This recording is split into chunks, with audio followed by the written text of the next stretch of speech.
Arabic. You know, the variety of literature is limited. I'm not an expert enough in Saadia's writings to know who he cites from Muslim writers, but there's no question that he is completely at home in the world of Arabic literature. And the world of Arabic literature is overwhelmingly religious literature at this time. So, and that's true of many of the Jews in Muslim lands, which is not the case in Christian lands. You know, that we started this discussion a little earlier. One of the kind of oversimplified differences between the experience of Jews in Muslim lands and those in Christian lands is, especially after the Crusades, Jews in Christian lands, with a few exceptions, let's say Italy, for example, they tended to become much more insular. It's more inward-looking, regarding the outside world as toxic, as dangerous, as something to be avoided, and so on. And that held true really until the Enlightenment, 18th century, let's say. In Muslim lands, that bifurcation really didn't exist. And it was perfectly normal, for example, for Shmuel Ibn Nakrela to, you know, be a high officer in the Spanish government and write Arabic love poetry and write a Pirush on the Gemara at the same time. It was not considered a stira, a contradiction, to be involved in both worlds. Whereas in the Christian world, you don't see Jews really doing that kind of thing. You know, writing maybe a big exception would be, let's say, the Ramchal, the great Rabbi Moshe Chaim Luzzatto, who did write, you know, Hebrew plays. He wrote dramas in Hebrew based on Italian styles of the 18th century, as well as, you know, phenomenal works of Kabbalah and Musar at the same time. But that's already quite a bit later. Excellent question. Okay, let's look at some of the kinds of books that he wrote. So the earliest ones we discussed a little earlier, the rhyming dictionary in Hebrew. So he wrote quite a bit on Hebrew grammar, which was really significant because it was not that well codified in the 9th century. The Karaites, ironically, were making a lot of progress in this area because, again, they disregarded the oral Torah, so they spent a lot more research on the written Torah and on Hebrew grammar. So in many ways, this was kind of like competing work. He wrote a very famous biblical commentary, which exists to this day, and it's noted for its very, very strict rational approach. This is one of the areas where Maimonides and he comes to some odds, and he avoids all anthropomorphisms. Any kind of, you know, the Torah uses a lot of human imagery to describe God. Saadia shied away from that very heavily. Like, for example, even the phrase Vayomar or Vayomer, and God spoke.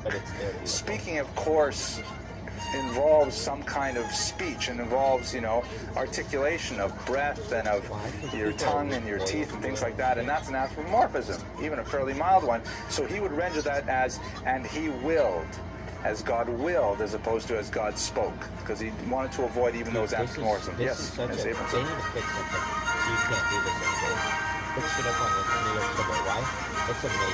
No, but will is kind of like a pure intellectual phenomenon. Speech is a physical phenomenon. You have to say something. You have to like breathe, and you have to like form things with your body. But will can happen, you know, just by some kind of consciousness floating in the ether.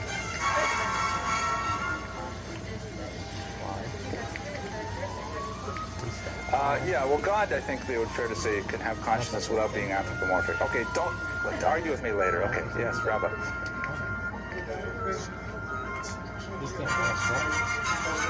Absolutely, it's Mutazilite. Exactly, that's another good proof for your question earlier. The Mutazilites were very much like this, and he rendered it similarly. Good point. Okay. Third, polemical literature. We've got a lot of things he wrote against the Karaites, and as I mentioned, we have a lot of the Karaite responses to it. Fourth, halachic literature. Of course, as the Gaon of Surah, he's writing teshuvot, he's writing responses all the time, and he's writing treatises on individual halachic topics as well. We saw that, for example, in the calendar controversy. One of his treatises was on defending the traditional method of calculating the calendar that we use to this day. He wrote liturgy, including one of the earliest siddurs that we have in existence today, still in use in some communities. And finally, and perhaps most famously, he wrote philosophy. And perhaps his most important work is the so-called Book of Beliefs and Opinions, in which he really subjects Judaism to a searching and penetrating analysis of what really is it that we believe. Now, I know I started by talking about how Judaism is so orthopractic, but I don't want to overemphasize that point. We do have, books that argue about what is Jewish belief as opposed to Jewish practice. And this is one in a great chain of works that would include, for example, Samson Raphael Hirsch's Chorev, that are kind of overarching philosophical statements of why do we do these things? What are our fundamental beliefs? Among the many innovations that Saadia describes, or his kind of analytical categories, is he describes rational versus revealed commandments. Meaning commandments that we can derive as being sensible, that you don't really have to be Jewish even to recognize the value of, for example, honor your father and mother, Ms. Abramson, or, I'm sorry? Yeah. And, but there are also revealed commandments, like, what is the point of not wearing wool and linen in the same garment? So that has to be a revealed commandment. And there's logic to it as well, but it's not the same logic as rational. So this is like a huge philosophical work, but the English translation I have is about 4 inches thick, and there's far more that we could possibly analyze in this short biographical prose. So, in the end, to return to his life story, he did achieve a reconciliation with his nemesis, David ben Zakkai. It happened when this feud had been going on for quite a long time, and you can imagine David ben Zakkai had expended tremendous resources, both financial in terms of his personal and political capital. He ultimately came out victorious, but exhausted. And Saadia is right there in Surah, and he's busily writing all these great works, and everyone recognizes him as the greatest scholar of the world at the time, but he's not holding this position of authority. So eventually, the exilarch, David ben Zakkai's father-in-law, gets involved. His father-in-law was always a big supporter of Saadia, and he says, again in Arabic, Shan Gunug, it's enough already, and he manages to effect a reconciliation between these two. Saadia is returned to his post as the head of the Academy of Surah, and the placeholder Gaon that had been hired during the conflict was allowed to remain and keep his salary, but Saadia was really considered the ultimate authority there.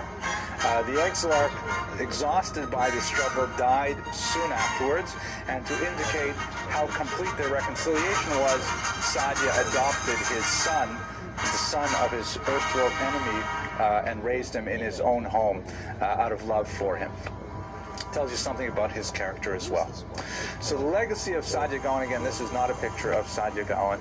The legacy of Saadia Gaon is a fascinating one that illustrates a lot about the nature of the Jewish life in Muslim lands, of internal Jewish life, the conflict between the so-called secular and the religious powers, and of course describes the life of a phenomenal individual with a very strong character who made tremendous contributions to the Jewish people as a whole.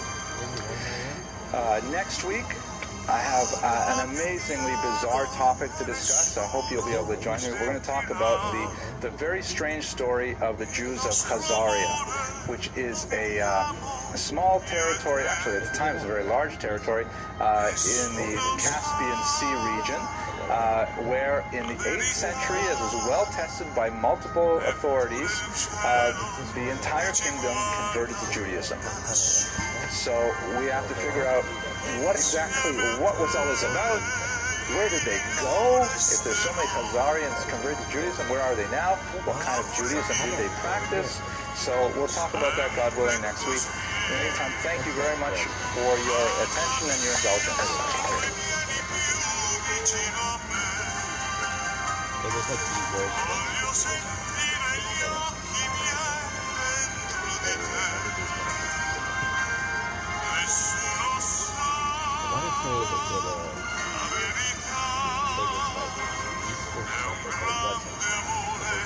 With the rain, it's a difficult one.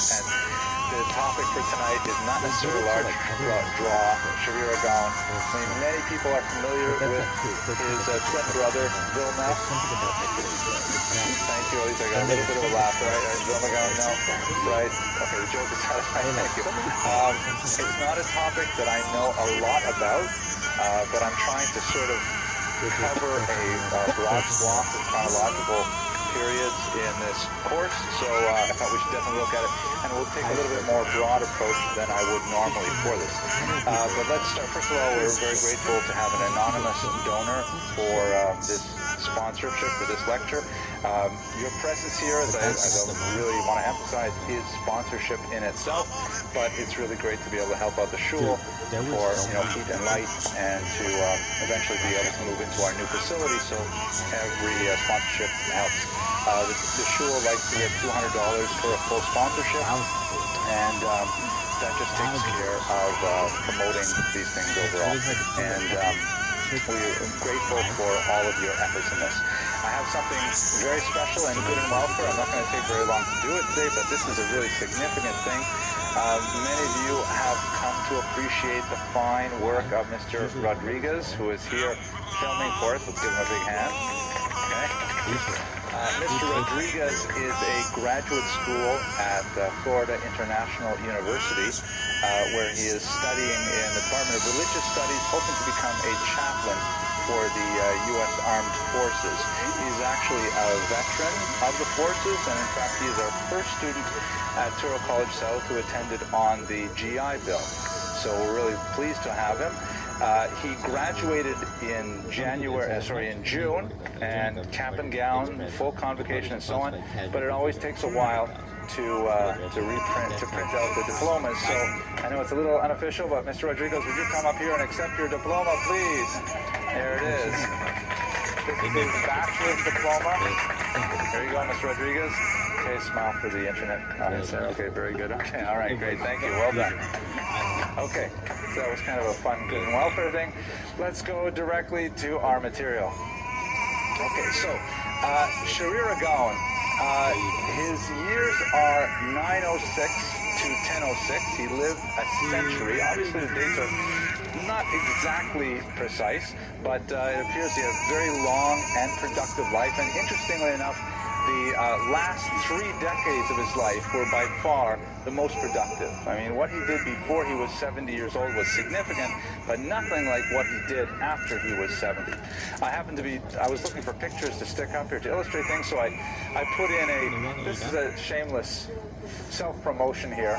This is a small book I published just before the Siyam Hashas, which will be part of our discussion today, and since we're going to be talking about the Talmud.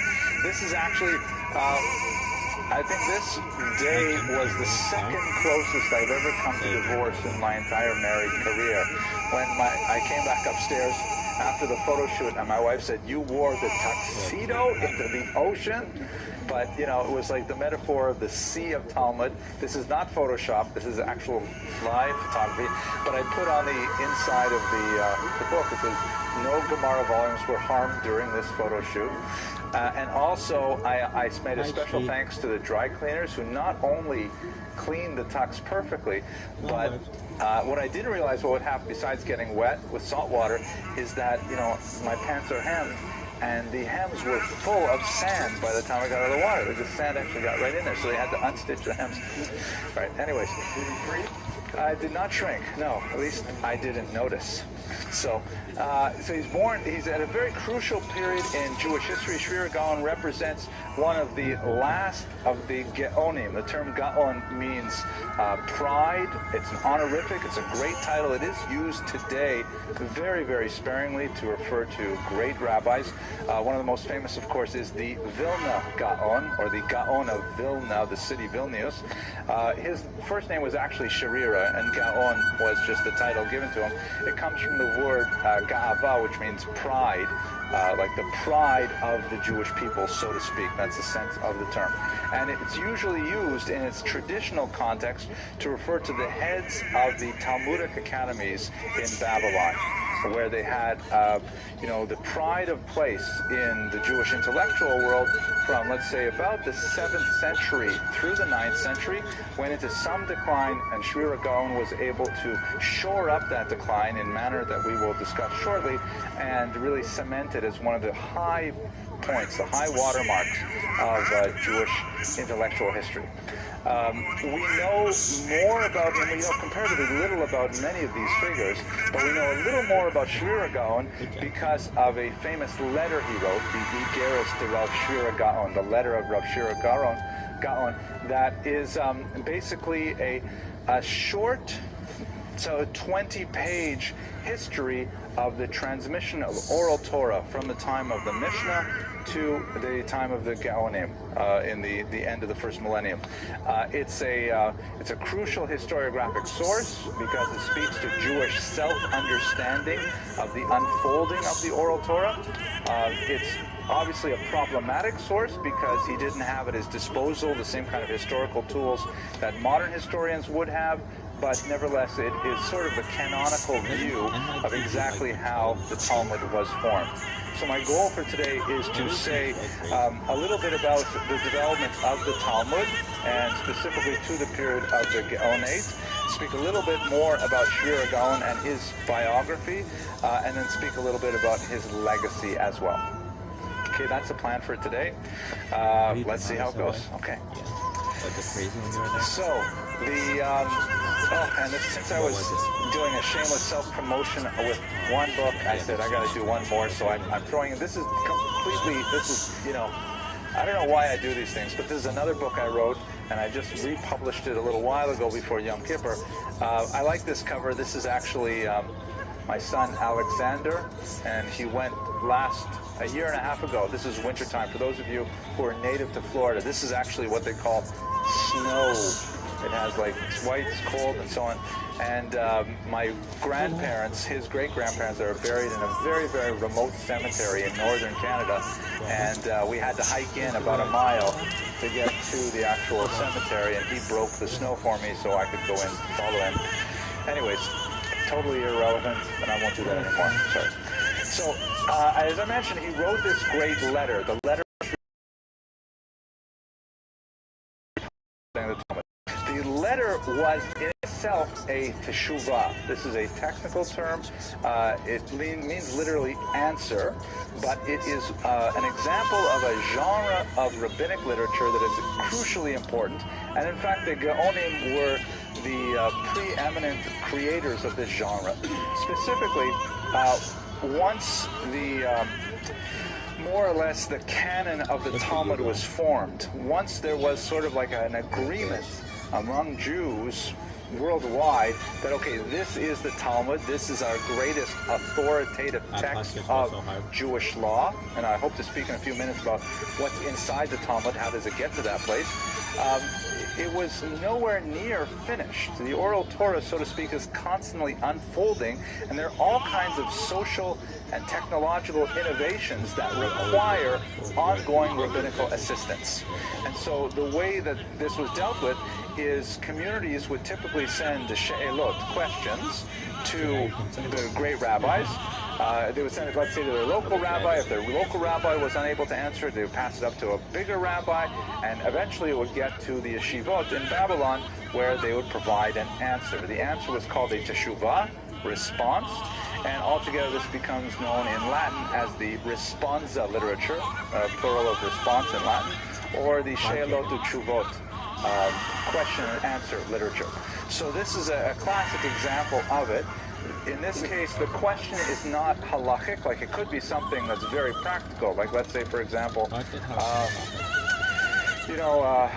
a woman was married to a man, and then his boat sank, and a little 8-year-old child saw the boat sink, and they assumed her husband was on it, God forbid. So does she have the party now, or does she wait 30 days before she has the party? That was a joke. Okay, I'm sorry, Elisa. So no, I mean, and then she gets remarried, and then all of a sudden the guy swims ashore. So what do you do about the whole situation? So you would ask a question. You would send the question to the rabbis. Joseph, I'm glad you're enjoying this. They would send the question to the rabbis. The rabbis would give a response, and that response constitutes a precedent.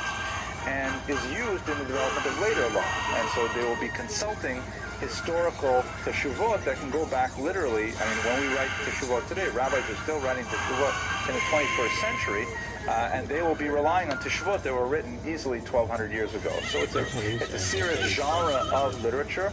The great Rabbi Yosef, who passed away a little while ago, is a brilliant mind who wrote about this much teshuvot in tiny little print, double column, massive volumes. Phenomenal achievement, and that's written in the 21st century. Questions can be things like, thinking of Rabbi Yosef, is plastic surgery permitted? And under what circumstances are plastic surgeons allowed to operate? Are men and women allowed to have these kinds of things done? Are tattoos permitted? Interestingly enough, he permitted, for example, medical tattoos, even permitted like cosmetic tattoos, like false eyebrows, tattooed eyebrows, and interesting things like that. You have to see what he writes. But those are examples of teshuvot. So in this case, someone from Qairan in the year 987 writes a letter to the head of the academy in the city of Pumbedita, and he says, I'm not clear, and we've been talking about it here in Qairan, which is in Egypt. We've been talking about it, and no one knows exactly how did we get to this point. I mean, we know we have the Torah, first 5 books of Moshe, and we have a sense of the rest of the Tanakh, who wrote what pieces and what they're about. But how exactly did we get this oral Torah? How does it take its form in the Talmud today? Would you please, Rabbi Gaon, please, or Rabbi Shvira, please explain to us how we got this transmission? So his response of 20-odd pages is a classic in describing not only Jewish history, but Jewish theology, because he provides a model of understanding. We know exactly how we got to these texts as we have them today. There are 2 different versions of the text, because obviously it was published and republished, or actually written down and copied and copied and copied. We have 2 medieval manuscripts that exist today. There's a lot of scholarly debate trying to figure out the discrepancies between the 2 of them. I think it goes into a greater level of detail than I'm competent to discuss, especially today, when I prepared so little. But let's go into the basics of what that text was. Okay. So no more pictures of book covers. Who was Shvira Gaon? He was one in a long line of Gaonim. His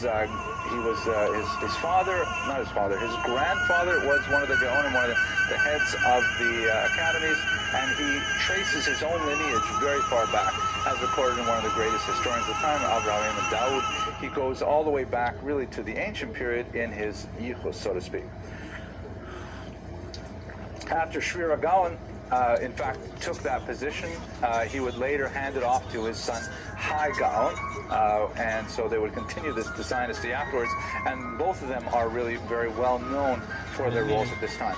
What's especially important about his Gaonate as opposed to his predecessors is that around this time, at the turn of the millennium, the Jewish world was beginning to fracture in terms of its intellectual centripetal forces. There were centrifugal forces.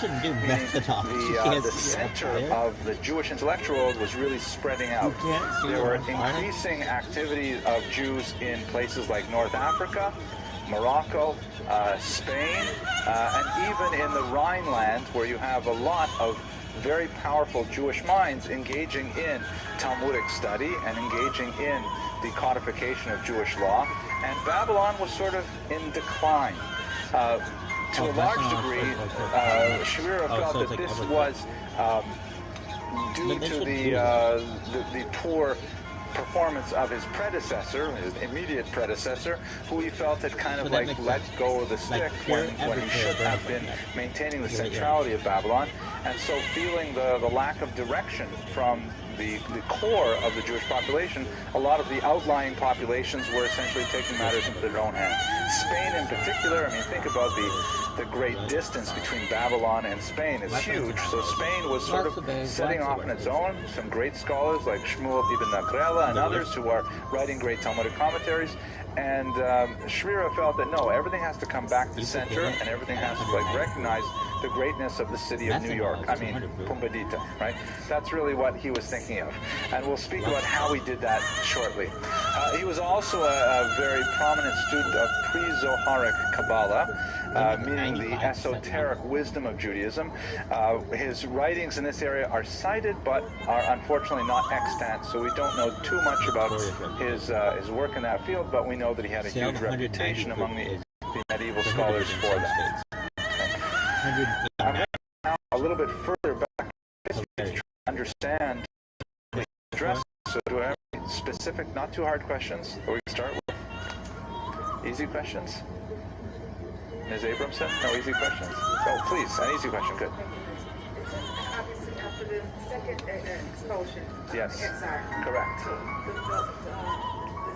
centrality of Babylon. According to the manufacturer, everything should be viewed as an unfinished ingredient, not consumed directly under the living tongue, and the common knowledge that the part is rather notorious representative is power more time.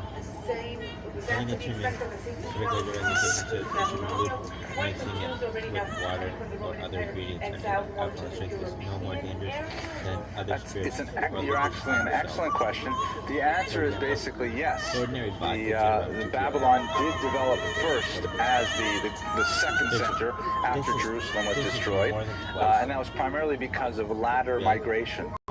Already Jews there after the first exile, so it was a kind of a natural destination for Jews. And you have a buildup of the population during the 2nd, 3rd, 4th centuries to make that really the great center. The centers of North Africa and Spain and of, let's say, with the exception perhaps of Italy, the growth of the Rhineland is really much later. So you're absolutely right. And I actually have that in this lecture, but it's a few slides down the way, and I'm not sure, I don't want to go past all this stuff and come back. So we'll come back to your question. Excellent question. Thank you. It was not too hard. Okay.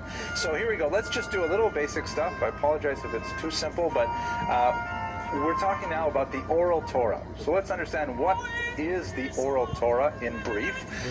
It is essentially a companion text, and I put it in quotation marks because obviously as an oral document, it would not be written down for some centuries after it was originally, revealed in traditional Jewish theology. But it is a companion text to the written Torah, the 5 books of Moses. This is where I'd like to turn the lights out so you can see. This is Charlton Heston as Moshe Rabbeinu. You want to do it once quickly, Ms. Abramson? Thank you. I love the assistant, Ms. Abramson. It's going to just turn off the lights for a second. I have a great deal of fondness for this particular lecture. That's excellent. Well done. No, not quite. There you go. Excellent. Look at that. Oh, brilliant. Doesn't change. Right. I feel, okay, that's great. We can turn on lights now. But I will tell you that, I grew up just because I feel like it's very therapeutic for me to share these things with you. I grew up as the only Jewish child in this very small, remote town in northern Canada. And I knew there were Jews in the world. I saw them on Pesach. We went down to Toronto and I saw my cousins. I knew there were a lot of Jews in the world. But, in this little town, there was only like the Anglophones and the Quebecois, and that was me. I felt lonely, like there was the Chinese kid who was my best friend and rival, and that was it.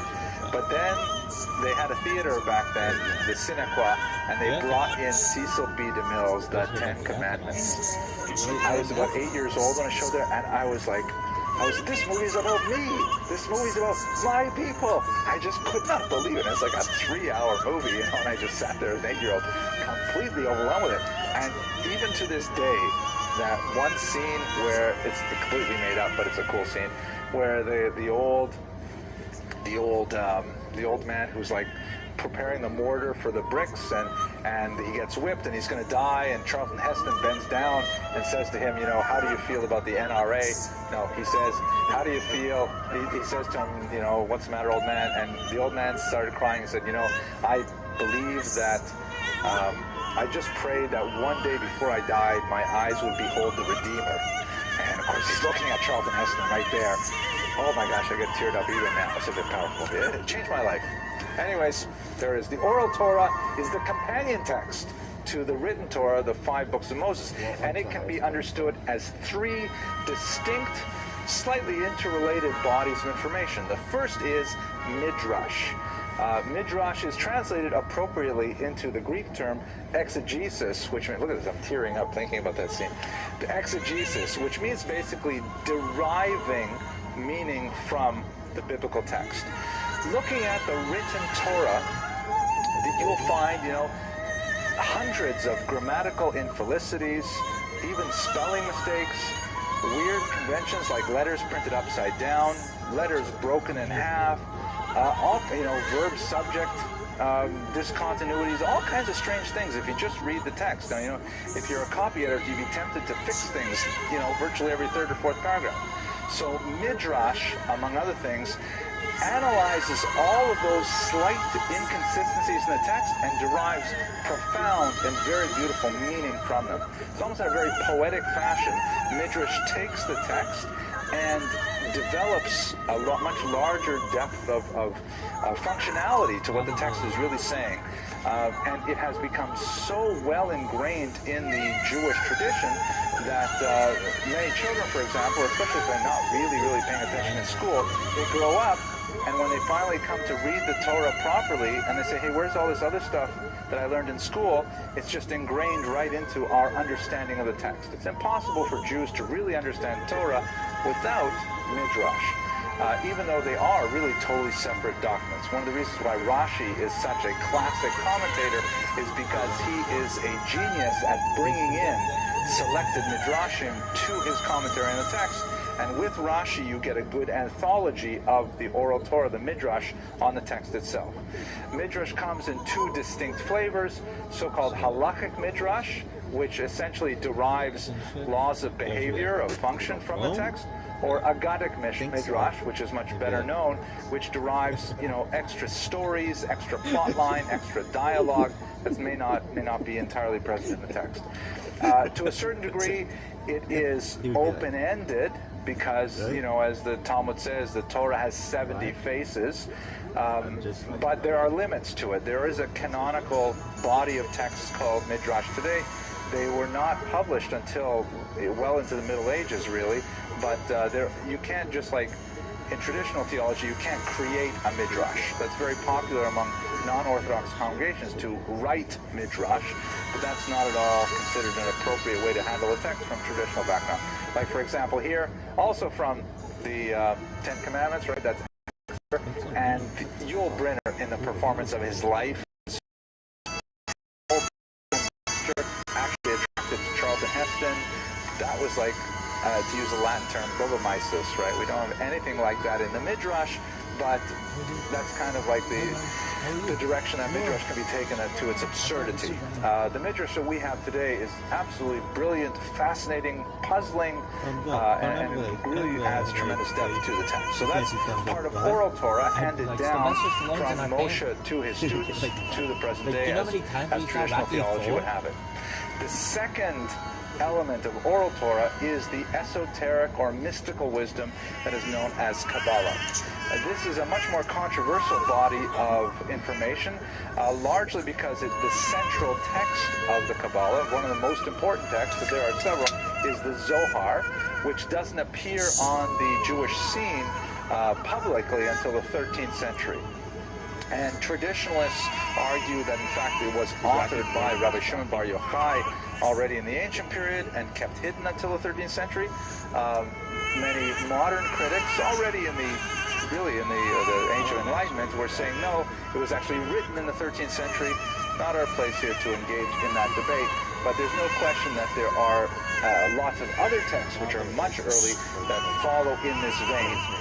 The magical aspects of Torah, what's the word? The mystical, no, it's a word when you try, it's a really fancy word, when you try to do things with Kabbalah. Oh, it's practical Kabbalah, but there's a really good fancy word for it. Yeah, there's a really good word that's like, it'll come to me in the shower later, I'll think of it. But there's a really good word that would impress you and you would say, wow, so we're learning at a really high level. Did you hear the word that he said? That's great. I can just make one up. But anyways, theurgic. That's it. Theurgic Kabbalah. Isn't that a great word? Can I have a hand for that word? Theurgic? Right? Theurgic Kabbalah is just a fancy way of saying practical Kabbalah, meaning if we want to create a golem, for example, an artificial anthropoid, if we wanted to make like a robot out of clay, or if we wanted to demand Mashiach, we wanted to make it rain, make it stop raining, things like that. So there's that practical Kabbalah side. There's also a theoretical Kabbalah, which doesn't speak about actually forcing changes onto the universe, but it speaks about what is the nature of the soul, what is the nature of God, how does God interact with the world, things like that. It's also very, very deep, profound wisdom. And that's also in the oral Torah, not, it's only hinted at in places in the written Torah. And then you have the third part, which is going to occupy our attention for the rest of the day. Law. How should Jews behave? Midrash speaks to how Jews should think. The Kabbalah thinks about how Jews should dream or imagine. And law talks about how Jews should behave. The Mishnah. Mishnah is a very important ancient document that records the oral teachings on exactly how to interpret the Torah. And they're absolutely essential. They perform several distinct functions. For example, the Mishnah clarifies ambiguities in the text. On the holiday of Sukkot, I hope I'm not repeating myself from an earlier lecture, I probably am. But on the holiday of Sukkot, for example, it says that you're supposed to go to shul and you're supposed to bring with you 4 plant species: a lulav, a myrtle, a willow, and a pre-Eitz Hadar, which means basically the fruit of a nice tree. It's not easy. So if you bring, on Sukkot you come to shul, you bring your lulav and a grapefruit, you could say the grapefruit is a fruit of a nice tree. Taka, it's very nice, smell it, it's nice color and so on, but you will be laughed out of the shul because there is a tradition that says the pre-Eitz Hadar, the fruit of a nice tree, refers specifically and only to the $95 lemon that you can buy only this one time a year, the esrog, and nothing else counts. So the Mishnah will clarify those kinds of ambiguities. The Mishnah will also fulfill omissions in the text. For example, we have absolutely nothing written in the Torah about what tefillin should look like. What do you do with tefillin? It's actually Mishnah and even further development of our law, but it says only there should be a sign upon your arms and as frontlets between your eyes. So who would say that automatically turns into a black box made of leather with parchment inside it and straps coming down? That's like all oral Torah, it's not written Torah. And finally, on occasion, the Mishnah and later Talmud it contradicts the written Torah. On a very small number of occasions, the oral Torah will actually say, we don't do it like it says there. Like, for example, it says you will give him 40 lashes for his crime, and the oral Torah says it really means 39. Or the Torah says an eye for an eye, a tooth for a tooth, and the Mishnah says, no, it means the monetary value of an eye in payment for an eye, and that kind of thing. So that's a very important function that the Mishnah has. These 3 things together form, oops, I wanted to go really back here to show the overall slide. Can we do that nicely? Sure we can. These 3 things together form the oral Torah as we have it today. Okay, any arguments or discussions, challenges, objections? Well, clear as the sun at noonday. I wish my children were like so attentive and, compliant. Right, Elisa? Okay. Now, the reason why we have a transition from the oral to the written Torah is really due to the massive crisis of the 2nd century. Just a very quick history recap. This is an artistic rendition of the destruction of the temple. The Jews, we talked about in previous lectures, the Jews had a failed rebellion in the year 66, went on for 6 years, and ultimately was completely unsuccessful, ended in the last stand of Masada. The Jews suffered under tremendous persecution for the next few decades, and then in the year 135, there's another attempt to throw the Romans out of Israel under Bar Kokhba, also unsuccessful, followed by horrific persecutions under the Emperor Hadrian. So by the time you get to the middle of the 2nd century, the Jewish world is really suffering. There's a complete lack of a centralist leadership. There is a huge demographic impact when, you know, a generation and then their grandchildren are completely devastated in futile rebellions against Rome, especially the male population. There's been a large-scale exile from Israel, primarily to Babylon at this point. And is there like the a Jewish John community has Mackey, lost, I'm perhaps John most Mackey, importantly, is there has any, like, lost the random central locus of its worship. Everything was centered on the temple. Everything was centered on the idea of bringing your sacrifices there. I mean, how many generations can you go losing that central unifying factor and still continue as a people? So a rabbi named Yehuda Hanassi, and this is now going to the text of Rav Shira Gaon's famous letter, a rabbi named Yehuda Hanassi realized the difficulty of the situation, and he resolved to write down the oral Torah and to create essentially a portable Judaism that would allow Judaism to actually be taken on the road, and it could survive and amazingly even flourish without the temple. And this magnificent work of literature was the Mishnah, as we shall see. Yes, Ms. Abramson. Is it, or is it the other way around? It might be.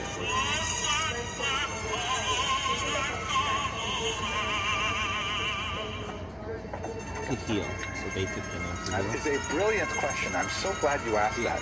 The rabbis and the Talmud, they argued back and forth. How could you do this? You know, I mean, if God gave it to us in an oral format, how dare you? What audacity to transform it to a written format. And if we look at it beyond like the technicalities of, okay, what's the big deal? Written, spoken, what's the difference? It's a huge difference. The very quality of orality is huge because there's a level of information that is conveyed through oral teaching that is completely flattened by textual presentation. That's one of the reasons, by the way, that I like taping these and delivering them on the internet, because, you know, you can read everything I'm saying in a book, and you can read it even better and more accurately, maybe without the jokes and stuff like that. But all the information is there.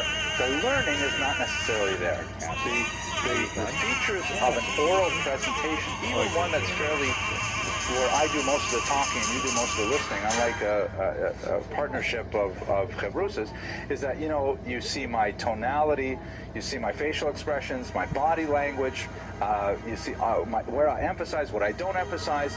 You know, there's a whole message that is delivered here that cannot be retained on the written page. So the rabbis were saying, there is no way that we can do this. It will completely destroy it. It's like making everything, you know, into black and white. Only how much more so? Nevertheless, Rabbi Yehuda Hanassi justified it, as the Talmud would later say, through the verse in Tehillim that says, "Es lasos Lashem hefelu torasecha." It is time to act for God. They have destroyed your Torah. Meaning, we're at a place where we must, you know, take a bold step. And we must act for God because they, in this sense, the Romans, have destroyed your Torah. They've destroyed the temple. They've destroyed our national integrity. What are we going to do? Others, by the way, criticize them with the same verse, saying, oh, you say it's a time to act for God? You've destroyed the Torah. Meaning you're going to do this? That in itself destroys the Torah. But part of his genius was that, and I don't want to go into this in great detail here, but the Mishnah itself has a tremendous degree of ambiguity built right into it. Like, for example, a typical Mishnah will take an issue, let's say whether or not a particular kind of chicken with a particular kind of defect is kosher or not, and the Mishnah will say, Rabbi X says this chicken is kosher, and then Rabbi Y says this chicken is not kosher. And then you go on to the next Mishnah. And if you're reading this like a law code, you want to say, well, no, what am I having for dinner tonight? Can I eat this chicken or not? The Mishnah does not say. The Mishnah leaves it open-ended, so you must perforce have a teacher. It preserves the Masorah. You must have someone who will explain the Mishnah to you, say that even though we quote Rabbi X, because Rabbi Yehuda Hanassi constantly quoted minority opinions, we nevertheless follow the opinion of Rabbi Y, and these are the reasons. And that's essentially what keeps the oral nature of the Mishnah intact, even though it is actually based in a written text. Otherwise, it would be like reading the newspaper. It in itself has those ambiguities that begs debate and demands attention. Good question. Very good. I hope the answer was good enough. Okay, so he says, let's write down the Mishnah, and then the Mishnah ends up looking like this. There are 6 orders, just to run through them to give you a sense of what they're talking about. The first is called seeds, or zeraim, and it deals almost exclusively with agricultural law. A lot of laws in the Torah that deal with the sabbatical year, mixing species, all kinds of things like that. It also deals with laws of blessings because, after all, you know, we are sustained by the natural world around us, and blessings therefore fit in that section. Then the next section are times, moed, that deals with the Shabbat, Rosh Hashanah, Yom Kippur, and so on, all the various holidays. The third section and largest section is called women. It's also the most mysterious and difficult to understand. I'm just making that up. But the reason why, I'll ask you, Mr. Abram, so why is there a section on women, there's not a section on men? How come there's a whole section, one of the 6 sections on women, no section on men? I'm sorry? They're very complicated. Okay, we have a little section maybe. No, the answer is because the Mishnah is basically a very androcentric document. It's something that is written by men, for men to consume, even the concept of women studying the Mishnah, the way men study the Mishnah, was pretty foreign to most of the ancient world. There were always exceptional women who did master the Mishnah throughout history, but it was a very, very unusual circumstance. We happen to live, ironically, in a time of, it's like Charles Dickens, right? We live in the best of times and the worst of times. On the one hand, we have the most atrocious level of Jewish ignorance ever in our history, especially in this country, but at the same time we have some of the highest levels of education available for women in our times, you know, after the Beis Yaakov movement and so on, even studying Talmud for women. So we live in a weird time. But your grandparents, your great-grandparents for sure wouldn't know how to list even these 6 sections. But Nashim, women, is the largest section, well, it's not the largest, I'm sorry, it's the largest section of the Talmud, not the largest of the Mishnah, but it's basically men trying to understand their relationship with women. So a lot of discussion of marriage, of divorce, of levirate marriage, you know, like when someone, God forbid, dies childless and his wife then marries his brother, that kind of thing. Right after women, as the yeshiva joke goes, then you study damages. Okay, thank you for chuckling. It was a joke, right? Damages is perhaps the most classically studied part of the Talmud, and that deals with, you know, the Reuven's goat ate the prized tomatoes of Shimon, but then tripped on his porch and broke his leg. So how much does Reuven have to pay Shimon for the tomatoes, and Shimon has to pay for the broken leg, and was the fence allowed the goat in? All these kinds of basically tort law, criminal law, that's dealt with in damages. The last 2 sections are dealt with, deal primarily with the Talmudic, with the temple period, holy things, which deal with sacrificial law, and purities that deal with ritual purity for the purposes largely of temple worship. Those 2 sections are studied less than the others. Now, what's interesting about the Mishnah, among many things, is that Rabbi Yehuda Nasi, he didn't write it, he compiled it. He collected sayings for teachings from all the rabbis of his generation, writing them all down, and then he sifted through them, and he tried to determine, okay, which teachings are the best, which teachings are the most accurate, the most comprehensive, the most concise, and so on, and those he boiled down into the Mishnah. However, all those other teachings that either were inaccurate, or were fragmentary, or were misleading, he did not throw them away, because Judaism is inherently conservative. We don't like to throw too many things away. That's what my wife says about my desk drawer, that I, you know, hang on to things too long. So those extra bits of text were preserved in 2 distinct documents. The so-called Baraitot, which is an Aramaic phrase meaning outside. These are bits of Mishnaic teachings that didn't make the cut for the Mishnah itself, and also the Tosefta, or the additional texts. These are also teachings floating around in the time of the Mishnah, did not quite make it to the Mishnah, but we didn't throw them away. If you get a volume of the Talmud today, you'll see that the Tosefta is actually printed at the back of the Talmud in its entirety, a very tractate, but they're mixed into the Talmudic text itself. If you look at this diagram here, so the Talmud is made up of the following. It's made up of the Mishnah, it's a discussion of the Mishnah, and the use of Tosefta and Baraitot to clarify the meaning of the Mishnah. When all these things are mixed together with a whole bunch of miscellany texts dealing with the biographical stories, legends, recipes, folk stories, you know, cures for diarrhea and all kinds of amazing things all buried into this document as a kind of a glue. Then you have the Talmud. Ta-da! Right? I actually like that. Can I show you that again? Let's do it again because the graphics are really fun. So you start out with the Mishnah, and then the rabbis, the Mishnah, by the way, is set to writing sometime around the year 200. So it's set to writing sometime around the year 200, and a lot of discussion is going on about it. And so those discussions are that are recorded, and they are made up primarily of passages from the Tosefta and the Baraitot, challenging understandings of the Mishnah, debates around the Mishnah, and a lot of other miscellaneous stuff that takes up, I don't know, off the top of my head, maybe 25% of the Talmud is in the miscellaneous category. That altogether is what we know as the Talmud today. And this is basically Rav Shvira Gaon's description of how we got to where we are today, intellectually, through the passage of the writing of the Mishnah, the additions of the Braitot, the Tosefta, miscellany, and then we get to this central document, which was basically set to the writing we have today sometime around the end of the 5th century. There's a certain amount of debate. We could go even a century either way. There were two versions of it. One that was brought together in northern Israel. It's called the Jerusalem Talmud. It's like misnomer because it wasn't in Jerusalem, but nevertheless also called the Palestinian Talmud. And the more authoritative later recension of the Babylonians, that is the one more widely studied and is pictured here today. Okay. So this, why Babylon? This is getting to your question now. Here's a quick look at what happened to the Jews and why Babylon became the main center of the Jewish people during the centuries after the destruction of the Second Temple. Israel, of course, located here, and there was an exile in the 6th century BCE. So we're talking now about 600 years earlier.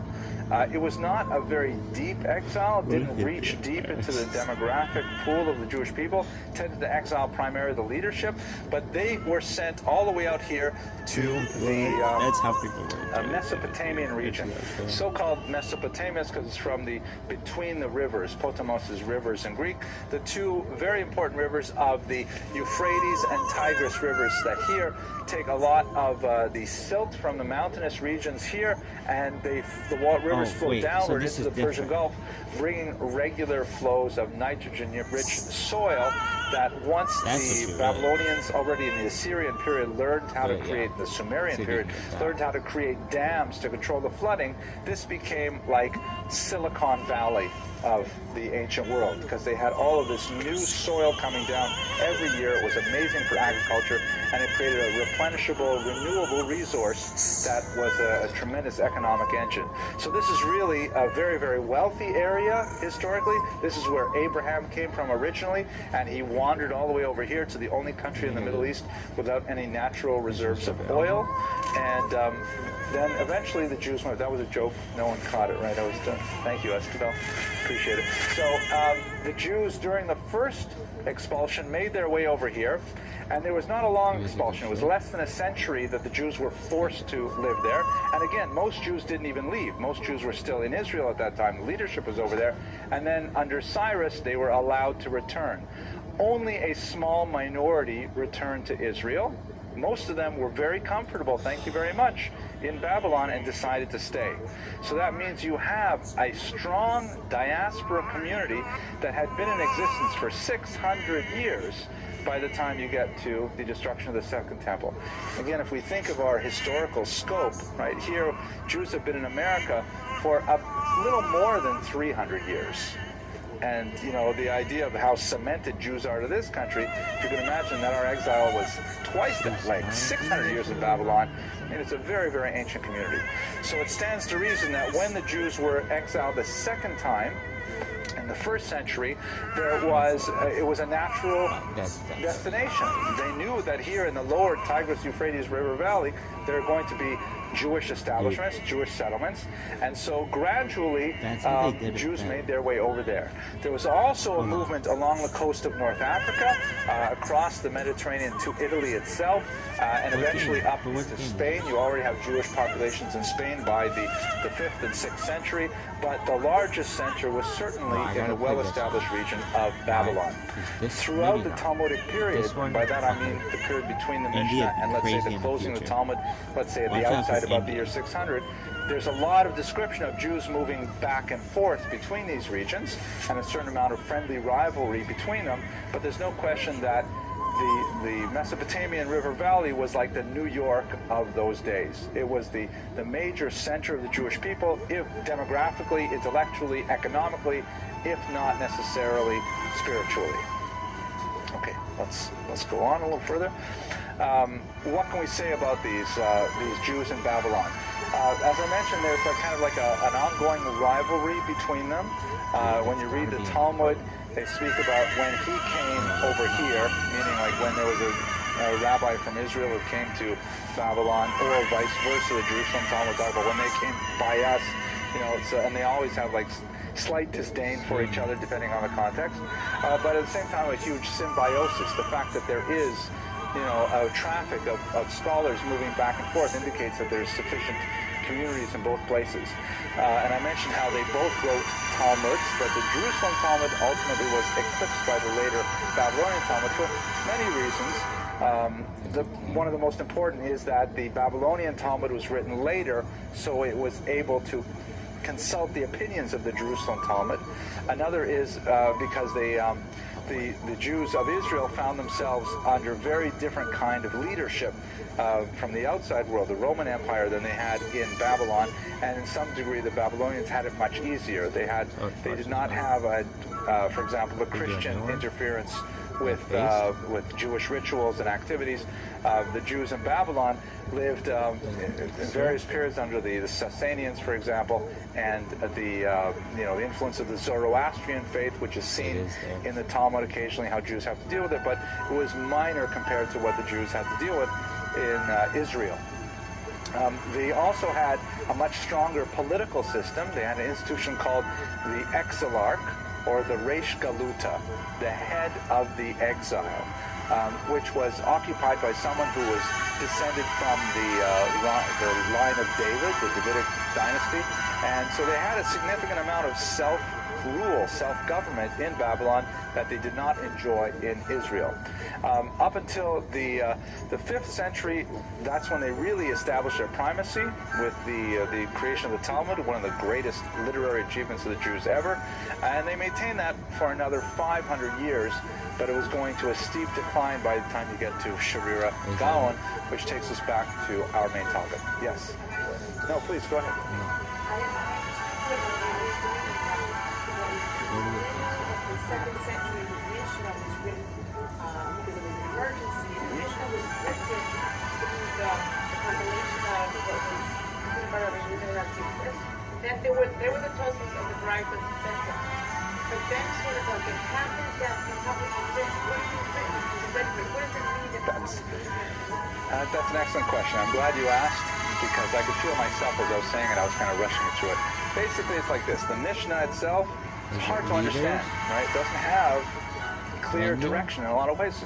So rabbis would get together and they would argue about the Mishnah and argue and argue and argue. And these arguments, when they were really geschmack arguments, really good arguments, they would kind of remember the key points of the arguments.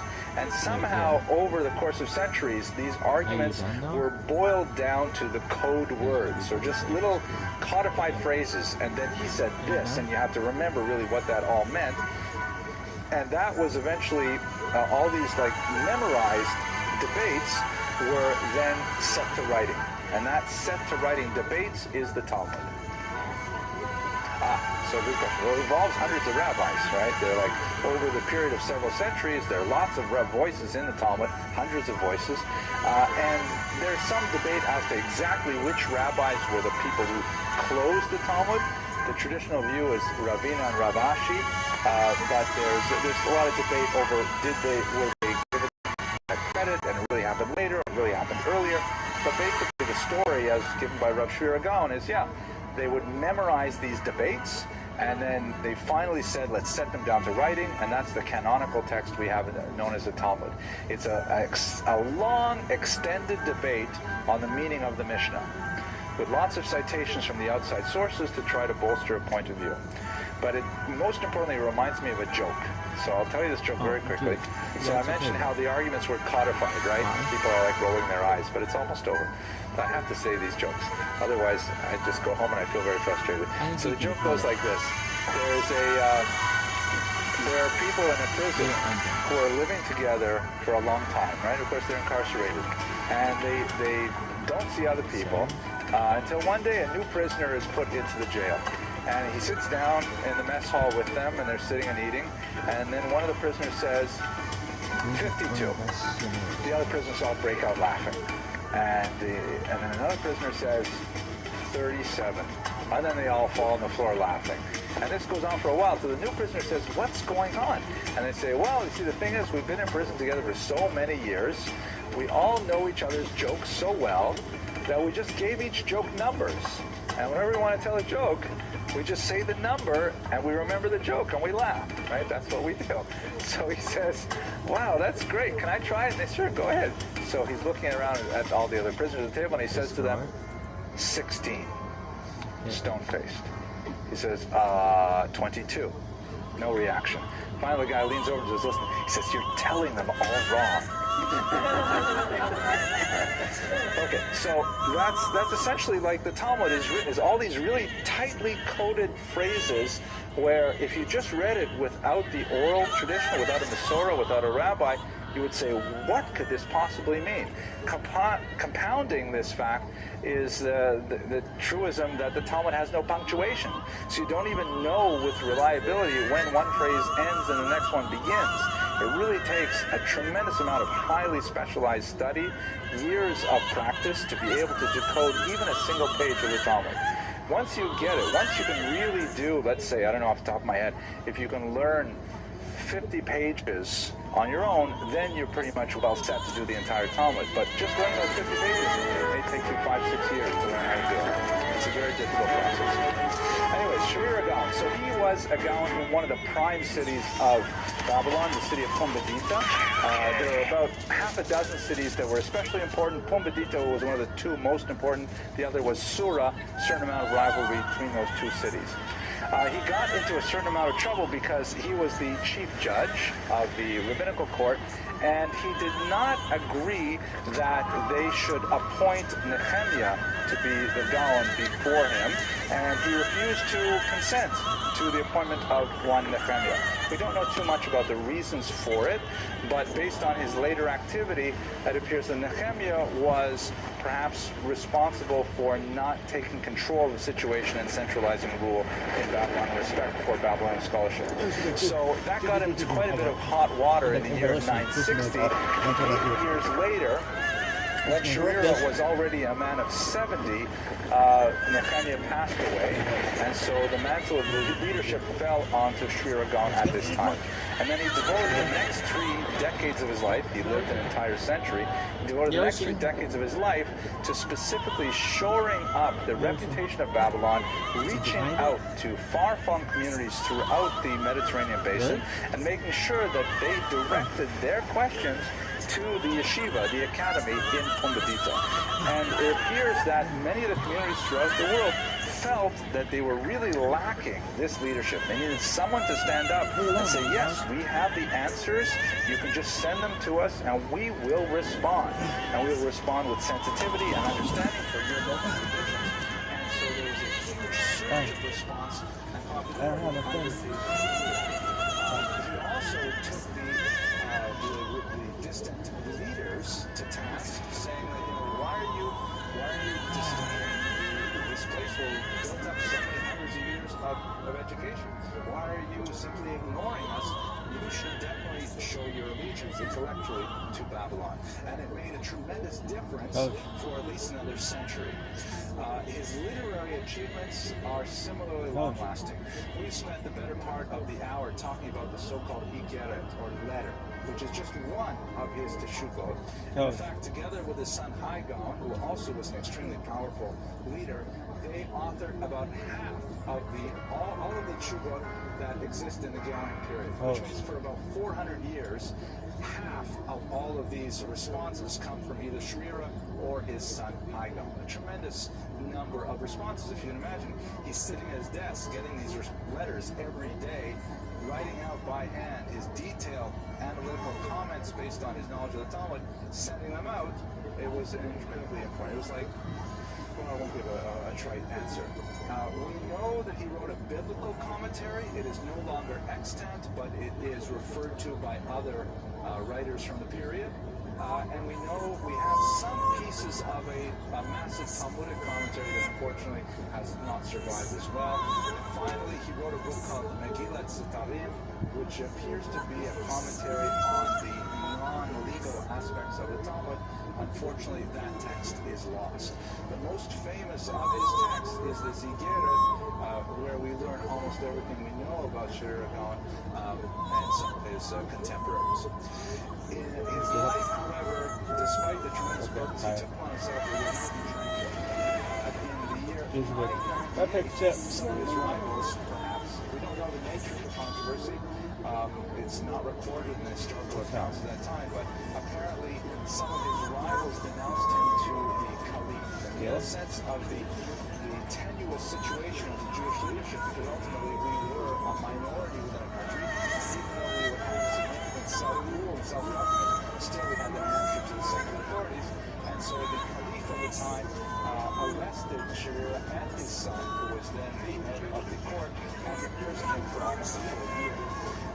He was eventually released, acquitted of all charges, but by that point, again, he was a very elderly man at this point. His health was ruined, and he appointed his new son, Haigon, who was also an elderly man at this point as well. He's already in his 70s, if I'm not mistaken.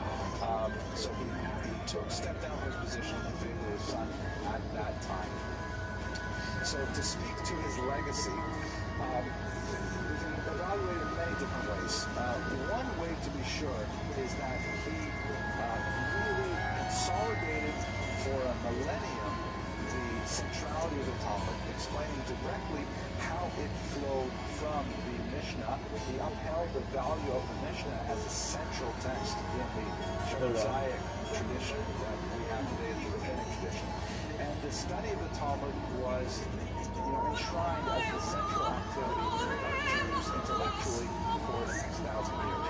As you can see in this picture here, which is from the last Siyam Hashash, which was a year ago, August, if I'm not mistaken, where they had 70,000 Jews in the MetLife Auditorium alone, celebrating the completion of the Talmud, which is something that is unprecedented since Babylonian times, before Babylonian times, rather than amazing later. And there were no fistfights or anything. Entire huge Mr. Reagan. Secondly, his activity in the composition of Teshuvah literature was extremely important in creating a body of legal documentation that became a corpus for future law, and his general adherence to the notion of the validity of the oral Torah and the binding nature it had upon Jews was something that reverberated throughout the centuries following his demise. So as always, I thank you for your patience and your indulgence. Thank you for your attention. Next week we're going to stay in Galilee and we're going to look at Saadia Gaon, also an extremely important leader of one of the academies, an extremely important philosophical leader as well. So we'll look at some of his specific ideas. But the big difference will be after Saadia, we'll talk a lot more about the influence of Islam on Judaism and vice versa. Thank you very much for your attention.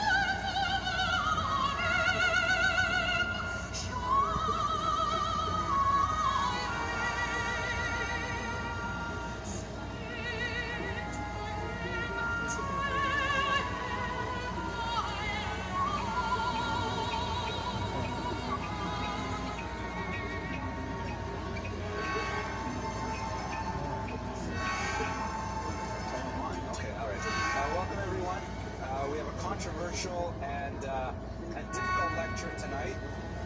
So I hope no one's going to ask any very hard questions. I want to give I'm really pleased. I was surprised at how well received the Philo lecture was, because I thought it was pitched very high, and it was a complicated topic and not necessarily a tasteful topic, but everyone seemed to enjoy it, so I decided I would dig a little deeper today. We're also going to talk about a difficult and controversial topic, one that I don't think is typically discussed in young Israels around this country, but I think you might find it interesting nevertheless. I want to give a shout out to the West Coast, to Dr. David Lundberg and Angola, who contacted me this week over the internet because they enjoyed some of the lectures, and they're watching it not live, but in spirit. And I decided I can't hold back. I will start with a joke, because I heard a great joke on Shabbos from Rabbi Eli Smith. The only problem is I've told this joke over now. Rabbi Smith told it amazingly well. I've told it over 4 times, and I have stumbled over the punchline every time. So I still have not gotten the punchline exactly right. I'm sure that after the lecture you'll help me out. So the joke goes like this. It's set in Chel, which is a small village in Polish Lithuania that is in Jewish parlance. It's kind of like the place where all Jews of less than average intelligence dwell. And there's so many jokes about just like in Canada, you know, people would say these jokes about the people from Newfoundland. They call them Newfies and so on. So anyways, the joke goes like this. There's a horse thief in town, and he goes into a barn late one night. A couple of beautiful horses there, so he steals one of them, takes it out of the barn, and goes out into the forest, ties it up to a tree, goes back into the barn to steal the second horse. While he's in there, however, he trips over a barrel and makes a bit of a commotion. This wakes up the farmer, and the farmer comes out into the barn to see what's going on. The thief doesn't have anywhere to run. He can't get away, so he goes into the empty stall, and he gets down on his hands and knees. The farmer goes into the barn. He's looking around. He looks in the stall, and he sees the thief there. And he says, "Who are you?" And the thief, thinking fast, says, "I'm your horse. I'm your horse, yes. Many, many years ago, I was a human being, and I did a terrible, terrible avera. I did a horrible sin, and I was transformed into a horse. And to pay off my debt, I had to go through this kind of deal as a horse for many years, and I guess I paid off my debt, and I'm human again. And my name is Yanko, and I can't wait to start my life again." So the farmer is really impressed. He thinks that's amazing. He invites him into his house, and he gives him something to eat, and he realizes he has some money, so he gives him a few rubles, and he says, "Whoops, what happened here? We lost the screen. Mr. Rodriguez, that's your fault, right?" Okay, let's see if we can get this back on. Thank you, Eliza, for noting that. Oops, we got it back. So, back to the joke. Gives him a few rubles, sets him on his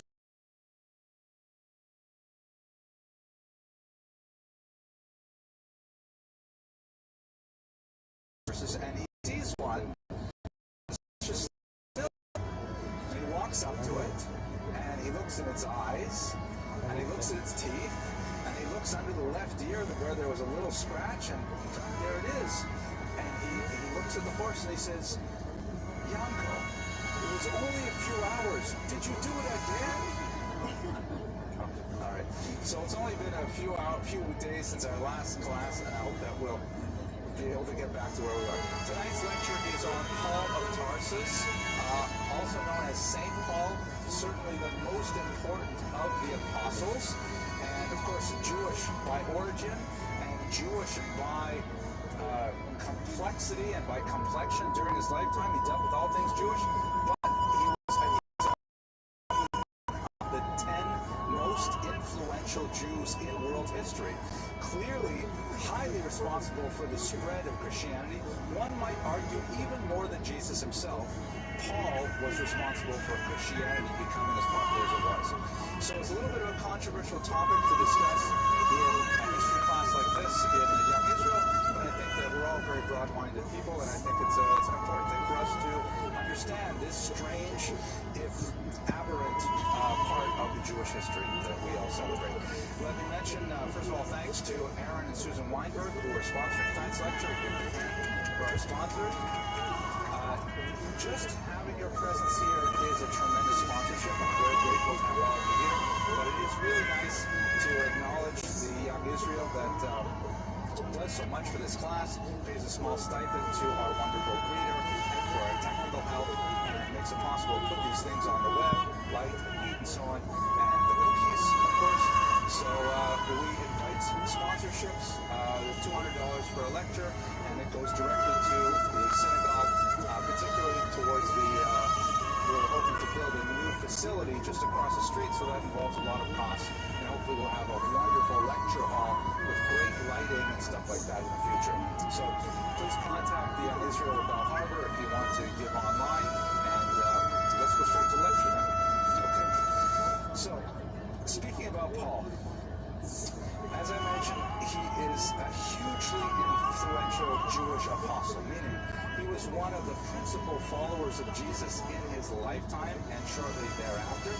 Arguably the most important of all the apostles, certainly within the arguments that were held between the various apostles, Paul's position on the future of Christianity was regnant, and it was ultimately his decision on how to portray Christianity that made it so popular with the non-Jewish world, and took it from being a small sect involving an obscure group of Jews in Jerusalem, a very provincial place, and made it part of the world stage. When we look at the sheer volume of work that he's responsible for, about 14 of 27 books of the Christian New Testament are attributed to Paul. Likely 7 of them are authentic, and others may have been attributed later in his life. Still a very significant proportion of them. And during his entire life, I won't go into that joke now.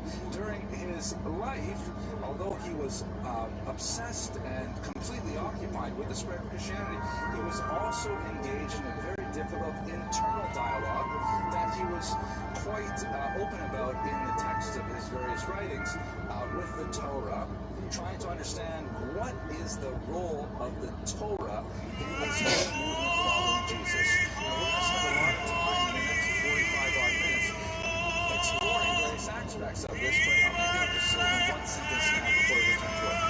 Basically, there was a huge debate among the apostles as to whether Jesus wanted his thought to be interpreted as a variety of Judaism, meaning that all Christians should be following the Torah just as regular Jews were, that the Torah retains its validity, and that all of the commandments are completely binding on every follower of Jesus, or, as Paul argued, that there was a new covenant that somehow replaced the old covenant, at least for non-Jews. Meaning, if your typical Greek or Roman wanted to come within the realm of Christian teaching, did they also adopt all kinds of Jewish behaviors, such as circumcision and baptism, or were they free to ignore those commandments and somehow create a different kind of faith, to articulate some different sort of religion? And so he was occupied all the time with this question of what is the meaning of the Torah for the Christian world. It's also important to note that the term used for Torah in itself says something about his relationship with it, and also has a huge impact on the way the world as a whole views the Torah. It's somewhat limited in its scope. The word used in Paul's writings, at least as we have considered, is nomos, which means basically law, standard, rule, decree, these kinds of things. It means like these are the rules of behavior. The word Torah, of course, is much larger than that.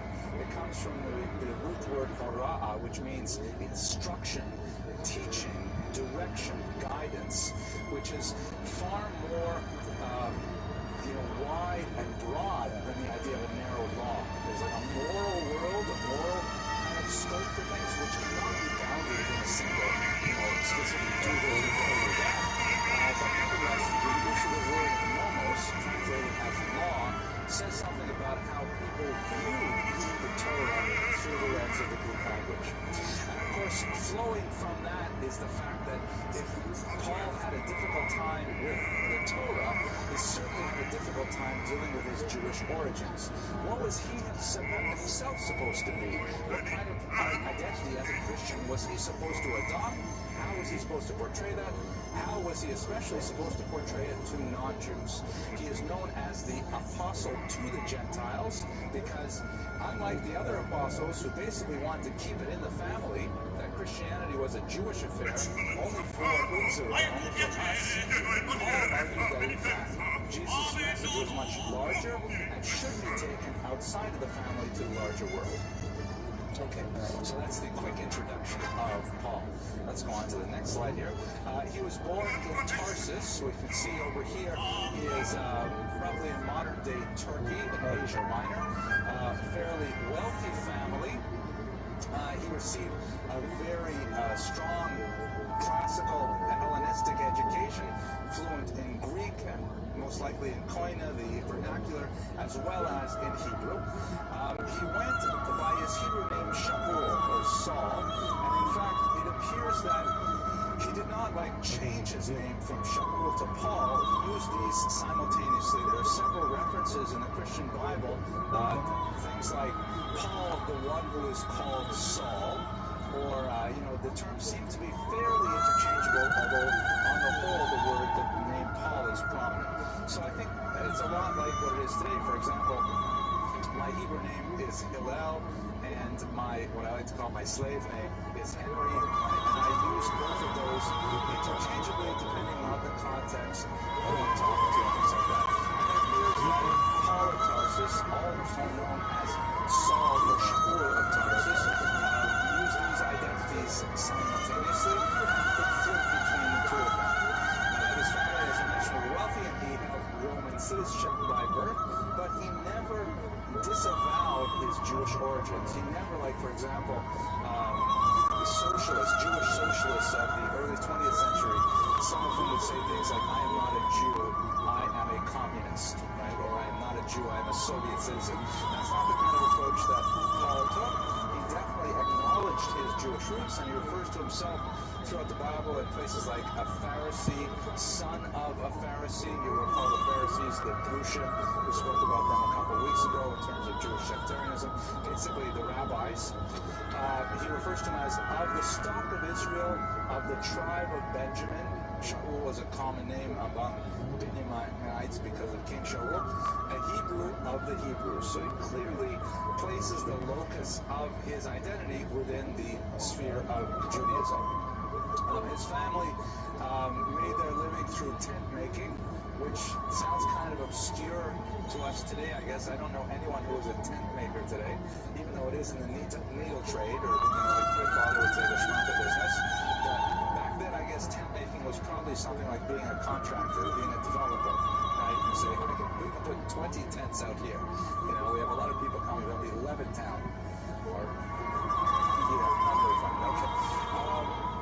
In terms of his relationship with the rest of his family, we only know little scattered bits about his family, and many of those bits come from later unreliable sources, so it's not clear. However, he, in his own writings, refers to some of his cousins who were also in the family business and also became Christian before him. So there's kind of like extended phenomenon going on. Now we should understand just by way of kind of diversion. The top here is one of Rembrandt's paintings of Jesus, and the bottom picture here is one of his paintings of Jesus, and the top is his model for Jesus. One of the interesting things about Rembrandt is that he felt that, rather than looking at classical Greek and Roman art for the models for, biblical figures, he looked to contemporary Jews living in Israel in the 17th century. So he went out and he found a young Sephardic Jew. This is called by Rembrandt, portrait of a young Sephardic Jew. And it's clear that he took his face and said, that guy looks just like Jesus. And then he modeled Jesus right on him. But the reason why I put these two pictures here is to show that we have to understand Christianity is really deeply a Jewish phenomenon in the first century. Really bleeding into the second century. It's an overwhelmingly Jewish phenomenon. Everybody is Jewish. Jesus is Jewish.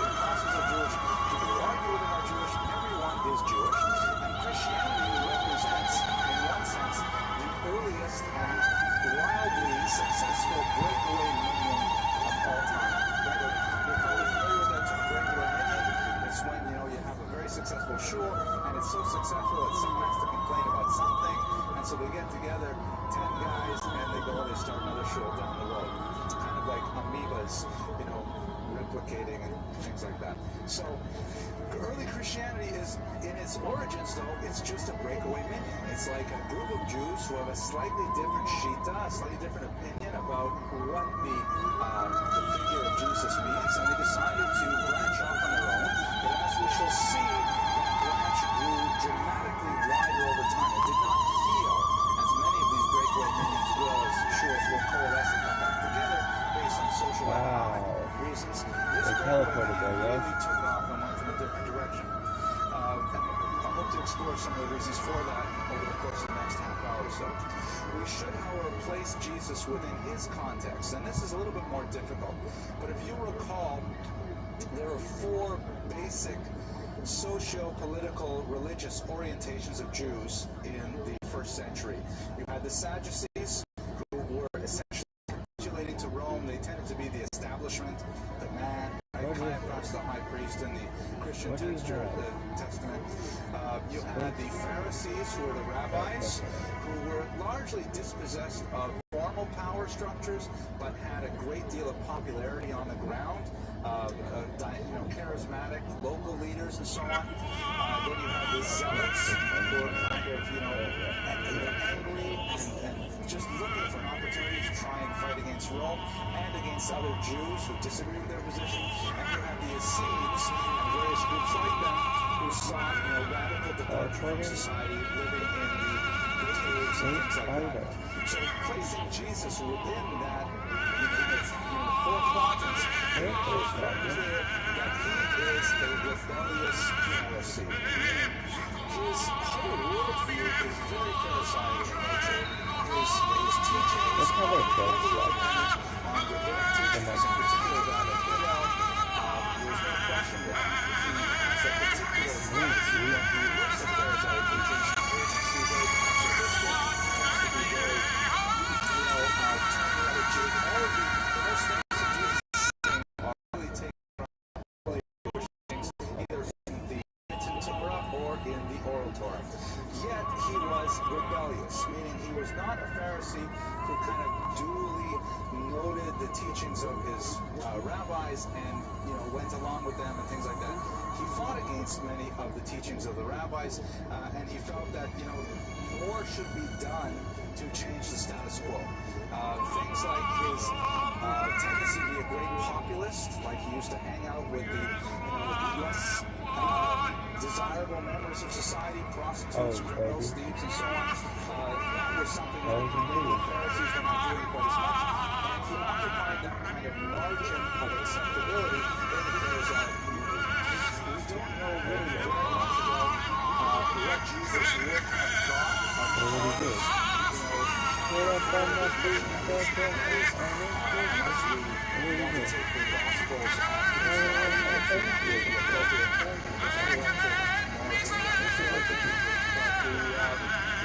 It's very difficult for us to know what Jesus would have made of all this.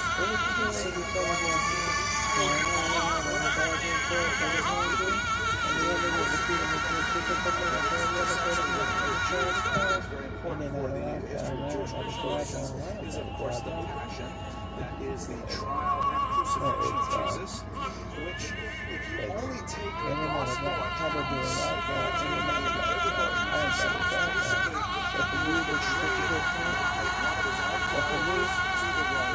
the Sadducees were very happy to see this happen and may have played a role colluding with them to make this happen. The Romans felt that he was disrupting the social order, but as it were, on the holiday of Passover, as I mentioned in the lecture, so I'm not going to go into detail, Pontius Pilate, the governor, offered to allow one prisoner to go free, either Jesus or Barabbas, a thief, and the Jews gathered around, and the Roman search for this, but the Jews gathered there, said they wanted Barabbas to be released, and Jesus to be crucified, and when Pontius Pilate asked for a confirmation, he said, very important passage in the Gospel according to Matthew, his blood be on us and upon for centuries has been interpreted in defense of the Jews to mean that all Jews for all time accepted responsibility for the death of Jesus. His blood be on us and on our children. Most scholars believe that this phrase was actually written shortly after the destruction of the temple.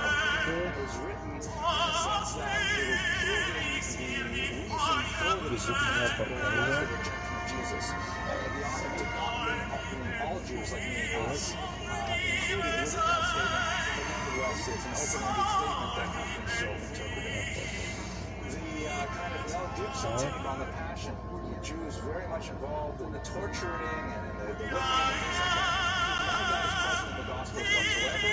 Most of that comes from much later mystical meditations of nuns and monks who have recorded their kind of like thought experiments, sort of imagine what it must have been like for Jesus. And unfortunately, the Jews have not come off very well in these accounts, and the Passion plays that have been enacted for centuries in many European cities always continue to portray Jews in a distinctly negative light. But it was treated as gospel, right? So we keep that. Now, what's happening though is after the Passion, what happens is, okay, so Jesus is gone. What's to happen with this movement? We have to explore basically two ideas.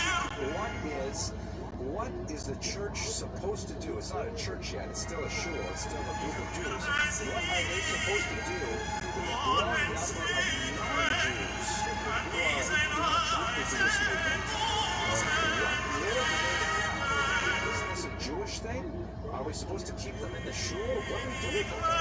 And secondly, what should the Jewish synagogue, the traditionalists, how should they deal with this movement that does not show any signs of slowing down? So, one thing in particular, before we move on away from the slide, ultimately, from the rabbinical perspective, the rabbi said, probably around the year 100, said, in the year ShareToBeAtrillionaire, which, for these few years back then, but he said,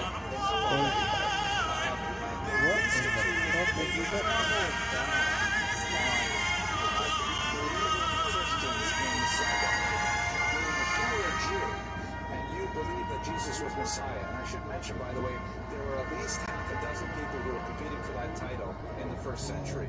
Reasonable competitors that had lots of followers. Only Jesus' movement really took off. But if you were a Jew who believed that Jesus was Mashiach, at one point the rabbi said, that's it. We do not regard this as acceptable, ideology within the synagogue, and you're no longer welcome here. First, they instituted a blessing in the Shemona Esrei, in the central prayer of the Amidah. The Shemona Esrei, of course, the word means 18, and there are 18 blessings in the Shemona Esrei, but if you count them today, you'll see there are, in fact, 19. And what is the 19th blessing? It is the blessing against the Moshe and for the informers. In some very early textual variants, it even says the Lord helps you for the Christians.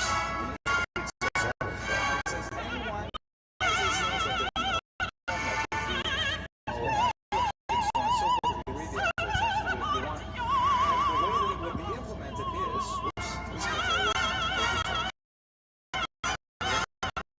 the way it would be implemented is, if they are harboring Christian beliefs, they would say to them, why don't you die in front of why don't you read the prayers today? And you would have to go up there, and you would have to publicly repeat it, and when you got to that particular blessing, you had a choice. Either he could pronounce it, and this blessing is really a curse, a blessing itself. This way, when you say that blessing, okay, I'm not friends with the Jews, and reject my Christian leanings, but he refused to say it, then he would be forcibly ejected from the synagogue. Scholars believe that the Apostle John, St. John, was one of these Jews, and in fact, his treatment of the Jews in the Gospels is perhaps the nastiest of them all. There is, even within the Talmud, a line of criticism thinking that maybe we were too harsh about this, arguing that perhaps we pushed away the early Christians story about Jesus in the hotel, it's not a joke, it's okay. So I'll tell you the story here that describes this from a Talmudic perspective, and then we really got to move on. But the Talmud describes a fascinating interchange between Jesus, who appears, maybe 20 times in the Torah, in the Talmud, and his Rabbi ShareToBeAtrillionaire. There's some questions about whether it's the right Rabbi and so on, but the story goes like this. The Talmud precedes this description with a little bit of warning. It says, a teacher should always draw close with the right hand, push away with the left hand. The role of a teacher, psychologically, pedagogically, is that you have to make your students feel welcome, driving close, like the right hand is just a little bit stronger. But at the same time, you have to maintain a distance. If you start drawing your students close with both hands, you can be up for a lawsuit. That's not okay. You don't draw them close with both hands. At the same time, you should not push them away with both hands. That's also wrong. You have to have this kind of dual relationship. And the Talmud says, not like Rabbi ShareToBeAtrillionaire, who is the rabbi of Jesus.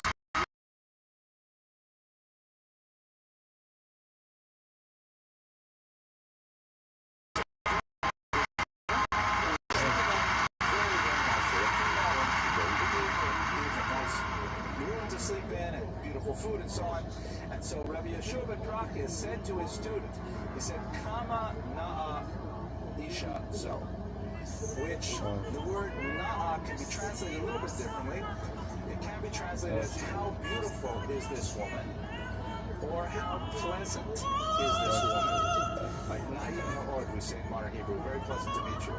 So Jesus, as the story goes in the Talmud, thought that his rabbi was saying, how beautiful is this woman?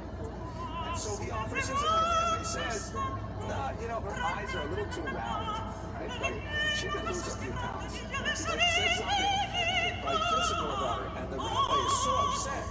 He says, is that what you're thinking about? And he pulls out 400 shofars. Rashi says this is clearly a hyperbolic statement of Guzma. But he pulls out 400 shofars and he puts Jesus into Cheret. He excommunicates him. So Jesus comes back several times, asks him to be forgiven, please take me back. And every time the rabbi sends him away. Until one day, Jesus comes back and the Rebbe is in the middle of the Shema prayer, which is forbidden to interrupt. And so the Rebbe thinks to himself, you know what, all right, the kids had enough. I'm going to back. With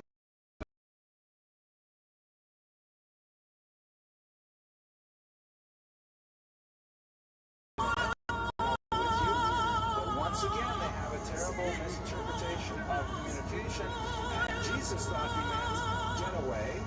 So Jesus says, that's it, okay, fine, I'm sorry, I'm religion. And away it went. Now, when you go back to the beginning of that Talmudic passage, it's very clear that the Talmudic text, which is not necessarily trying to teach us a historical fact, it's saying something about the relationship between the early church and Judaism, that, it's a little bit of self-critical. Maybe we pushed with both hands, and if we were a little bit less,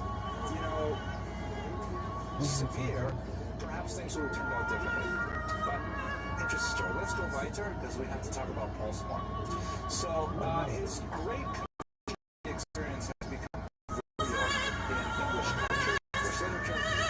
While traveling on the road to Damascus, he receives a vision of Jesus.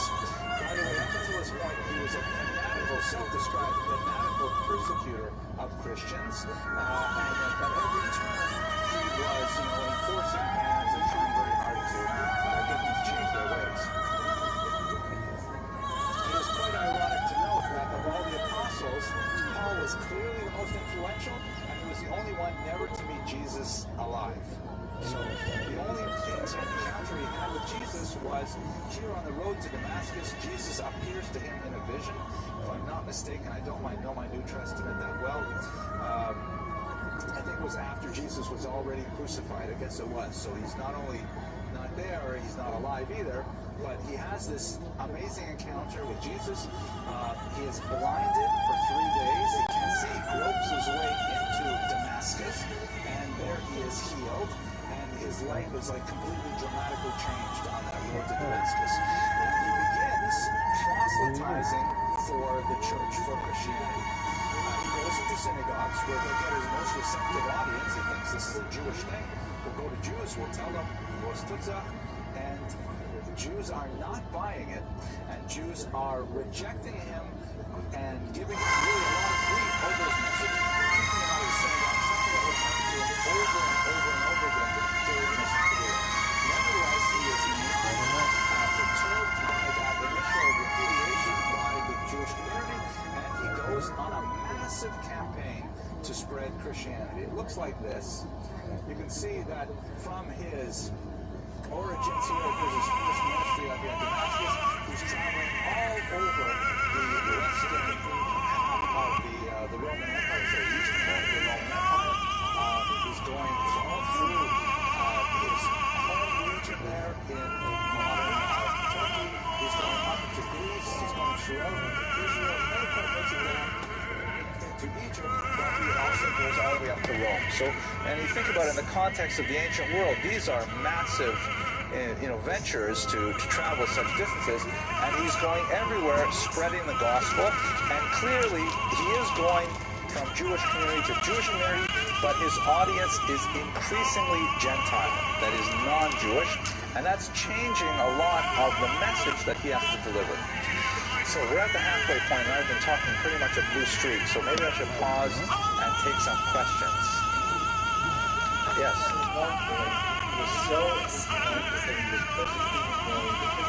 Yeah. But that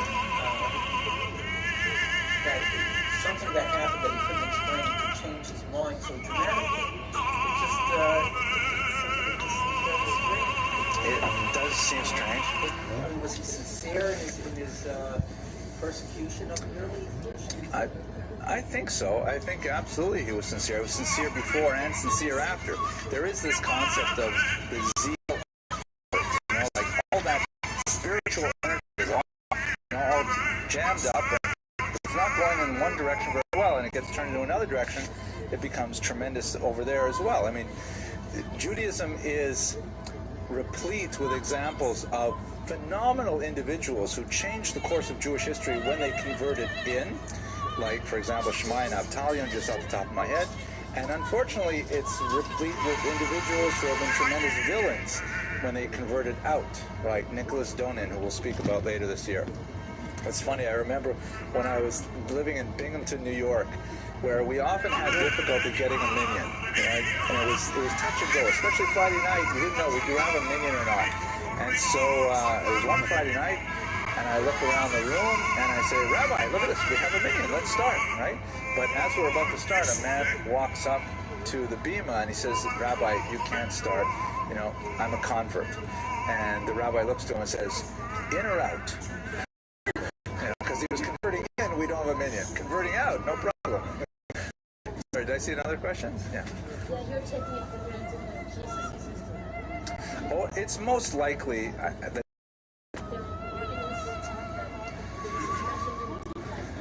Oh, yes, you're absolutely right. So it's quite the historical evidence, although we don't have any direct, documents from the period that Jesus did exist. There's simply too much evidence to suggest he didn't.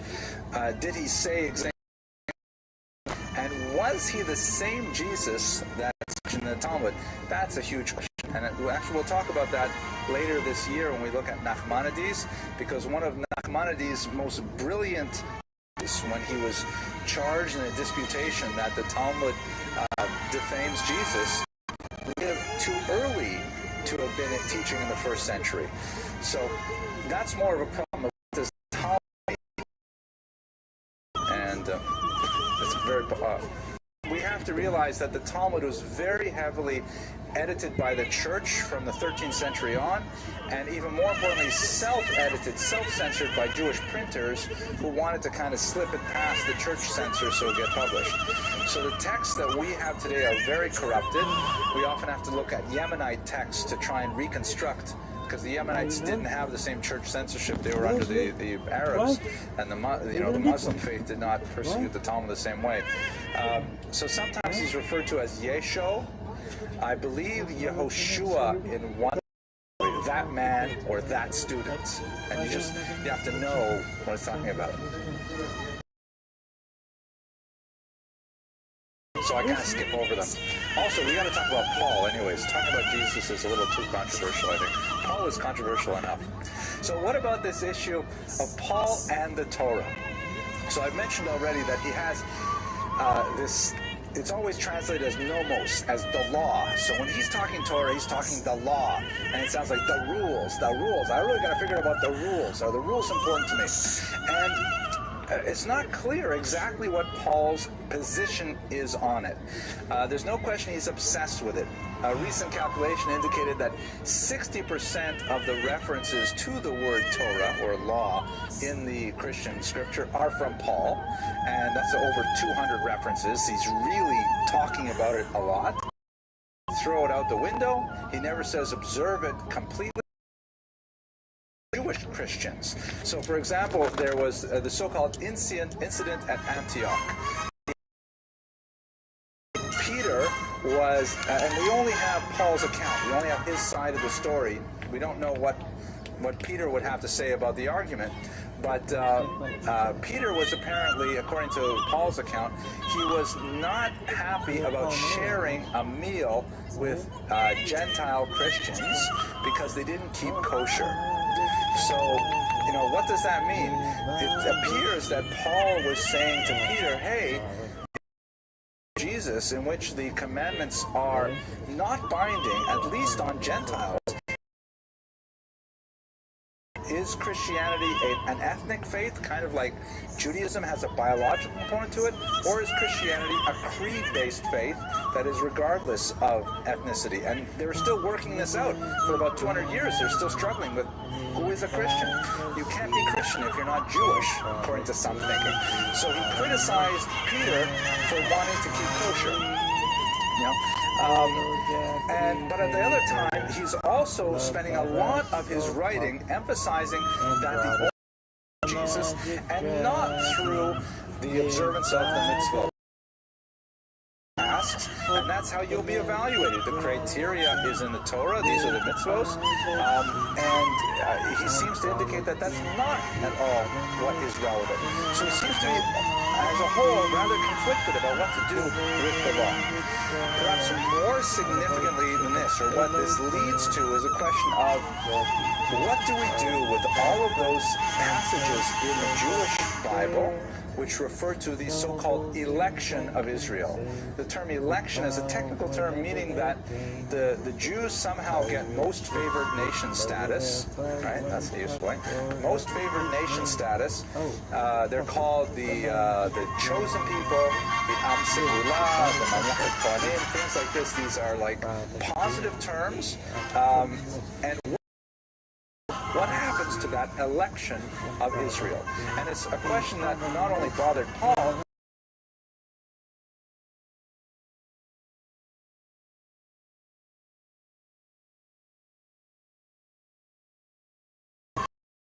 where do we fit in?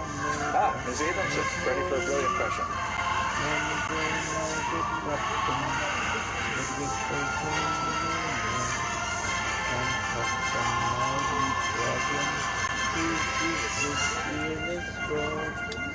Excellent question. It is in fact brilliant. What are his issues with the law? And I'll paraphrase. Tell me if I get it right. Is it only for Gentiles or is it also for Jews? And what did he himself do? Did he observe the law or not?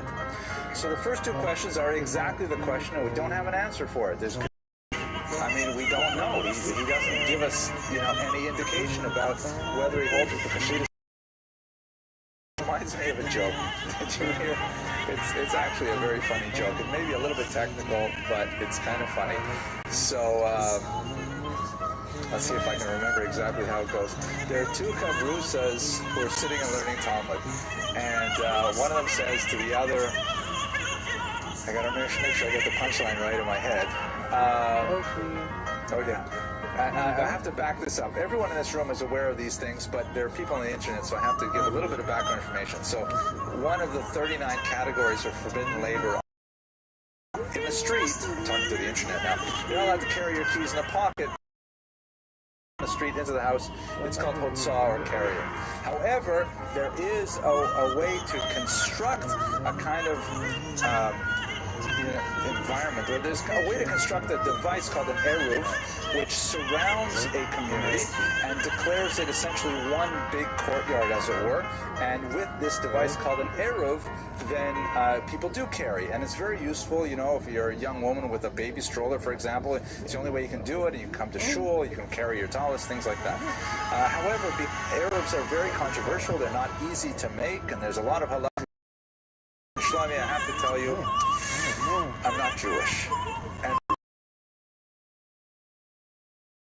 you're not Jewish. She says, well, the truth is, you know, I just kind of picked it up and sort of enjoyed it, and I learned Hebrew, and I learned Aramaic, and no one really asked me, so I just kept going along. And he says, that's ridiculous. I can't believe you're not Jewish. You've been studying Talmud for years. You could go for smicha. You could become a rabbi. What is the story? He says, listen, I have to tell you, Shlomi, the truth is, I transgress the Torah every Shabbos, just to remember who I am.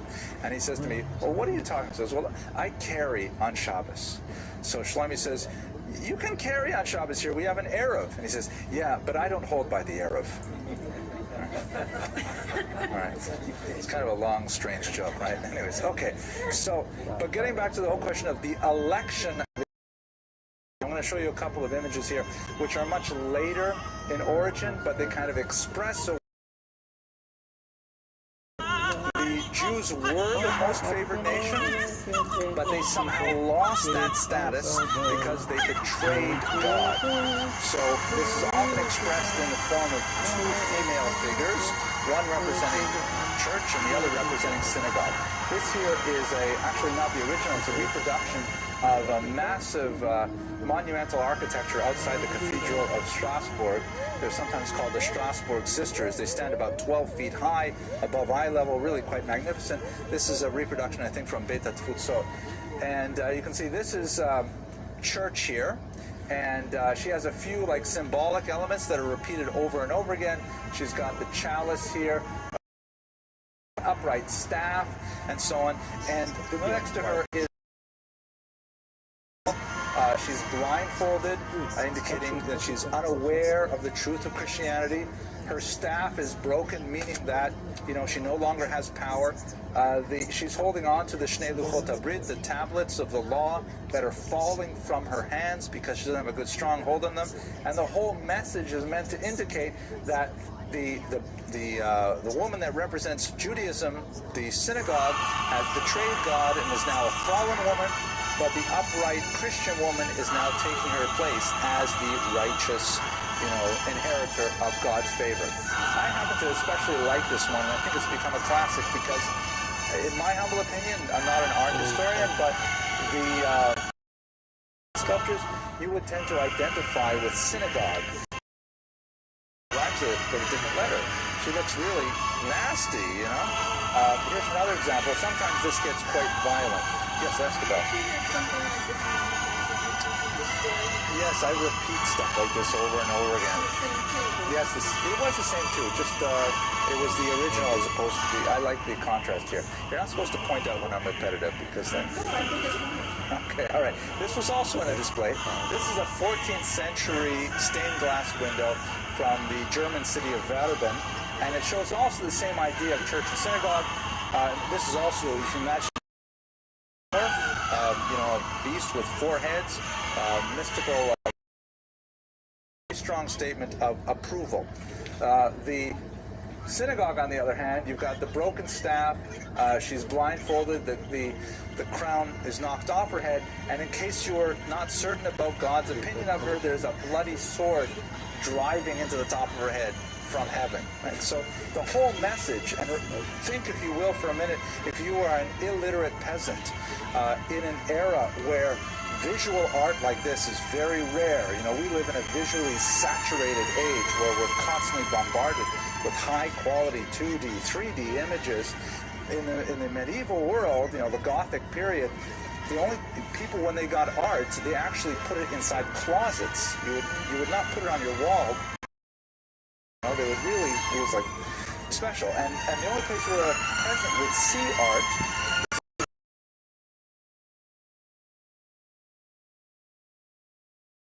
you take in all the details, and you may have a deacon or someone explaining to you what it means, and you get the message that the church is regnant and the synagogue is repudiated.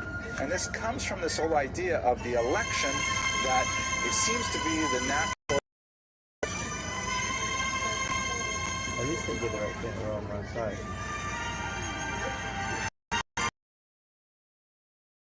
No, that's an excellent question. The reality is that the two answers, really. One is because for much of Western history, especially art history and literary history, when you speak about large abstract ideas like the church, you use female figures, like women. Yeah, justice, right? Why is a woman holding the scales, right? Just like that kind of idea. Women. The second thing is, this actually comes out of another form of art called the living cross, where Jesus would be portrayed as Jesus, and the left hand would be edited out as they just focused on the. When we get the new building, we'll have like beautiful lights, so you really. Real. And we can go about more details of this, but I don't want to do it on tape. So let's go weiter here. Now, he's warned by some of his followers that he is persona non grata in Jerusalem.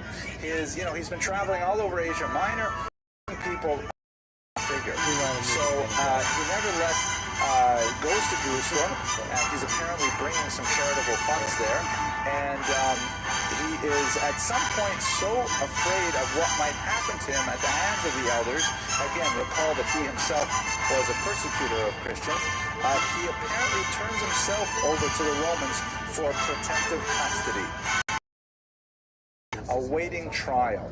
The trial was to be held, and again, we're not clear on exactly what was the charges.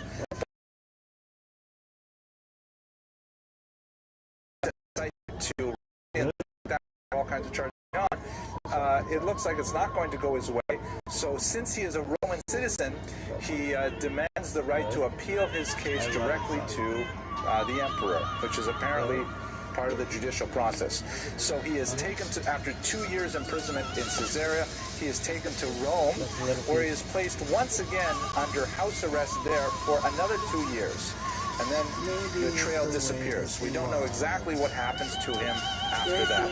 There is, however, a fairly reliable church tradition that he was beheaded by Nero's troops in the context of the dissolution of Nero's empire, and on charges that are unspecified.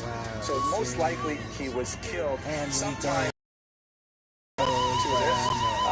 In 2009, there was an interesting discovery made in. An archaeological team went in there. Isn't that a great effect? Don't you love this? We actually go into the building like this. Into the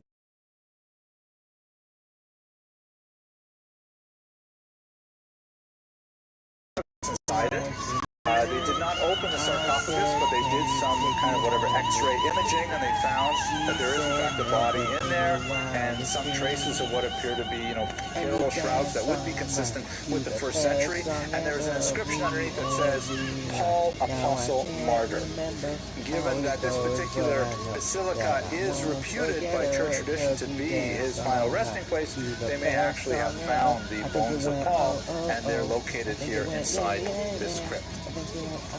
So if we go back and let's just kind of assess his legacy once again, without a doubt, promoting Judaism, but nevertheless his Jewish origins, his Jewish thought, and the Jewish context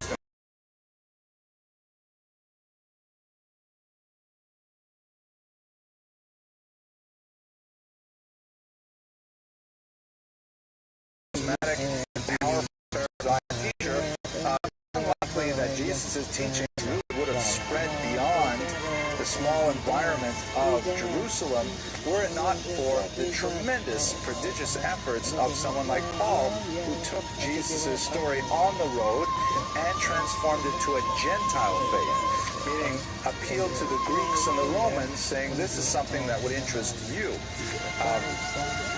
But nevertheless, he had a long-standing conflict, internal conflict over what that meant for his his Judaic heritage, and he struggled all the time with this question, which really is a question for the church even today. Is it universalist or is it particularist? How can you maintain both of those things simultaneously? As of people who are ethnically Jewish following two faiths, which now they really are two faiths, which unfortunately causes a significant backlash on the mother religion. Because while Jews and Jewish Christians are having an argument over what Christianity means, it was still an argument within the family. It's still an argument where, and you know, you can argue bitterly with your siblings and with your parents and with your children, but you love them. And you know, when push comes to shove, you still consider them within your family. But once it becomes a Gentile, unfortunately, there is a lot of negativity directed at Judaism. But in conclusion, there is a fascinating observation by a very heroic 20th century theologian, Rosemary Radford Ruether, one of the first Christian theologians to grapple with the meaning of the Holocaust for Christianity and the relationship of Christianity and responsibility for the Holocaust. And I strongly urge you to look at her work, because it is really, for the 1970s in particular, a very, very heroic attempt to deal with some of these difficult questions. She writes that the left hand of Christology is anti-Semitism. What she means by that is when the Gentile church is raising up the figure of Jesus, they are ipso facto putting down the mother religion. The two things have to balance each other out. And that and the later Gentile church. Okay. That was a really controversial about the Jews of Babylon, the Talmud, things like that. Okay. Thank you.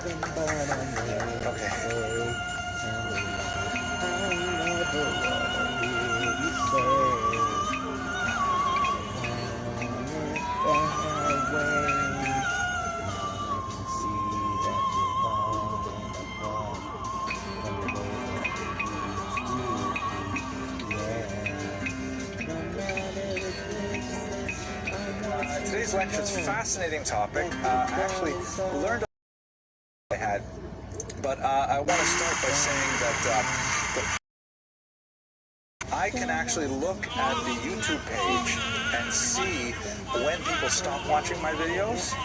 And last week I didn't tell a joke, and people stayed with the lecture much longer, about 77% longer actually than when I do tell a joke. So, and also the people at Torah Cafe, they always edit them out. Elia and Getzi and Kaya, they just take them out. So I'm not going to tell a joke right away. You'll have to invest at least 11 minutes into this lecture, unless I can't help it. Then you'll get the joke. Second thing is, you know, we were doing research right up to the last minute. I'm not exactly. We're speaking here to a massive crowd in Surfside, Florida, and so let's have a vote from the audience. How would you like to pronounce his name? Philo, right? Like the dough. Rhymes with Milo, right? That certainly makes sense, and that's corroborated by all the websites I could find that tell you how to pronounce Philo. The problem is, in Greek, it's clearly Philo. It's actually Philon in Greek with an N sound at the end. So I don't know if I appear horribly pedantic if I say Philo, or will I sound regular, you know, sort of like uneducated and say Philo. So I'm just going to go with Philo because that is the consensus of the audience. The second caveat is I can't hold back. I'm going to tell you the joke now anyway. So it goes like this. So this is a joke. I realize for these lectures is I'm especially interested in the question of Jewish identity. What makes a person Jewish? Is it? Obviously, it's easy to consider someone else a Jew or consider someone else not a Jew. But at what point does one person consider themselves a Jew? Fascinating topic that, of course, is especially relevant with the recent results of the Pew Research poll on Jews in America. And I think we'll find some insights in Philo as well. So the joke goes like this. It's set in Soviet Russia, in the late Brezhnev era when there's tremendous privation, huge shortages, and in order to get anything, you have to go and stand in line for hours at Cherha. You have to stand outside a shop for hours before you get anything. So the joke goes that there's a typical lineup at a grocery store. Everyone's waiting to get in and get some basic just learned that we're going to be receiving fewer cucumbers than expected to.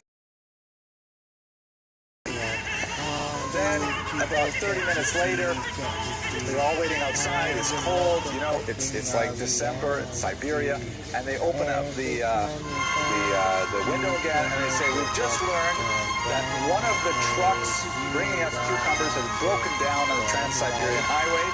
We will have less cucumbers than expected." And so therefore, all ethnic Latvians, Uzbeks, Kazakhs, and Tatars must leave the line and go home. So all these ethnicities have to give up. They all go home. This goes on and on all day until finally he opens up and he says, "We've just learned that the last truck of cucumbers was hijacked by the mafia, and we will have no cucumbers today. Everyone go home." So a pure, ethnically pristine Soviet citizen standing in line all day turns to his neighbor.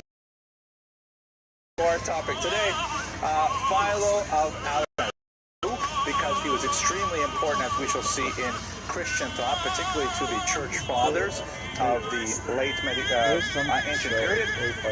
His years are roughly 20 before the Common Era to about 50 of the Common Era. We don't know precisely, but in one of his writings that is dated to roughly the year 42, he describes himself as an older man. Placing it in the context of the various activities, we assume that he probably was corresponding roughly to these years. These are extremely Leo. His life overlapped with Jesus of Nazareth, destruction of the Second Temple, and the eradication of Jewish polity in the Middle East. So what he has to say in this time period should a philosopher slash theologian, because he was very interested in religion. In fact, that was virtually the sole focus of all his writings was on Judaism and on a Jewish morality as he envisioned it. But there's a strange irony about Philo's life. He was extremely important in the Christian intellectual tradition, copied almost verbatim by Eusebius and then by all the other church fathers, and revered as a great Jewish philosopher, but he was totally ignored by the rabbis. And he is completely absent from the Hebrew religious tradition until the 19th century, when people begin to pay attention to him again. So, what a strange thing. And Aramean translations, Aramean, agree with him. They just totally ignore him. He's, as they say in Hebrew, chutz lamach, while receiving tremendous reputation among Christians as really the greatest expression of Jewish philosophy in the ancient period. This, for example, is one of the more fanciful 16th century representations of, as you can see, the Latin on top, Philo Judaeus, Philo the Jew. Of course, we have no idea if he looked anything like this, but it's a colorful picture, and I saw it on Wikipedia. So, moving forward, what do we know about him? With the exception of one reference in Josephus, which supports the idea that he was in fact as important as one would think from Philo's own writings. An attempt to analyze Josephus last week, everything we have to of his own life, which he does from time to time, or also by reading between the lines about what he has to say about the world around him, that we can kind of read backwards and learn some things about him. We can't figure out, however, quite a bit. This is another 15th century representation. We don't know if this looks anything like him. He's slightly wall-eyed here too, which I'm not sure if that was probably anti-Semitic or something. So, what do we know about it? He was a very prominent individual and from a very wealthy family. We know this primarily because of his description of his relations. His brother, Alexander, in Egypt, as I will show you shortly. We're not exactly sure what an alabarch is. In Greek, the term arch means like leader, like monarch, single leader, that kind of thing. And it appears there may have been some kind of treasure, certainly though a very high-level dignitary to be sure. We know that he was a great benefactor of Jewish causes in Alexandria and in Egypt, indicating that he had significant wealth.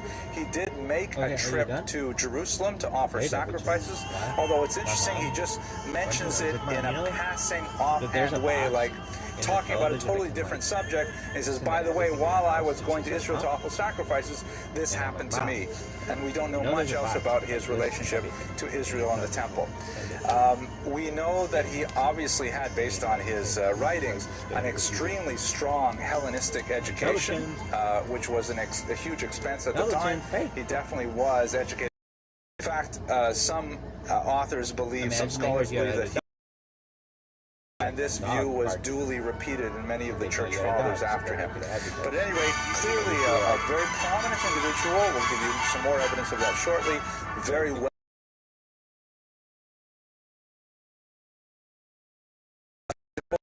to afford a life of leisure,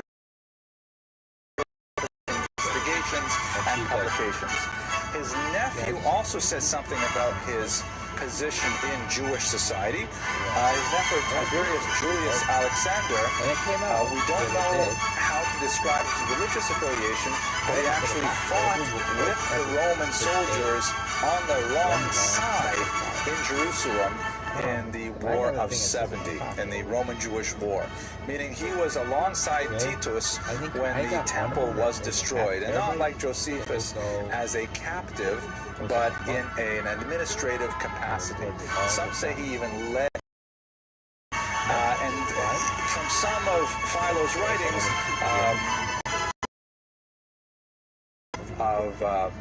completely turning himself over to the Romans.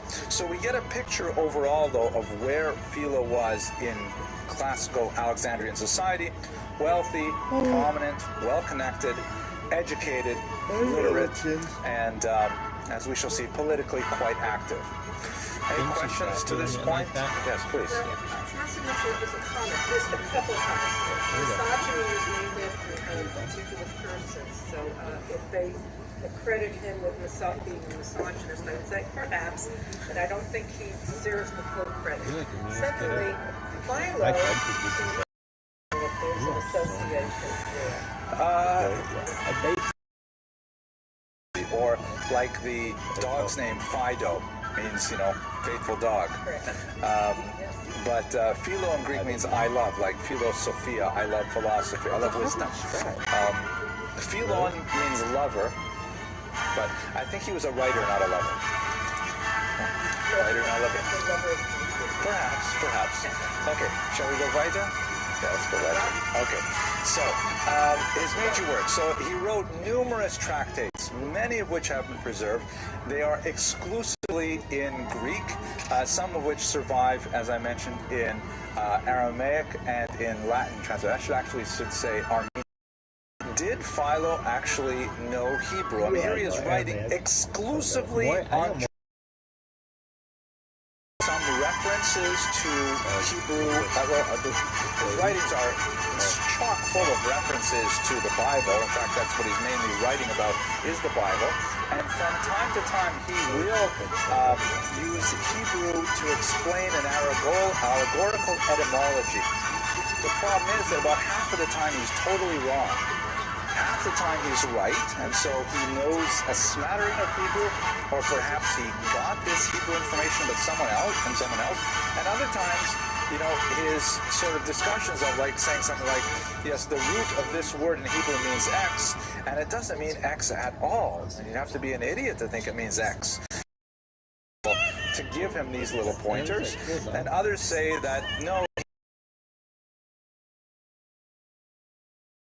is Greek philosophy. He was soaked in Greek philosophy, and especially Plato. In fact, again, thinking about the role of Philo in the transmission of Greek wisdom to the Renaissance, looking a little further, it's an extremely important thing, because he was sort of the bridge for the church fathers to take Greek wisdom and retain some value for it, so that once they got past the Dark Ages, there was at least a memory that, yes, there was this guy named Philo who was interested in some guy. A very important role in kind of bridging the ancient world with the medieval world as well. Jew. He believes in Judaism so much that he devotes all of his energy to writing book after book about various aspects of Judaism. Greek, written in the Greek language, but more significantly perhaps written in a Greek style, with Greek syntax, Greek questions, and they read like philosophical tractates. He's essentially totally absorbed within the Greek world and yet obsessed with Judaism. It's an unusual kind of posture of identity that I think we will actually find much more recognizable as we contemplate the 20th and 21st century. So let's just understand a little bit about what is this Greek stuff that obsessed Philo so much. This concept of Hellenism, the word Hellas means Greece, and Hellenism refers to the spread of northern India, places like what would be today Pakistan, the Punjab, all the way over to Bangladesh.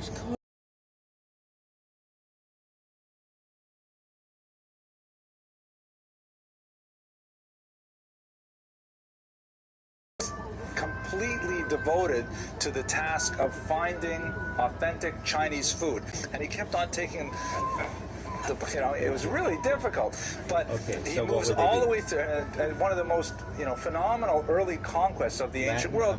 He takes over the entire eastern Mediterranean basin. Here is Alexandria, by the way, in Egypt at the Nile Delta, all of way out into this region here, where he finally his soldiers back, but on the way back he dies most likely from alcohol poisoning. He just simply drunk himself to death, and the empire collapses. And once the empire collapses, it's divided among three of his generals. You have this part here is held by the Ptolemies, spelled with a Ptoleman, and over here is held by the Seleucids. This would be Antiochus of Hanukkah fame, and the third is left in the Antigonids, which is out here in central Greece. But what's really important about Alexander's contribution is that he schlepped along with him this tremendous body of Greek wisdom, which was vastly superior to anything anyone else was doing at the time. They had the mathematics of people like Euclid, they had the philosophy of Alexander's son, Philip, if I remember correctly, and the Greek stories, mythology, all these other cultures who were immediately overwhelmed with it, Jews included. Jews loved Hellenism, and Jews absorbed as much of it as they can. And of course, we're familiar with the backlash that occurred in the 2nd century before the Common Era, because Hellenism was so powerful, it threatened to completely overwhelm Jewish identity, such that you have the Hasmonean revolt, the Hanukkah revolt, where traditionalists who were arguing that Greek culture was seeping too far into Jewish culture, was going to eradicate it, and they had a civil war against those Jews who felt that no, Greek culture is good for us and we want to accumulate as much of it as possible. In favor of the traditionalists, I should say, in the 2nd century, it continued 150 years later. fight is still avidly going on, and it's not clear where we should put Philo in the entire story. So, any questions about Hellenism so far? No, good, clear as the sun at noonday. So here's Alexandria, right here on the western Nile Delta. It is the second largest urban concentration of Jews in the ancient world. It is a city, if you will, kind of like, Jewishly, it's like New York compared to Jerusalem. Jerusalem, of course, the beating central heart of the Jewish people, massive concentration of Jews I'm talking about today, and no one would deny that it's certainly the capital, the spiritual capital, at least as, say, Jerusalem Jews, they, speaking English and things like that, but nevertheless, Alexandria in this time. Alexandria was a huge population, multiple ethnicities in the city, indigenous Egyptians, Roman overlords, and Jews. And the Jews were extremely numerous, so much so that they ended up taking over more than 1/4 of the city's population, both literally in terms of absolute numbers and also in terms of the actual physical quarters of the city. They ended up, moving into other quarters, which caused a significant amount of conflict, as we shall see. The Talmud speaks of massive synagogues that were so huge, I'm sure you're familiar with this passage, so huge that when they said Kaddish, it was necessary to wave a red flag so that people knew when to say Amen. I'm sure if the rabbi was here right now, he would say something like, we need that. You need the red flags. I don't mean to cast asparagus at anyone here. Kaddish existed already at that time. Did the on Kaddish, fascinating extended meditation on the history of this tefillah. I believe it does go back this far. There are several slight variations in the various Kaddishes, and I'm sure you could date those specifically to particular places. But, maybe I should take it back. In the Gemara, it talks about saying Amen, or maybe Baruch Shem Kavod Malchuso Le'olam Voed. In the matter of the creative bread to us, they quoted the things that a French marathon, I don't know what it was about. I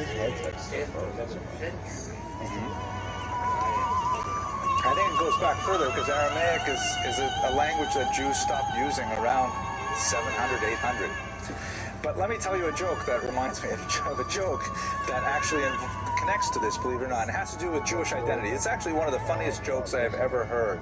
It is not the funniest joke I've ever told. Who was out of work. Please don't stop me if you heard this. Jewish, I just got to take any kind of job. Any kind of job that I can find, I'm going to take it. He opens up Variety, or whatever is the trade paper there.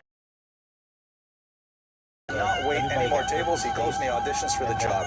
Puts on a gorilla suit, and he's a Stanislavski method actor, so he really gets into the part, and he gets the part, no problem, hands down. Turns out that the Los Angeles Zoo, see what's on my mind, the Los Angeles Jew.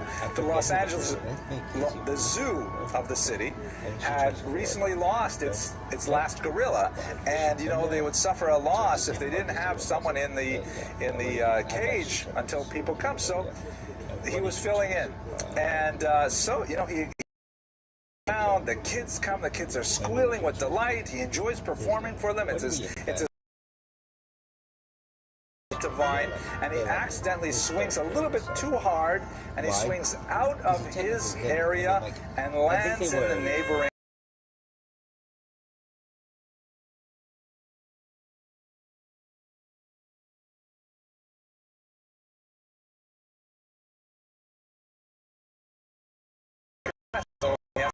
Last words. Covers his eyes and he says, Shema Yisrael, Hashem Elokeinu, Hashem Echad. Right? And the lion says, Baruch Shem Kavod Malchuso Le'olam Voed. And then the giraffe says, Shah, you'll get us all fired. So that joke somehow says a lot about Jewish identity, about what's going on. Okay, so massive synagogues, huge population of Jews who are very committed, synagogue goers. It says something about the community.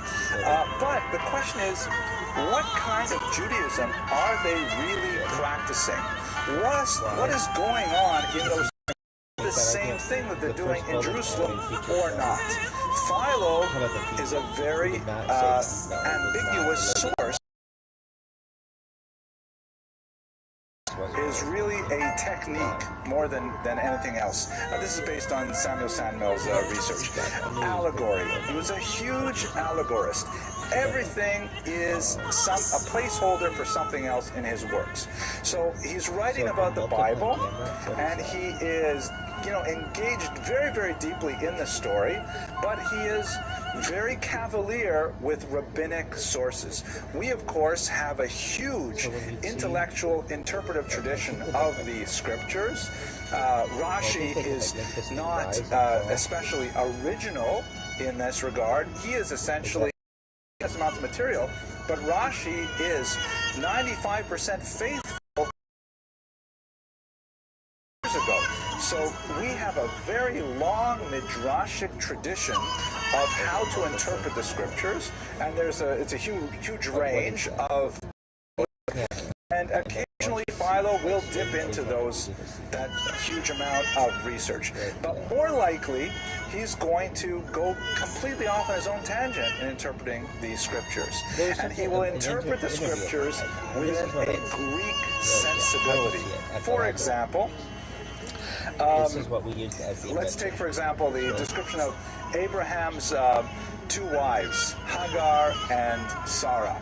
So we all know the story, of course, so I won't paraphrase it, but Philo writes as if Hagar and Sarah represent philosophical concepts.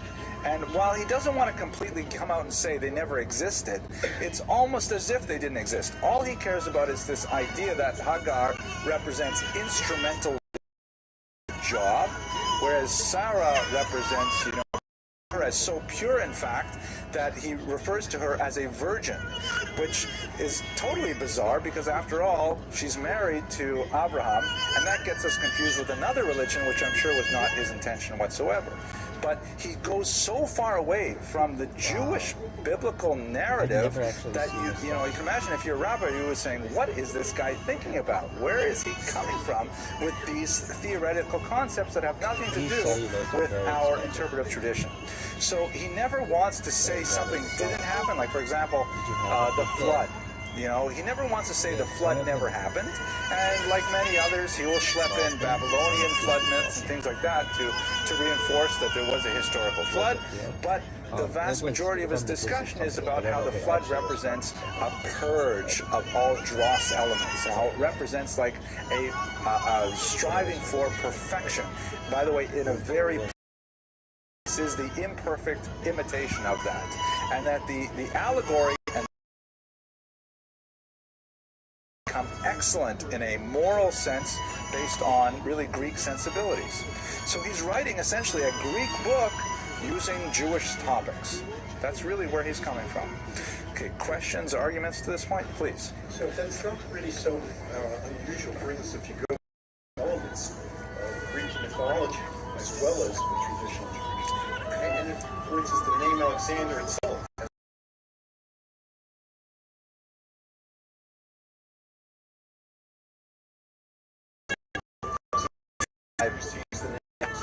best friends have named their kids Alexander. Yeah. So, and even if you go back to the Talmud, you see, a kind of dichotomy there. There's great affection and yet great condemnation of Hellenism. So it's kind of a conflicted sensibility. I agree with you completely. A lot of the archaeological evidence, the Dura Europos synagogue, for example, even has nudes in it, like Greek-style nudes on the walls. Can you imagine that? Like, for example, they have this big scene. I can show you if I get out of this program, but they have the scene of Moses' rescue, standing on the shoreline, and she's in the water, and you wonder, that would. So, but the idea, though, is if you can imagine, if we can put this into, like, what's the dichotomy here? What's the problem is, if you can imagine a prominent Jewish writer today, for example, borrowing very freely from Christian norms.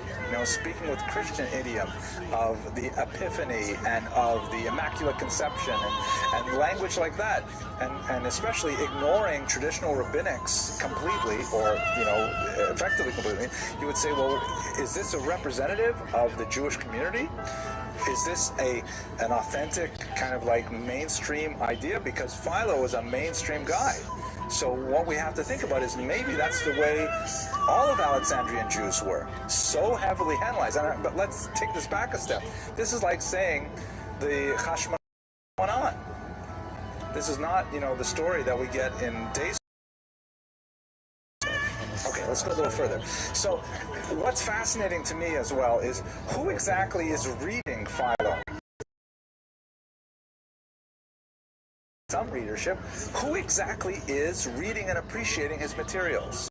It wouldn't be traditional Pharisaic rabbis, because they would object to so much stuff that's in Philo. It must be that he had a large audience of committed Jews who are not rabbinic in nature. Committed Jews who were more interested in Greek thought and Greek methodology than they were in traditional Judaism. Where there are a lot of Jews, the majority of Jews, who are, like, it sounds American and it fits with what I watch on television and read in the newspapers, that it makes sense. Appreciated this. And as we mentioned a second ago, the Hanukkah dichotomy, I wonder how they read the Hanukkah story. I wonder how they dealt with that, because for them, that would have been intolerable, I think, in terms of the challenge to their identity. Let's have a look at some of the more historical aspects of Philo that I think should be useful for us in seeing how it plays out in a larger context. The most important Jewish event in Alexandria, based on the limited data that we have, was a horrible pogrom that occurred in the year 38. The origins of the pogrom was appointed by a previous of Flaccus's close friends executed, which was, and by the way, this is entirely based on Philo's account. We don't have any other sources of this except for what Philo says and then what Josephus later repeats. Josephus was a horrible plagiarizer, so we don't know if he had anything original to say or even to critically evaluate Philo's account. He may have just included it wholesale, but it is, basically upheld by Josephus for what that's worth. So Flaccus became very despondent, and in Philo's account, he really wasn't interested in governing the city well. So a few years later, in the year 38, Agrippa I was appointed the ruler of Judea, and he was appointed in Rome, and he made his way back from Rome, and he stopped the amount of tension between the various ethnicities in that city. They are neighboring regions, Egypt and Israel, and so Flaccus did not want to, outright disrespect Agrippa, but he certainly was prepared to condone public disrespect. So the hoi polloi, or the masses, they had a certain amount of anti-Semitic activity, which consisted at first of basically the mounting of satirical plays ridiculing Agrippa, which were, popular fodder for entertainment. I guess if you translate that into 21st century terms, that would be kind of like New York Daily Post big. Specifically, some of the Egyptians wanted to place busts of Caligula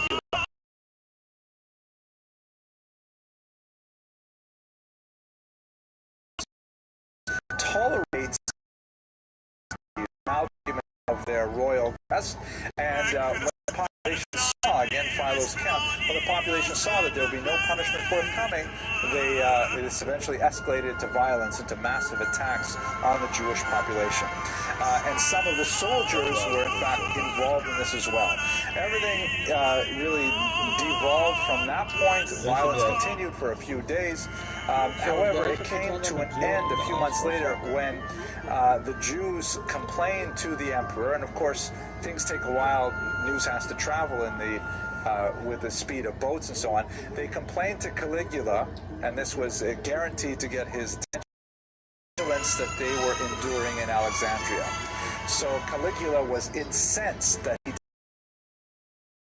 executed for his poor treatment of the Jews. Now again, it's a very bizarre kind of story, and the difficulty is we're taking it from Philo's account.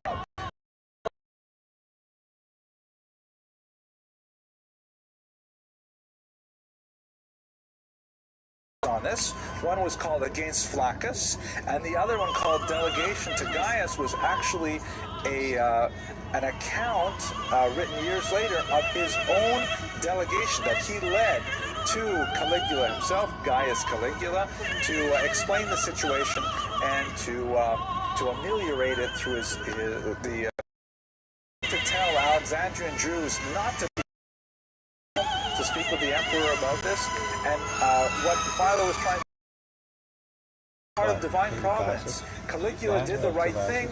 He withdrew Flaccus from his position, and Flaccus was eventually killed, and we see that it all works out in the end. Roman rule, he wanted to say, was good for the Jews, and that the Jews should keep their head down and not complain so much, because ultimately it is appropriate for Jews to submit to the overarching authority.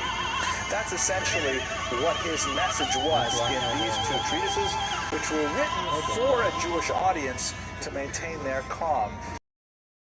Yeah, very nasty individual. Oh yeah. Yeah. Okay.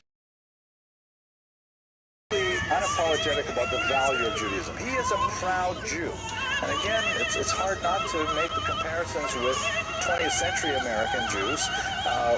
One of the things that shows up again and again in surveys done either by the National Jewish Population Survey or by the Pew Center most recently is that Jews are really proud to be Jewish. It's one of the high markers. They score very high in terms of Jewish pride.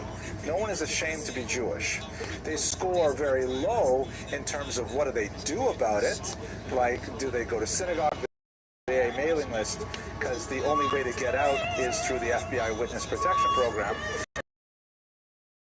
Expressing pride in his Jewish identity, a belief in the future of the Jewish people, and he's happy to participate in.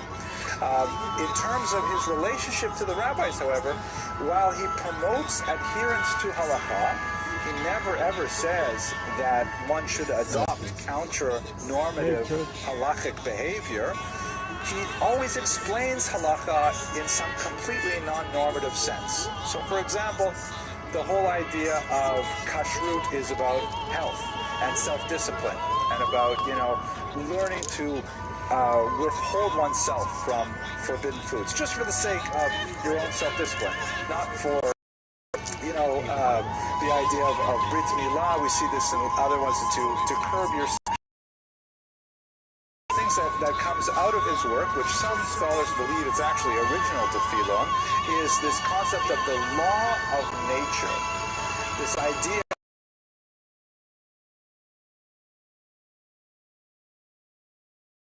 Torah itself is God's way of expressing a human law of nature, meaning that if you follow the Torah, you will be perfectly in harmony with the universe as a whole, which is not something that occurs in rabbinic literature.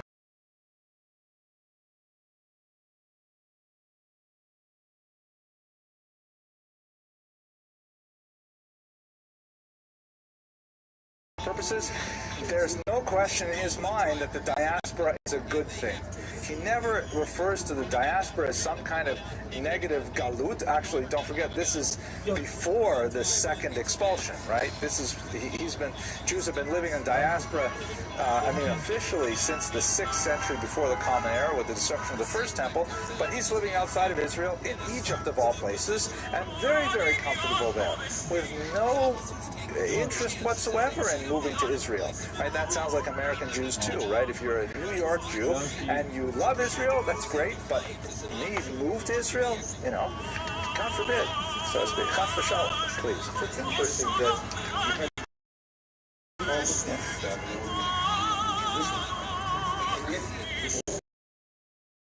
Right? yeshivas of Israel? Is it a permanent? That's a fascinating observation. I think that's very much congruent with our analysis because, okay, they have large populations, they have large synagogues, but they don't have large yeshivas. They don't have them because maybe the kind of Judaism they're expressing is Greek. They have gymnasiums.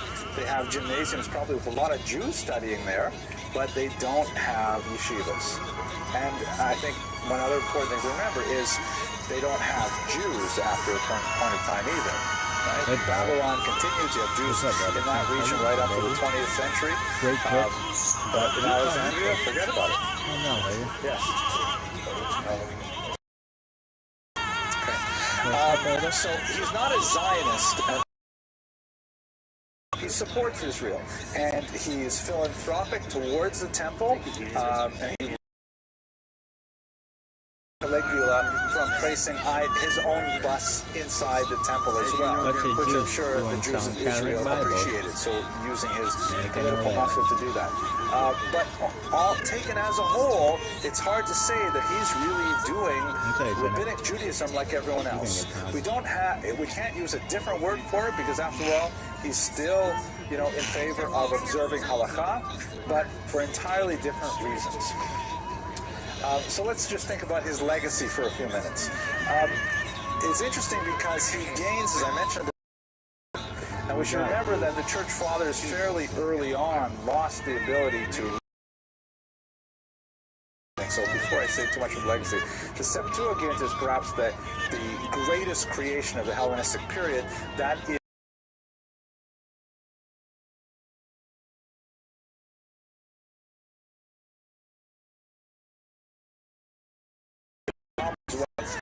was the outcome of a miraculous occasion. The story goes that King Ptolemy brought together 70 rabbis, and he gave them each a copy of the Hebrew Tanakh. He put them in separate rooms, and he told them to create a translation, and they would work out the differences. But it turns out when they all came out of their separate rooms, miraculously they all had created exactly the same Greek translation of the Bible. And I have to tell you this because Yitzhak Plickard used to say, you call that a miracle? That's not a miracle. Take 70 rabbis, put them in one room, expression of the melding of Greek and Jewish culture, and so you have these early church Torah. Ironically, they're reading the wrong go-to guy for the rest of the Jewish world, but that's their understanding of Judaism through Philo. The rabbis completely ignore him for reasons that I think should be fairly obvious, that he's not in touch whatsoever with traditional midrashic scholarship. He has no credentials in traditional scholarship, and they just totally ignore him, and he's cut off from the trend of Jewish scholarship.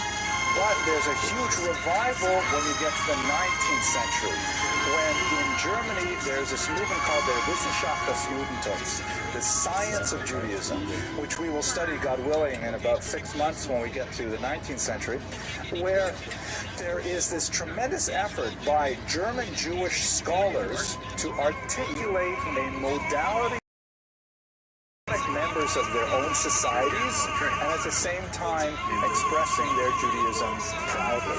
And this is proud to be a Jew, and he's writing, and he is leading, and he's got delegations and stuff like that. And so all of a sudden in the 19th century, Philo becomes a hero in the Wissenschaft movement and is essentially restored to the intellectual tradition of Judaism, although not necessarily in the same method that the rabbis would have liked. Ultimately, though, in the 19th century, many viewed him as a model, as a modern diaspora Jew. Is really one that many Jews have, consciously or not, adopted and philosophical reasons. I thank you very much for your indulgence, and I look forward to, God willing, speaking to you next week, where we have a super controversial lecture. We're going to look at Paul of Tarsus and early Christianity in the Jewish context. Thank you very much for listening. I saw this movie and I said I'm going to do something.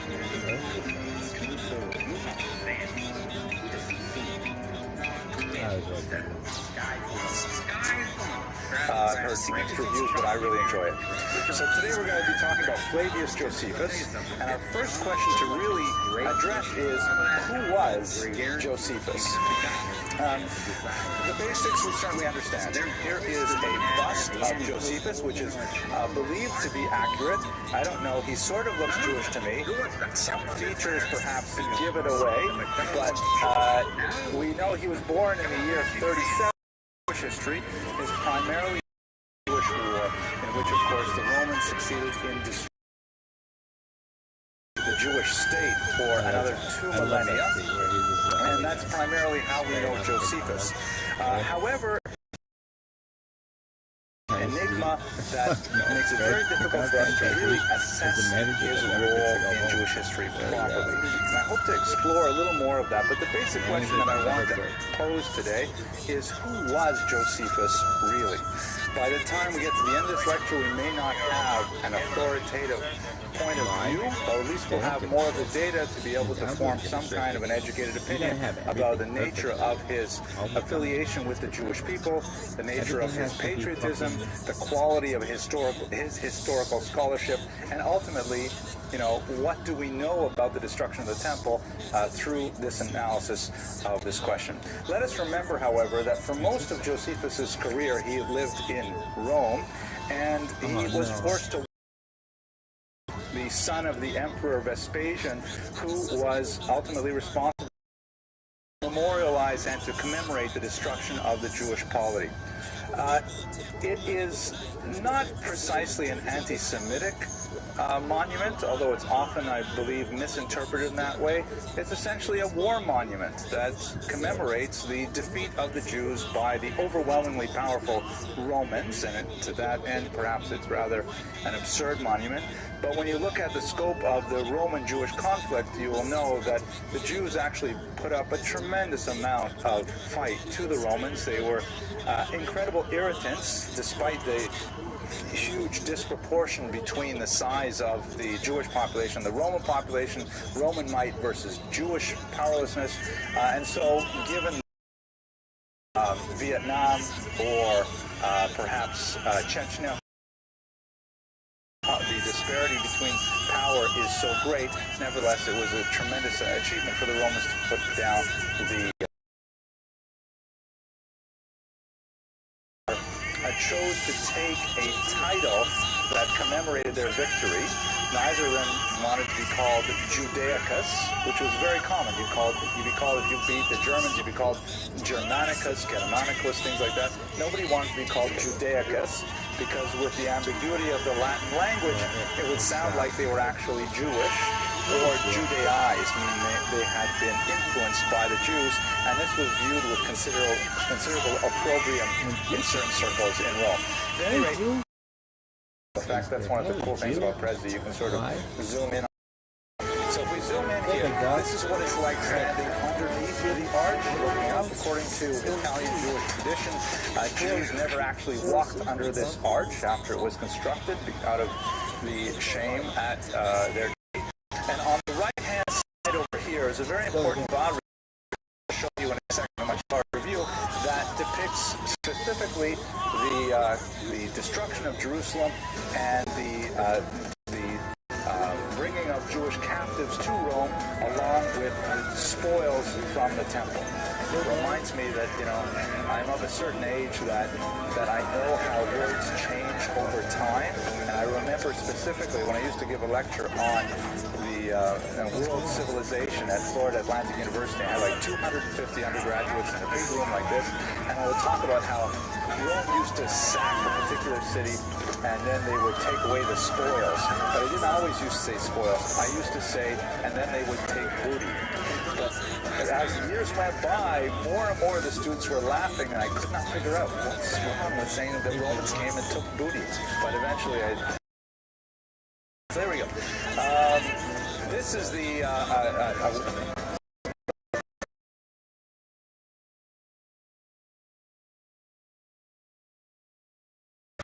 in captivity, and of course, icon, the menorah from the are from the temple, which is, according to this depiction, there's some contradictions in the Midrash literature. It is actually carted off to Rome as a symbol of the ultimate defeat of the Jewish people. But of course, as that saying goes, perhaps you've seen it written on a wall. It says, God is dead, signed Nietzsche, and then underneath it says, Nietzsche is dead, signed God.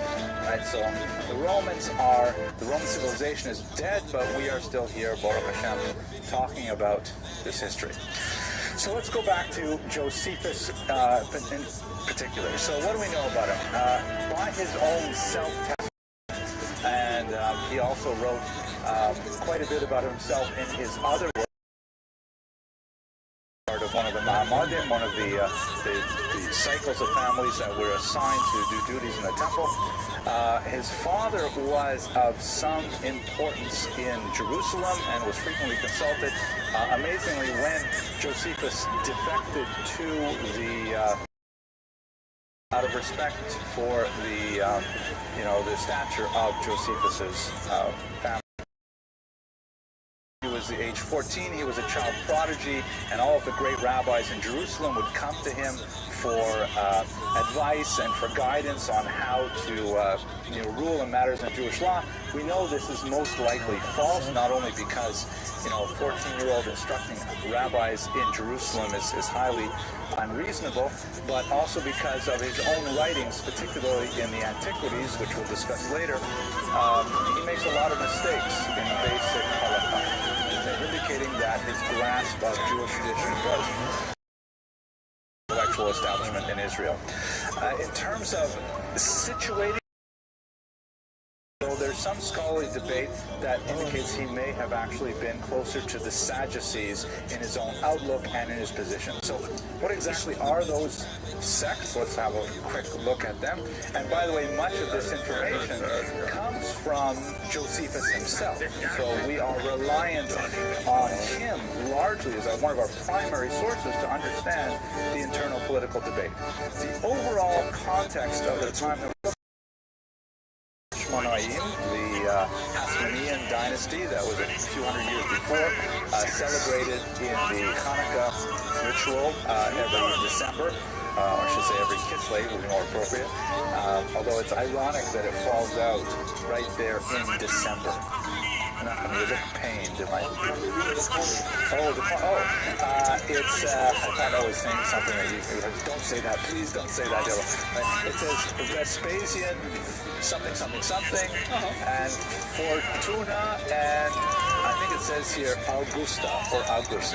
August fortune, meaning, like great, impressive fortune. I don't know what this, maybe it says Caesar here, Imperator Caesar, we're figuring it out. But this is a picture of Vespasian, point issued by the general himself quite a bit of time. Anyway, the Hasmoneans succeeded through their own internecine fighting and through their inability to really, take the country in a positive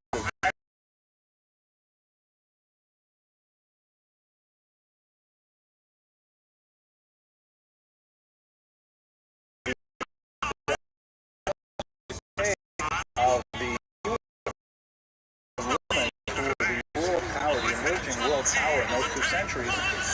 They slowly extended their control over the region, first geographically and militarily, and then, more importantly, administratively, because the Roman way of dealing with established countries in particular, I'm not talking now about, let's say, Gauls or Visigoths, people like that, the Romans preferred to co-opt the leadership of a given region, grant citizenship and the rights that go with citizenship to the higher echelons of society, and then essentially declare them, allow them to have significant independence as long as they pay tribute to Rome itself. And so Israel had, as they continued to rebel against the Romans, unsatisfied those rebellious elements and ultimately destroying the entire Jewish system of self-government. I'm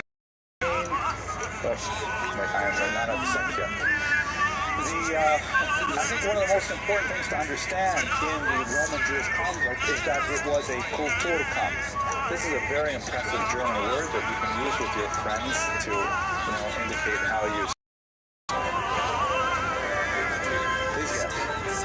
culture. Excellent. Well done. Yes, excellent. That's here, man. Ms. Abrams said, you must come from party intellectual stomach. I have to say, right.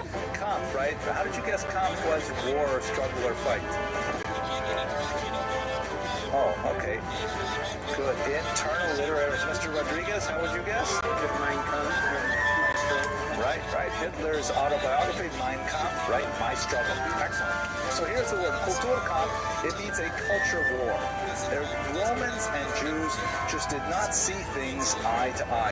They lacked a lot of the basic vocabulary to be able to speak to one another. Again, it sounds a lot like contemporary politics. But I'm amusing myself. I don't know if you guys are enjoying it, but I'm like this. Know that the government is actually shut down? And did you know that? No, you just can't get along. Okay, so the Kulturkampf, get back to go, focus. Romans were extremely tolerant of religious differences. Roman view of religion was they didn't take it terribly seriously, and whenever they conquered another territory, they simply absorbed those gods into their own pantheon, and if they especially liked those gods, they even just applied Latin names to their gods, and they were happy. You guys can worship any god you want, no problem. So they're actually very relaxed and easygoing when it came to religious differences, but only insofar as they understood the limits of religious toleration. When it came to the Jews, they simply could not grasp the notion that the Jews worshipped an invisible God. They just don't want to tell us. It's a really good idol, but nobody can see it. Fantastic images of a deity. Furthermore, what they had a lot of problem was saying, okay, fine, you guys have your gods, but just be, respectful of other people's gods. Why do you have to, disrespect our gods? Like, for example, we have this thing once a year, you offer a sacrifice to the emperor, and it's not a big deal. You come, and if you have the money, you buy this. If you have the money, you buy that. You come and you offer a sacrifice before a statue of the emperor, you bow down. What's the big deal? But the Jews, of course, they have a huge antipathy to any kind of idol worship, and they would refuse consistently to bow down to idols and so on and so forth. So Roman legislation actually made a specific exemption for Jewish particularities, saying, okay, the Jews don't have to do this, because we know they're Meshuggah, they can't do it, and that's a Latin term, and they had only a certain number of things like that. And that's when they had days off, a certain number a week. But lazy. What is wrong with these people? It's like they're either fasting or feasting. It's all the time. What is wrong with these people? And so they thought the Jews were lazy. They had a huge problem with Jewish rituals that seemed misanthropic, meaning that they hated other people. Kashrut and Bris Milah were at the top of the list. The idea that the Jews would not engage in conviviality with Romans, that they wouldn't sit down to a meal at a Roman table, was hugely offensive. The idea that they liked Judaism in some ways. The idea, though, that you only could become Jewish if you were a male was through circumcision, was considered, an unfairly high threshold of entrance into this very exclusive. Israelites just not see eye to eye on so many things. But the Romans were, by and large, pretty tolerant. You would be hard-pressed to find a consistently heavy pattern of religious persecution. You would find incidents of it, you would find economic exploitation. It's not until the war really Hagionic persecutions in the 6th century that you'll see really strong, nasty persecution. The 10 martyrs of the state, for example, are from a much later period. And the Jews were nevertheless not satisfied. The Jews were constantly pushing and wanting to gain certain advantages, or I shouldn't put it like that. They wanted to gain certain leniencies for their religious viewpoints, which the Romans simply could not understand. Also, the Jews were incredibly bad at fighting with each other, or maybe they're very good at fighting with each other. There are huge divisions within the Jewish population, intellectual, religious, economic divisions that resulted in an almost complete inability to achieve unity in the 1st century, which of course resulted in disaster. Josiah, he returned, the rebellion was under full swing. I refer region shown here to defend it against the Romans. And let's talk a little bit about what was happening there. But I have to give you some of the background on the four major Jewish sects so we can understand where to place Josephus here. Okay, so again, this is largely taken from Josephus, but confirmed by extensive references in the Jewish literature, the Talmud, the Midrash, and so on, and some Roman texts as well. Basically, you have four distinct political orientations that the Jews adhered to, and they were the Sadducees, in Hebrew the so-called Tzedukim, who were essentially the establishment. The Tzedukim controlled the temple cult, which was the center of Jewish worship. They had very close relationships with the Roman governing authority, and for example, the issue of life after death, called Perushim, which probably comes from the Hebrew word lifrosh, intellectual descent from him, which is a dubious attribution. The Perushim, or the Pharisees, were the so-called rabbinic Jews. They are the good guys, the winners, who eventually, succeeded in propagating Judaism to our day. The Perushim, so-called separated from the Sadducees and what they felt was a corrupt temple, and they saw disciple circles around Israel of very dedicated followers who focused most of their energy on the study of Jewish law. They essentially abandoned the temple because they felt that with the corruption of the Kahuna Gedola, the high priesthood, it was without effect, and they put much more emphasis on things like prayer and study as a religious act in their ideologies. They were largely without hard power. They didn't control any major institutions save those that were important to themselves, but they had a lot of so-called soft power. They had a wide following among the Jewish as their true intellectual and spiritual leaders. Jewish society, many of them lived in caves, a rather ascetic lifestyle, sometimes celibate, because quite a bit of their writings have survived through the discovery of the Dead Sea Scrolls in the 1950s. These were kind of like the sort of weirdos of the Jewish world, and when we found these scrolls, we saw that in fact they were even weirder than we had originally thought. And finally, the Zealots, the Kanoim, these were Jews who felt that the most important thing that Jews had to do was to throw off the Roman yoke, and to engage in violent armed rebellion, resisting the Romans, and to push them out of the Holy Land itself. They were the primary instigators of the rebellion as a whole, and their, rather aggressive approach to the lackadaisical Roman soldiers, where they committed mass suicide, something that will be echoed in Josephus' own works. But we know quite a bit about these groups, primarily, as I mentioned, from Josephus. Okay, we're just past the halfway mark, so maybe I could pause and ask for questions. Yes?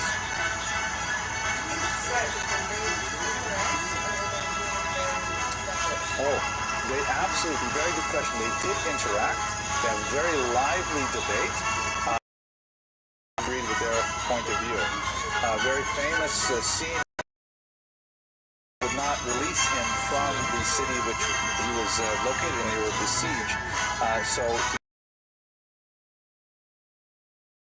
he didn't believe him and didn't believe the students, so they drove iron bars through the top of the coffin, and luckily Yochanan ben Zakkai miraculously was preserved. So there definitely is a lot of give and take, violent sometimes, but also, the Gospels, you'll see that priest, and then there's like Nicodemus, the Pharisee, who's very interested in Jesus, and there's quite a bit of give and take between all Jews that they were celibate. They had to have membership drives with some frequency. They had to actually go out and get more people to join. So, yes.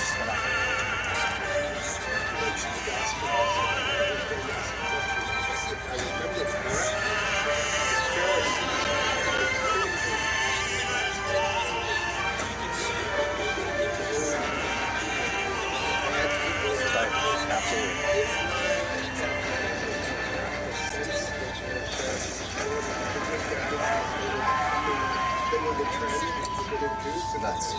I wonder why they were treated that way. That's an excellent question. I'm going to repeat it because we have the microphone. Basically, Menachem is asking, why is it the Pharisees seem to come off so badly in the Gospels? They seem to be the difficult people. Is that a fair paraphrase? The likely reason is because Jesus is most with Pharisees because he was closest to them. And the Pharisees, that's where you have the most arguments. Listen, I was on a road trip now for 3 days with all of my kids. People in the street. You argue with people you love. You argue with people you're close to. So that's why the Gospels portray the Pharisees in such a negative light. Unfortunately, especially as the Gospels became less of a Jewish document and more of a Gentile document, again, we'll have to postpone large represent. Right? If you could imagine, if you were to drop a microphone over your family dinner table when you're having an argument, and then Martians were to listen to the tape and translate it from Yiddish into, well, actually they speak Yiddish in Mars, so if they read it, they would think that, my gosh, what a dysfunctional family, they all hate each other. But in reality, that's what families do, right? They argue with each other because they love each other and they want to win. Okay, let's go on then. Excellent questions. All right, so now, questions about why exactly he went to Rome as a young man. Attach this to certain passages in the Talmud that speak about sages going to Rome to plead for Jewish rights and privileges. It's impossible for us to tell given the nature of the extant documentation, but we know that he had a very, very powerful experience in Rome, meeting with powerful people, in particular powerful women, many of whom ended up being his sponsors later on in life. And he was overwhelmed with the nature of Rome. And when you think about it, it was it was like going to, I was going to say Washington, D.C., but maybe that's not a good example. It was going to a city with massive architecture. The Romans had developed all kinds of tremendous techniques for construction, poured concrete, things like that. And these huge institutions, august institutions, great power. The Roman armies were incredible in their efficiency and in their unstoppable nature and so on. And he was completely, to use the idiom, blown away, disappointed by the Hamish nature of Jewish culture.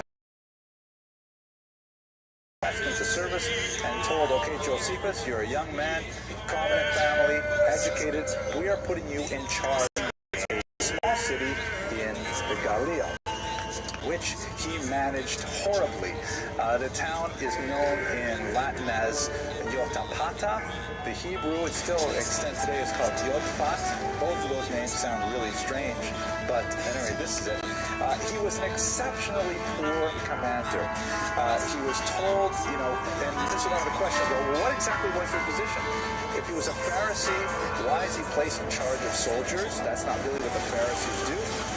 If he was a Sadducee, well, the Sadducees don't fight against the Romans, and he certainly wasn't a zealot. What exactly was he? How did he fit into these various layers and guess, based on particularly on the research of Professor Bentwich, who wrote a very important biography of Josephus at the turn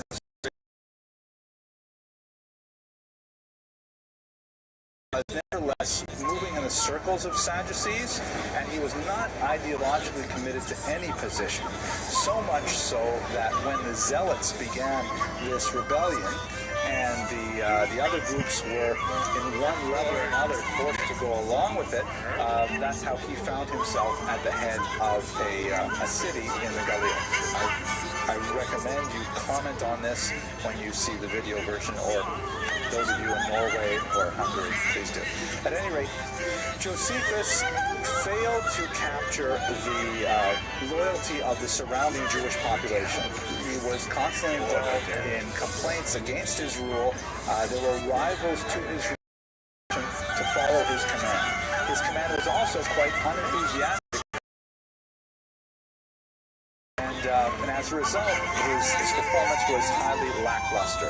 Now, I have to add one very important caveat. We will have to return to this. We began with the question, who exactly was Josephus? So, how do we know that he had a lackluster enthusiasm for fighting the Romans. Where do we get this information that he really wasn't happy to fight the Romans? From Josephus, right, exactly. And if you think about it for a second, okay, Josephus is writing this after he was captured by the Romans. So if he were to write in his, in Greek, which was the language that they were reading primarily, not Latin, but if he were to write in Greek that I hated the Romans bitterly, I still hate them, and I killed as many of them as I could, and I was disappointed as, a complete pacifist, and wishing, and that's why he would have no respect in Roman circles either. So he had to find that sweet time, also seeing the value of the invaders such that he could make that political and military transition. Ultimately, that's what happened. Yorpata was surrounded by the Romans, and it looked very bleak for the Jewish defenders there. So in a rather bizarre story, which sounds reminiscent of the Masada story, he hid in a pit with about 40 or so of his higher level ranking officers, and he said, listen, we're all going to be killed by the Romans. Why don't we make a suicide pact? We'll draw straws, and the one with the shortest straw. And amazingly, wow, what a coincidence. He was then captured. Vespasian, the general who was in charge at the time. Made it up the way I used to make up bedtime stories for my children. When Elisa she's one of my younger girls, but the older girls used to say to me that, they love these stories I used to tell. Maybe someday I'll write them down, but probably not. Like I told this long-running story called The Purple Feather, and every night it had a different chapter, and that I would tell them until I fell asleep myself. And sometimes they would fall asleep before me, but usually not. And they used to love this story until, I don't know, I think Raphael was about 15 or 16. She says to me, Abba, you ripped off Star Wars. This is in Hamlet. And they realized that all of the best parts of my stories were just rip-offs from various movies or books that I had read. So it could be that that's what Josephus is doing. We see a few examples of our tradition and his own life story. Languages. He wrote a version of this history called the Jewish Wars in Aramaic, and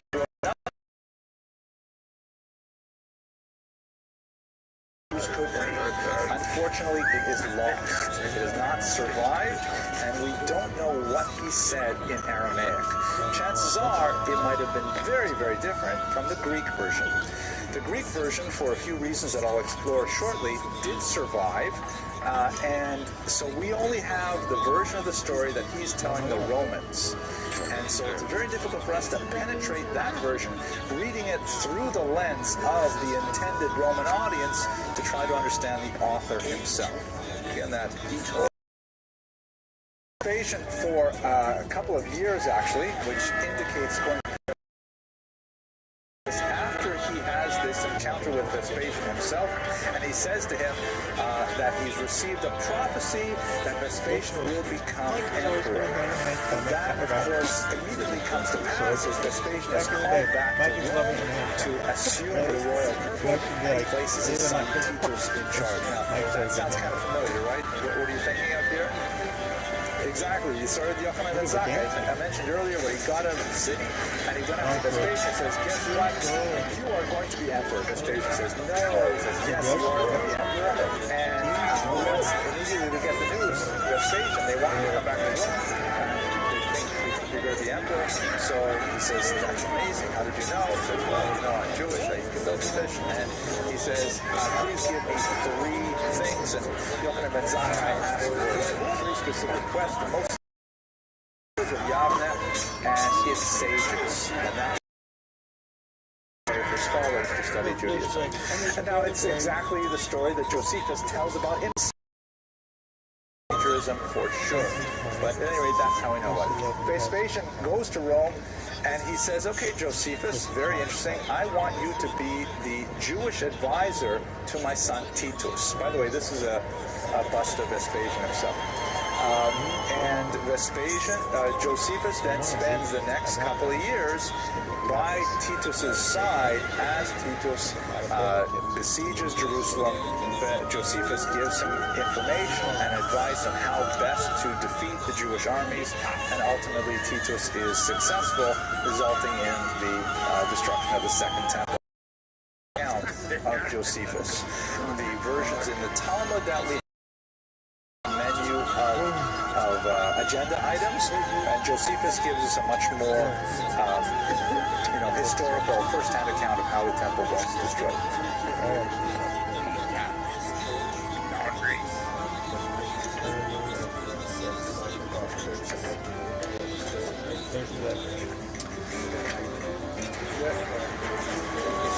There's a lot of speculation about what's in the Vatican archives, and there's no question there are amazing treasures in the archives. I can't recall which Rishon it is. For some reason, I think it is the Meiri, but I'm not positive, that in the 1950s, a Jewish scholar was allowed to go into the archives and look at their Hebrew documents, and he found photocopied or things like that, so he essentially copied it all up.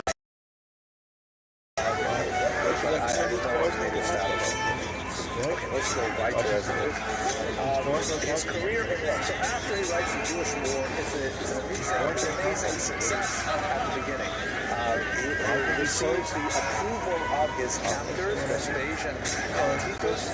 He's given official Roman citizenship, which I believe he had earlier. I'm not positive about that. But he's also given the name of his, the family name of his captors, Flavius. Vespasian's family name was Flavius, and so he becomes Josephus Flavius. And the book is just a very, very positive life, which I haven't really talked about too much since his education, was not so successful. He was involved in 3 marriages, and it would be fair to say they were failed marriages. One of his wives left him, for example. Another one divorced him. He had 3 sons by his last wife. As an indication of some of the difficulties of understanding Josephus as a Jewish scholar, one of his wives was given to him by his captors, and as a Kohen, he would be technically, halachically, prohibited from marrying a woman who had taken captive. So one of the many small examples of communications that he probably wasn't as astute in Jewish law as he purported to be. Everybody who's interested in military history and the experts of Rome, Judaism was actually extremely popular in the Roman Empire. Religion, it was a religion that actually attracted a lot of people, because when you think about it, the Jewish view of life after death is much more appealing than the Romans. The idea of a personal deity who listens to prayer, who has rules, rewards the righteous, punishes the wicked, huge advantage over Roman gods and so on.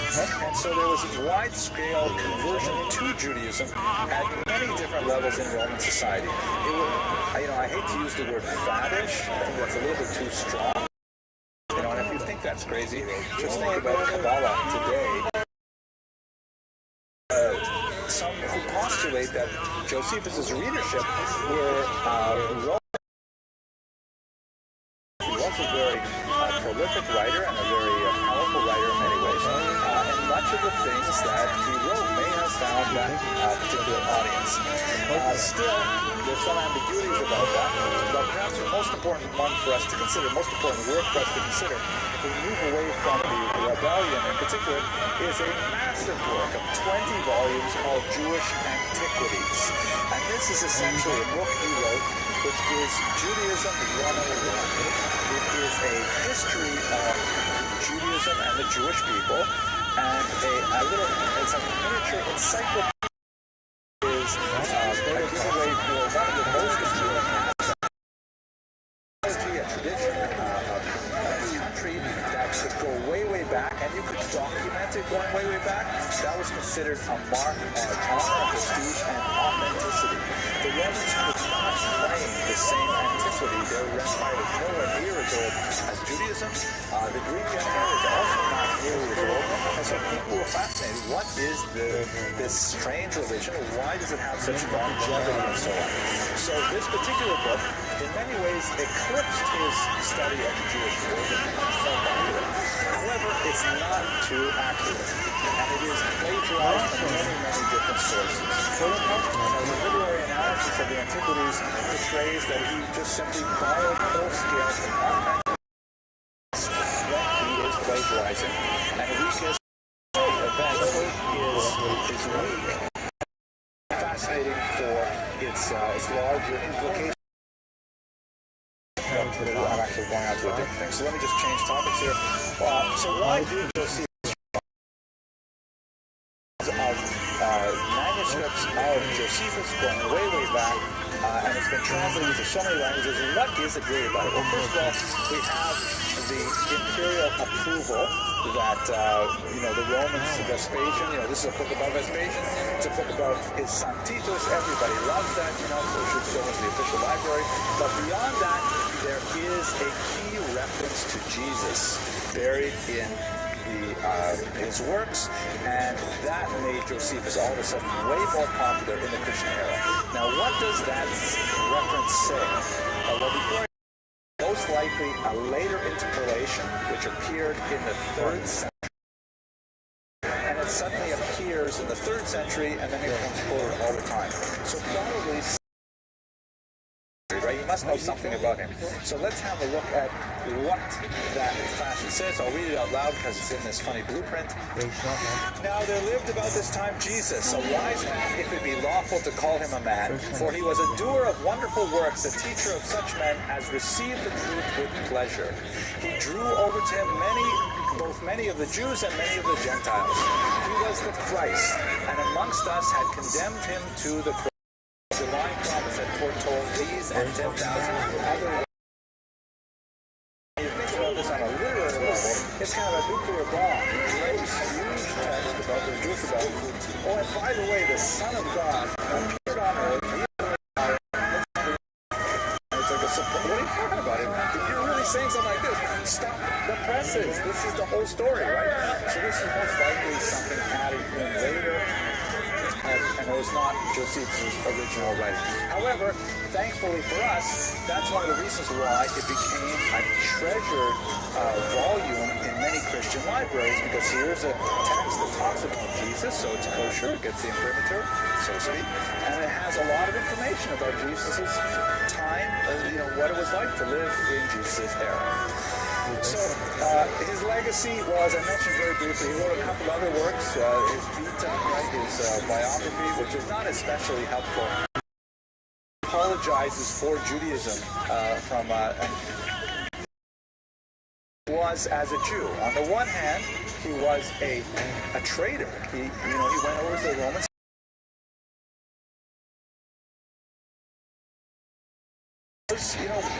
Probably the most important Greek language apologist for the Jews, producing quality information for the 1st century on Judaism for a wide-scale audience.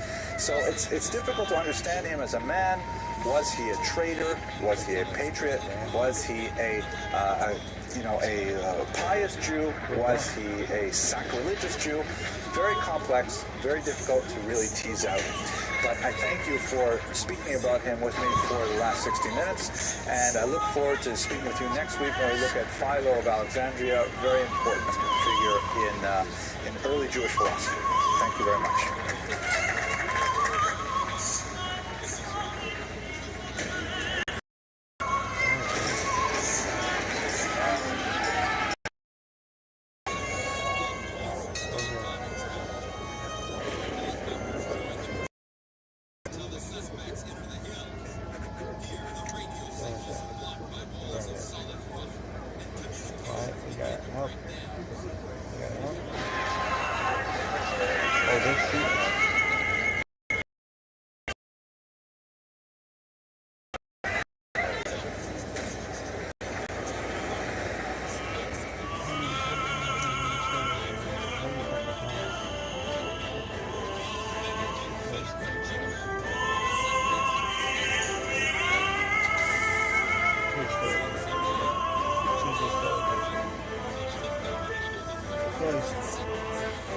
Close.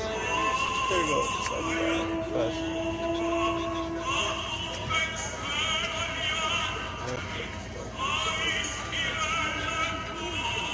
This is now.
They should be like, they're just dancing over here.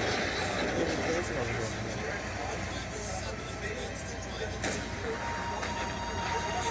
Look at this one.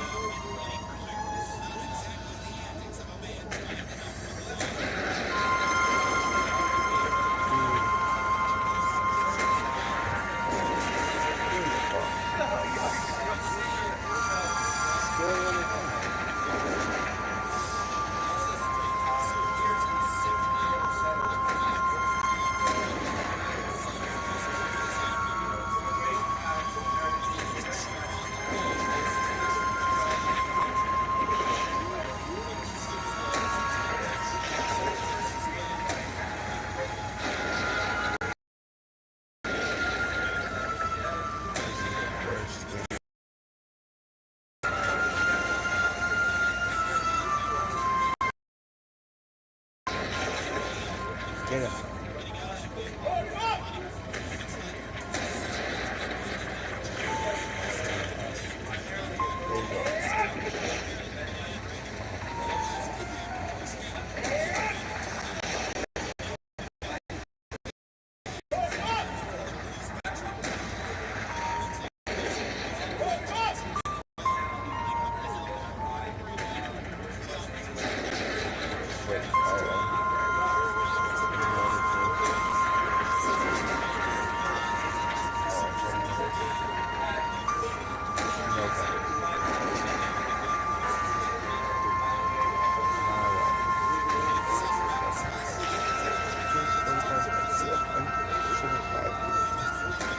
Why would you say something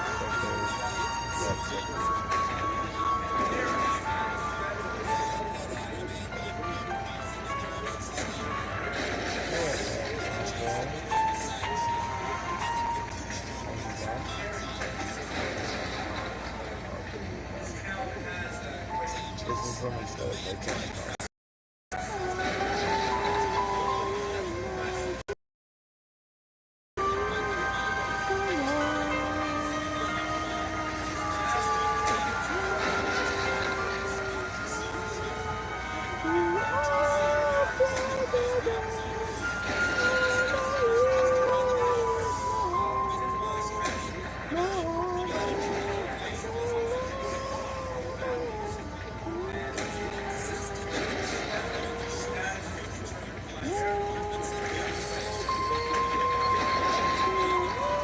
oh my God,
I can tell what's speed.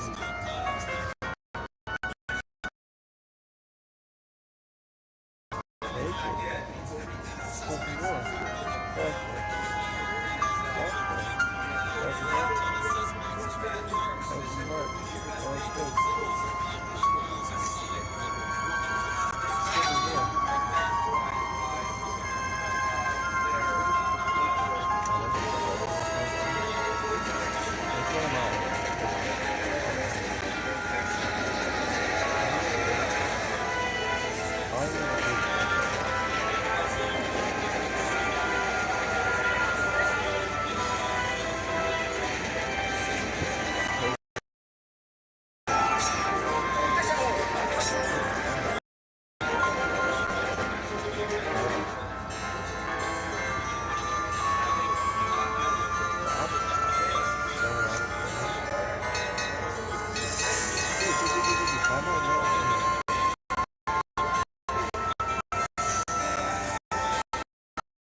The town guard, Joe.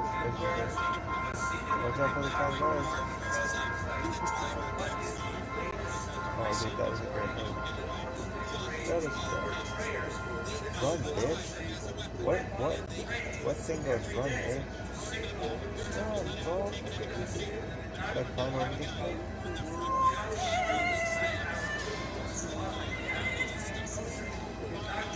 Yeah, these graphics are doing something like that. Really? There we go. Oh shit, there's a guy. Wait, continue to attack this guy. Oh, cool, I got it.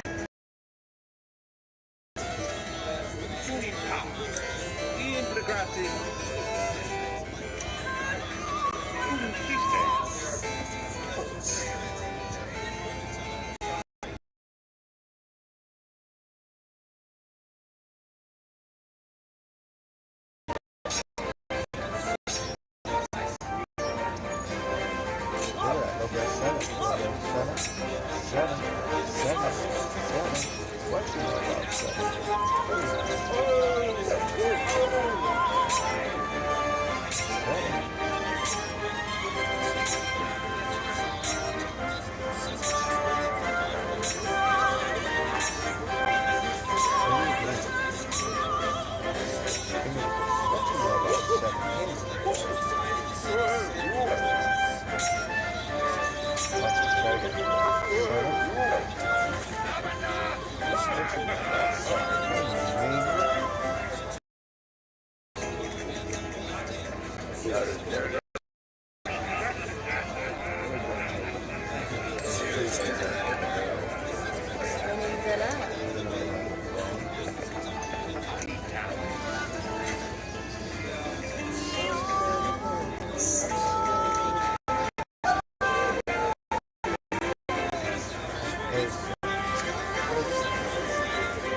Fascinating, especially because unlike many other periods of Jewish effervescence, this is one of the first times that you have a secular renaissance. This is the best thing Before Jews,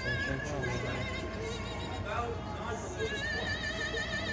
Many times it is like a great schools on top of the right. Here into our whole explosion. It's like, come on. What?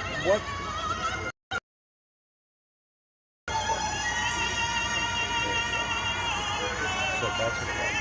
It's a very creative idea. This is what, why does everyone say concepts? His elder brother, I.J. Singer,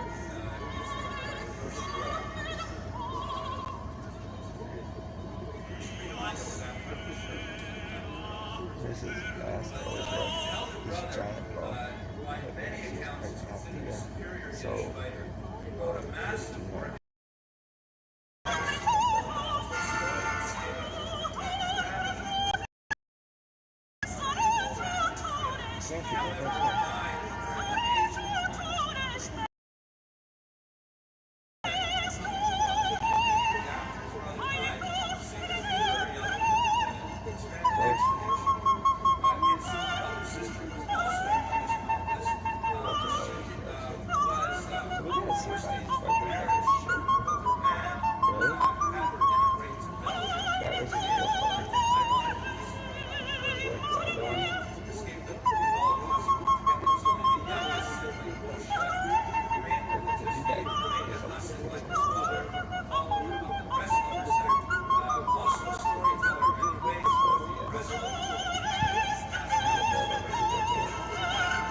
So there are 3 sixes of that.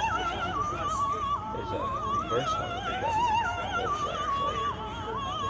Well, this way is a 6, well, the T is a 6. And then what? The D in Disney is a backward 6. The I is a backward 6.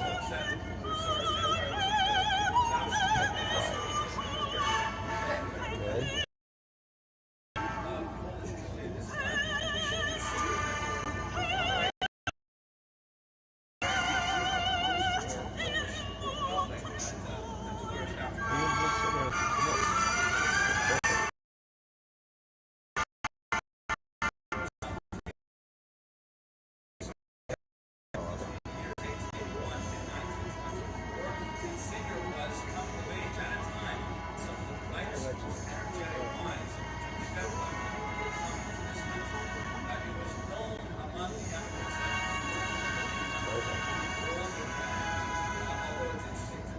Oh, there's later in that the traditional rabbinical establishment had condemned allies in Eastern Europe were very much afraid that how Jews functions is very foreign and non-Jewish land would come to assimilate eventually, represent a diminution of Jewish identity. Dearth of Chinese restaurants at the time.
Diane Disney has a vibrator that's rechargeable, or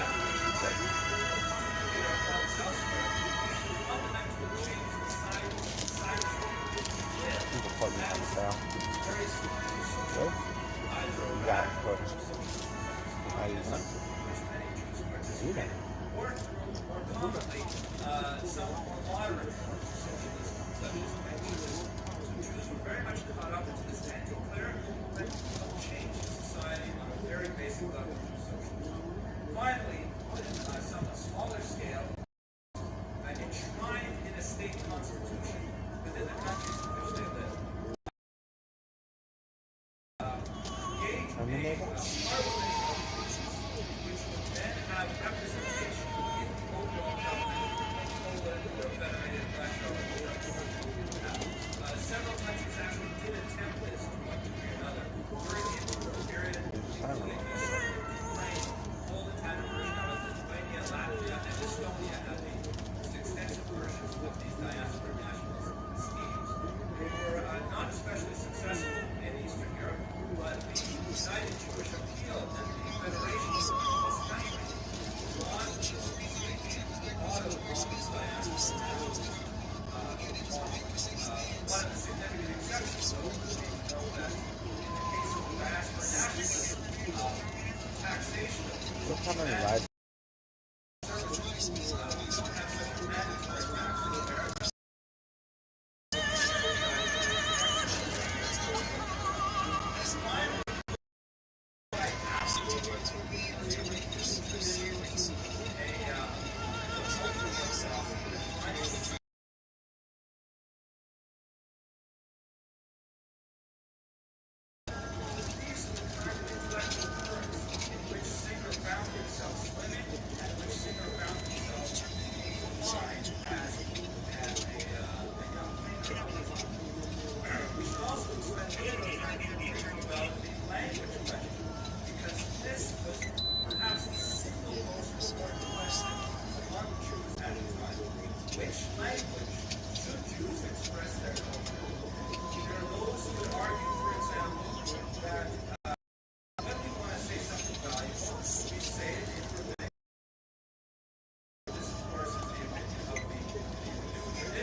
Singer chose to write in the vernacular. Singer chose to emulate the dark mask successor.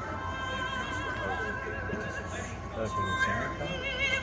we adopt this sort of writing style that some scholars have called super editing, in which you can write a very quick first draft in Yiddish.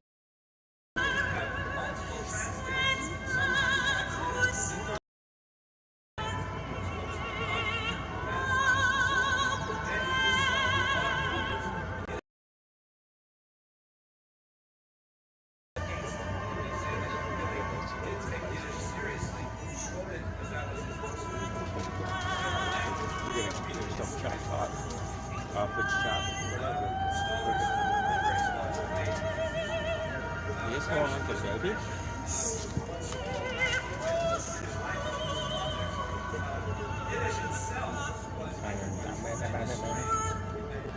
I bet you would be better. Baby, maybe.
You're not even gonna let him have his own fucking.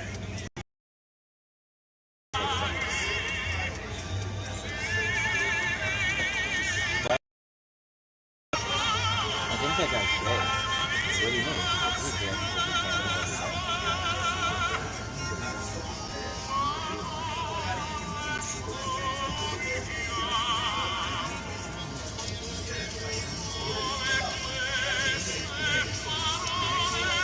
You said?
About what you're laughing. Oh, I just had so much fun in college. Right?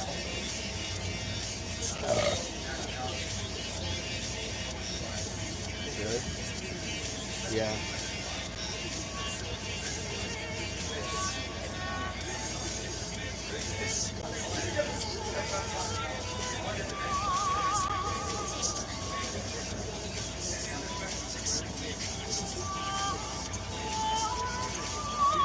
What's your favorite thing? How you play? Yeah, he's like, yeah, no, I know, you really don't get it. People are gonna, right? They're gonna be like 1,000. Maybe like 1,000. Like 1,000. I mean 1,000 people put their name if they heard it. Yeah?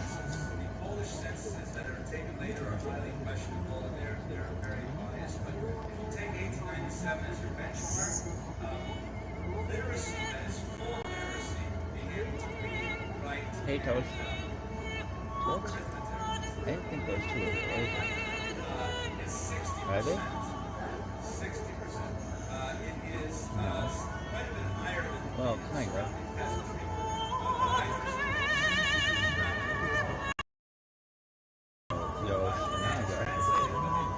Yoshi.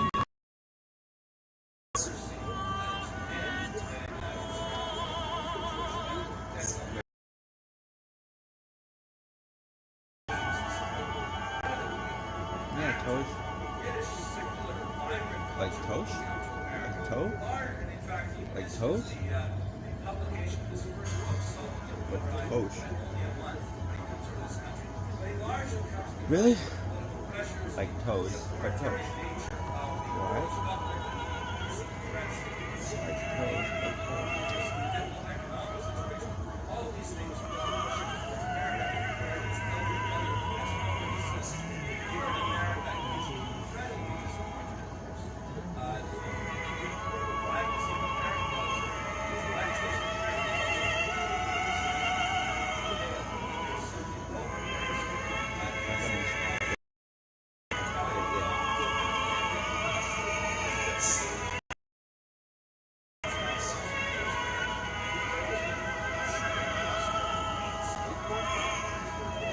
Really? Basically,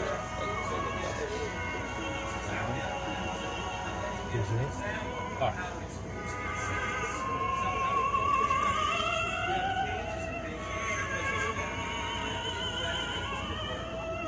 I ain't mine though. Never mind.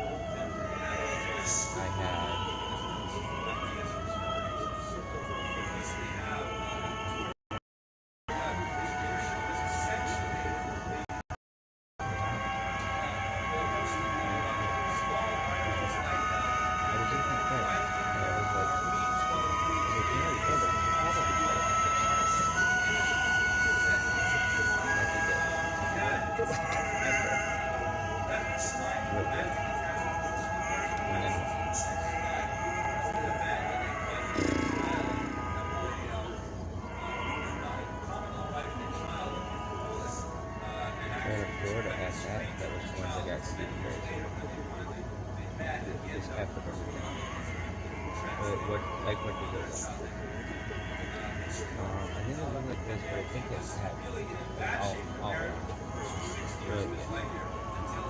I just fucked with bullshit like that shit. And that's cool too. They look like that. Is this what it was next week?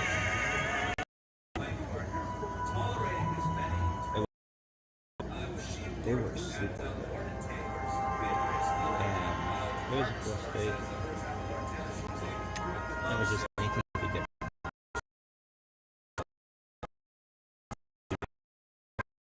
It's fucking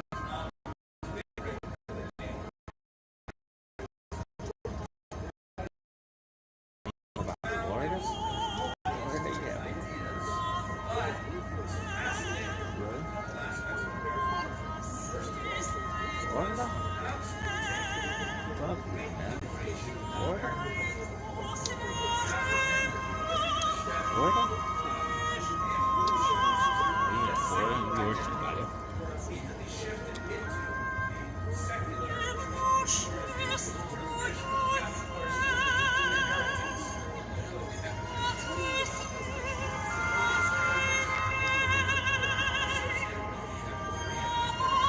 Well, it is American mullet.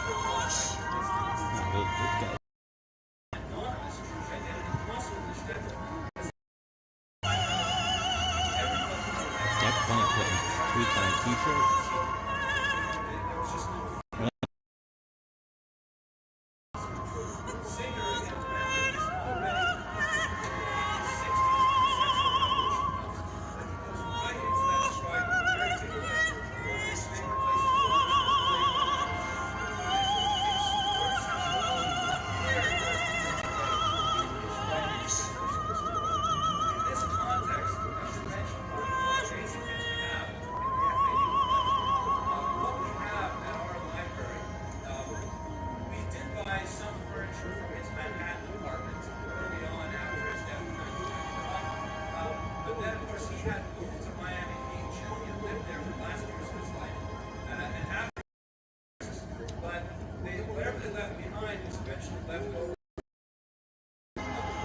Joe Rogan's on this past weekend again?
shine on me.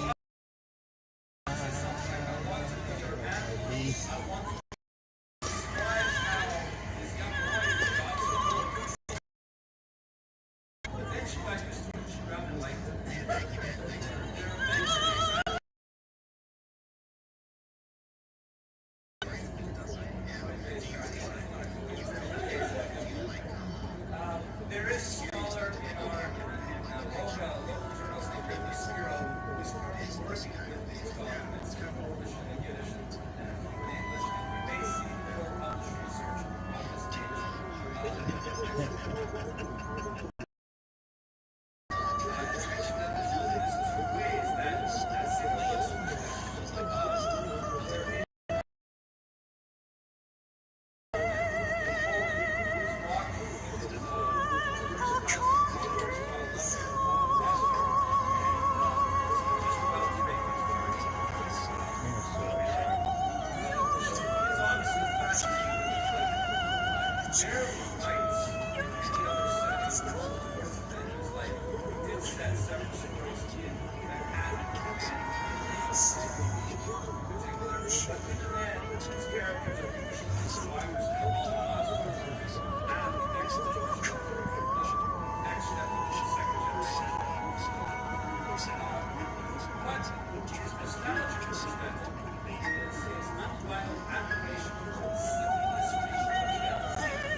Eat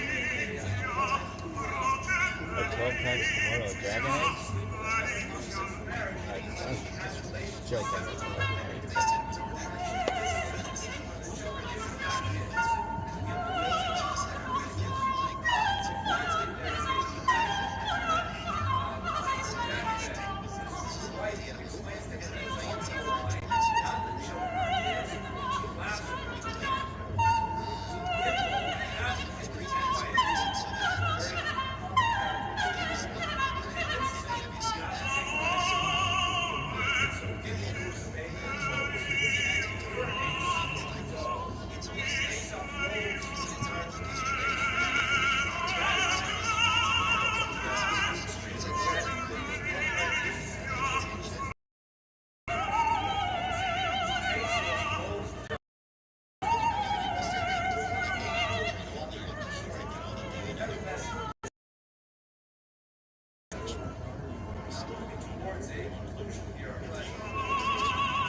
Like it's always sad if there's just like a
is open. Now just shut up. Now just shut up. Now just shut up. Now just shut up. Now shut up. Well, just go try to beat it.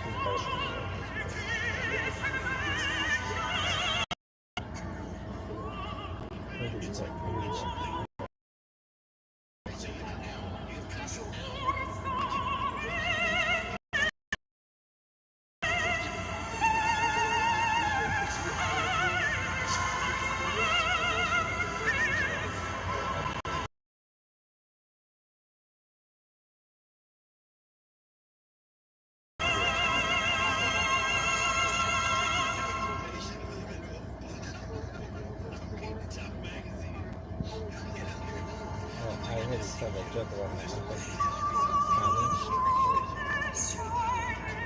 Save it for the back. It's very fun.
But she did something. She got a good on a date, right? And they did. They went climbing, which seems insane to do in your home, and ended up in a nudist colony.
Crocodiles?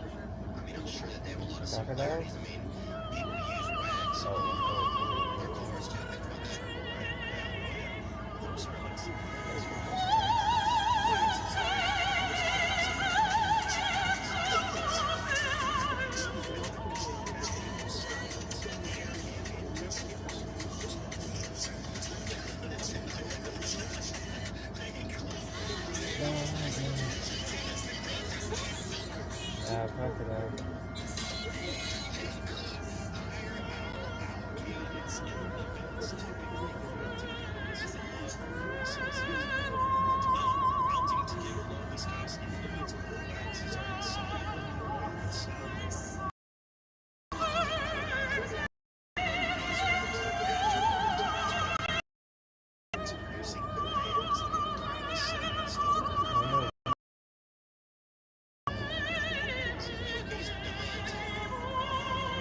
It's called a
Please, word.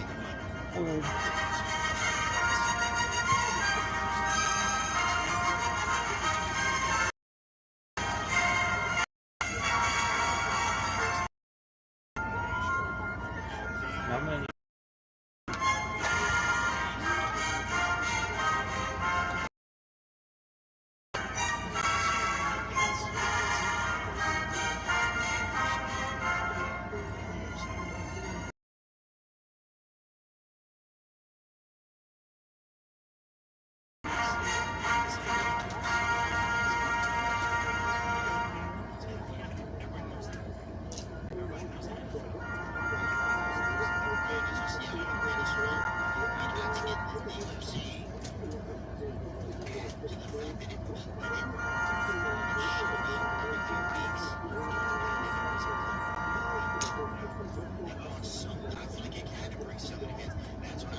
Don't say that. Don't say that. Why? He's very, very lucky.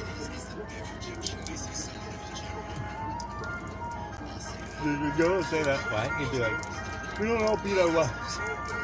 Not all get that I'm not telling you. I just want everybody to know, we don't beat our wives. We don't all beat our wives.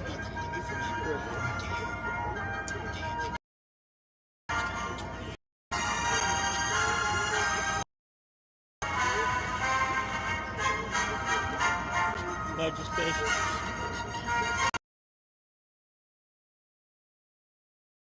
Some shit. An animal. What do we have to do? What do you call one of those things? A school diorama?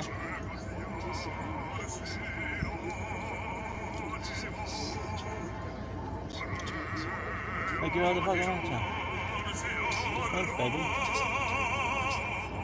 Are you done?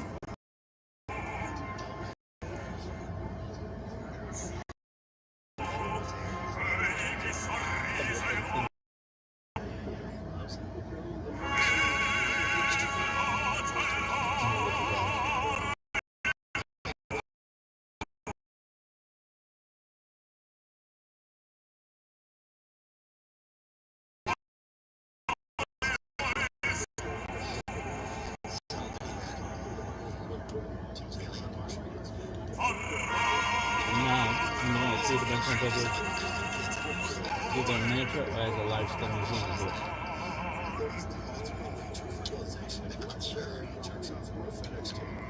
Is this what yours look like?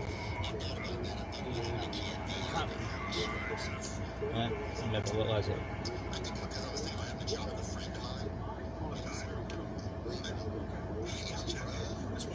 Here's the thing though, I'd never seen what they look like.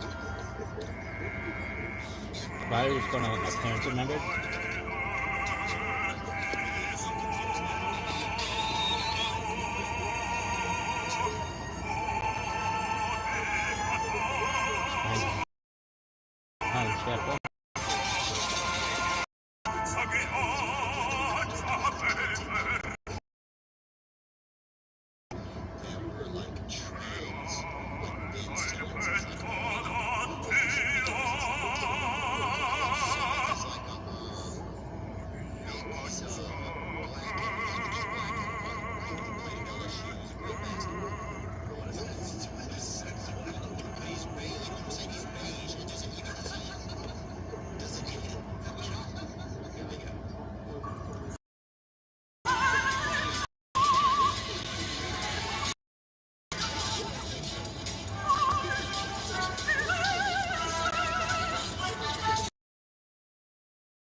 What's going on?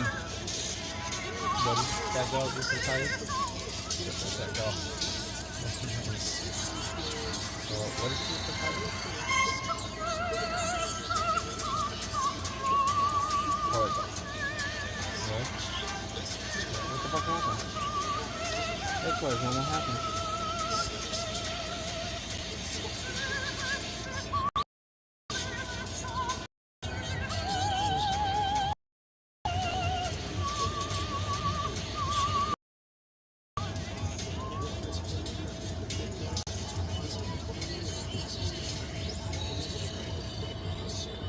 A big thing with kebab, just about that, and then show how many kids they have, right? Or two, right? I'm gonna see every kebab of those little, where you put those little pins on the wall.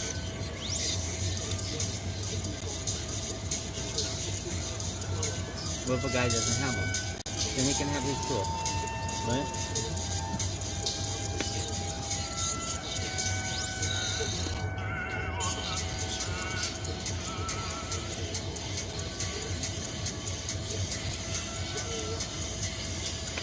Then I'm gonna sell his tool to it, right?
Right? Yeah, I just have like one day where it's like, if you can go outside and go to it, and you have like you'll have like area shots and space for people to relax one day. But yeah.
First ad I've ever seen that uses deepfake technology more likely to make a turn on the subject.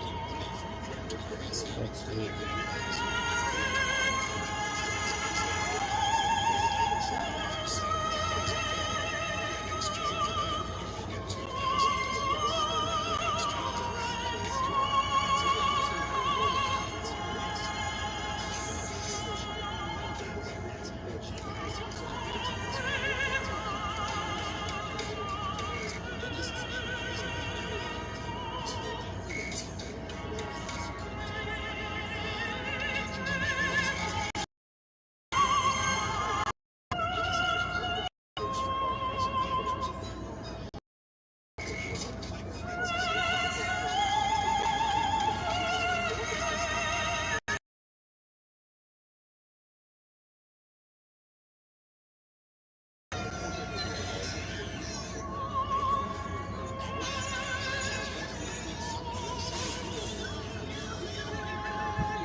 his parents didn't look at the posters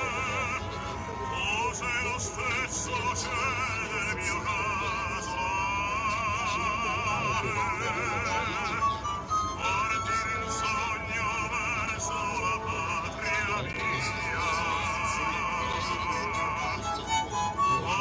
Love party cat.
What's this, man?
24 hours.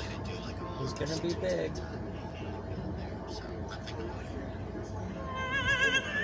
So she like put a clock in the corner. Tell Jeff Zucker put a fucking clock in the corner.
It's push back 15 minutes one time.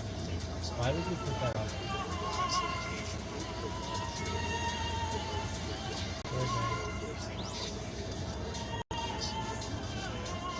First pigment I have like a lot of stuff.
Let's cut that shit.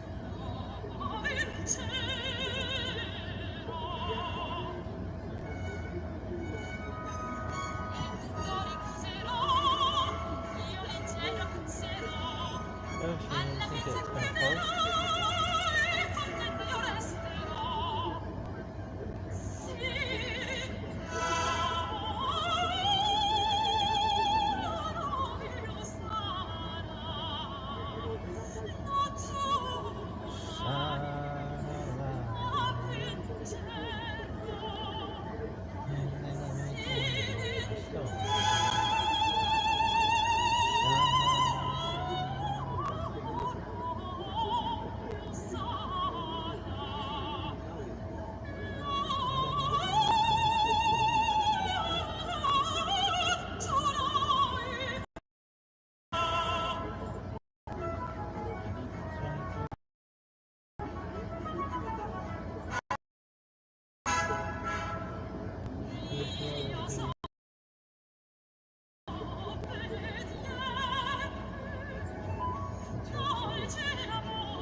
I did go KDK.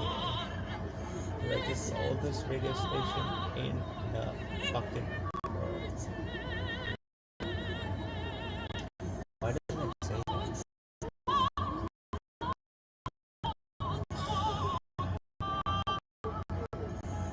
Is it? Maybe it's not.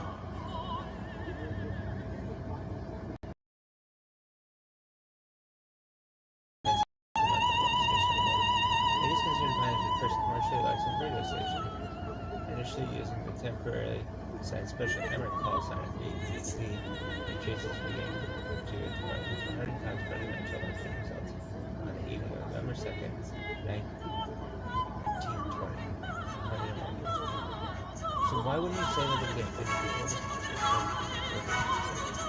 Well, on KDK, I would be like, KDK FM, oh, it's like 1,000 FM. KDK News Time, whatever it is. KDK News Radio.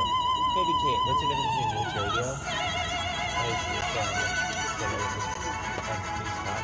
News Talk is good. News Radio. WMAQ.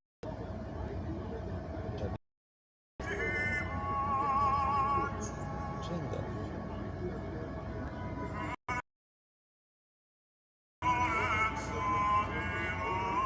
WMAQ Chicago.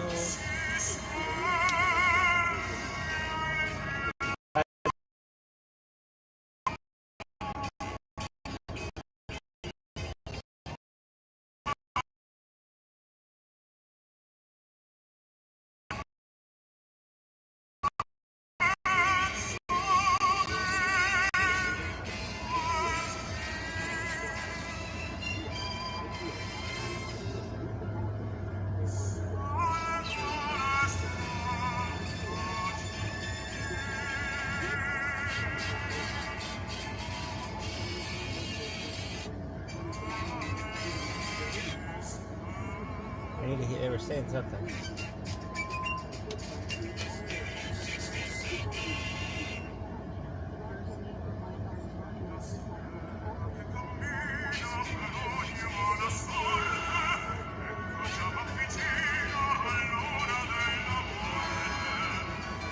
Seven WMSQ.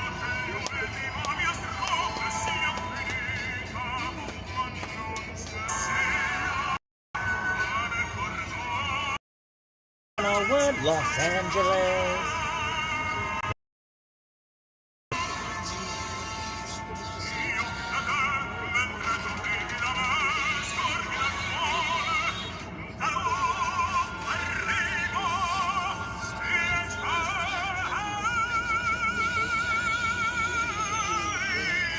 Did you ever get it?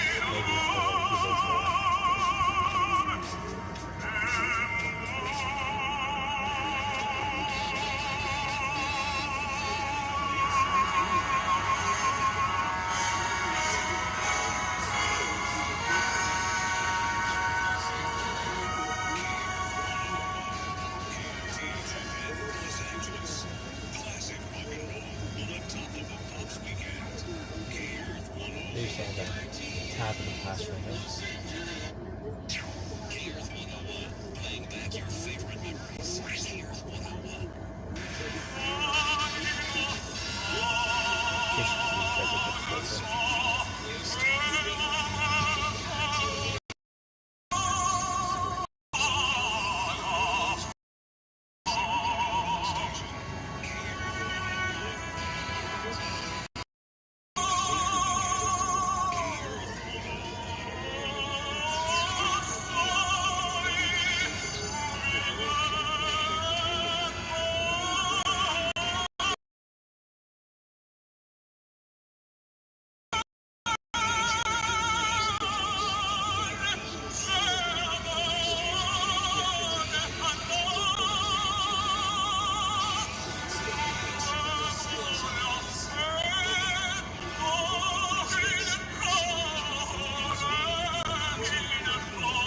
What's that one motherfucker? Mike Harvey.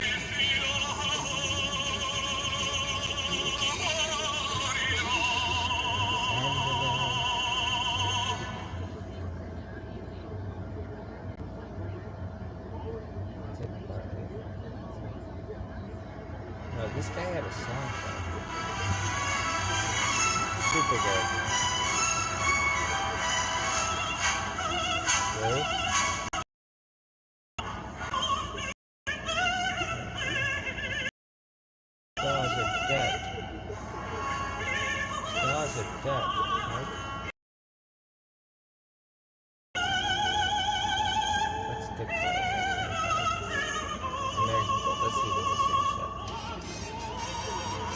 Start off with that. Yeah, it's like that.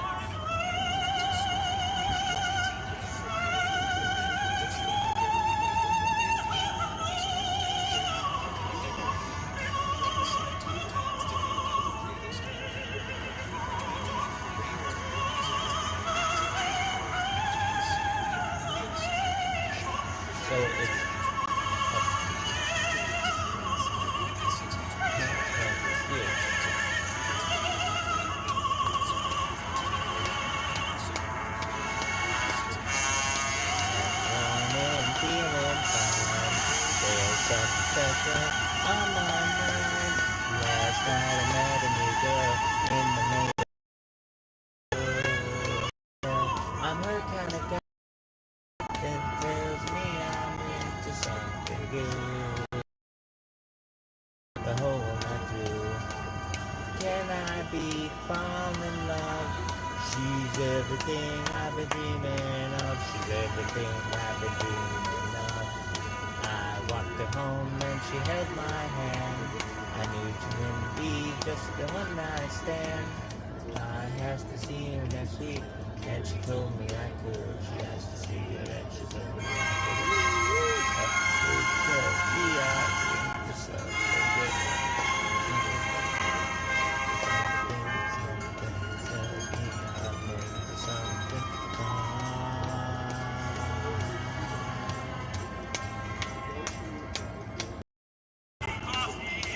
Just the one night stand.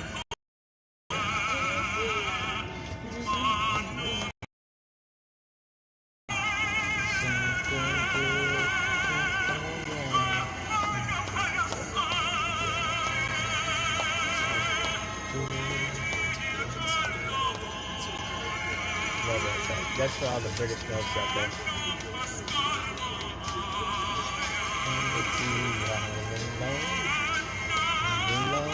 Too long. The bad guys come and stop. I feel like I can't go on. I know I'm only too long. The night is too long.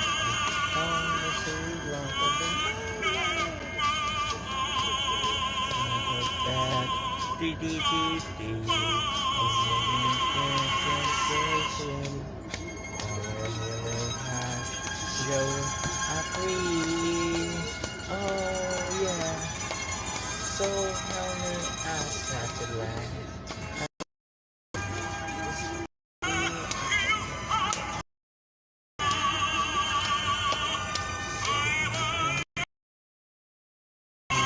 See. Oh yeah. So help me outside the line.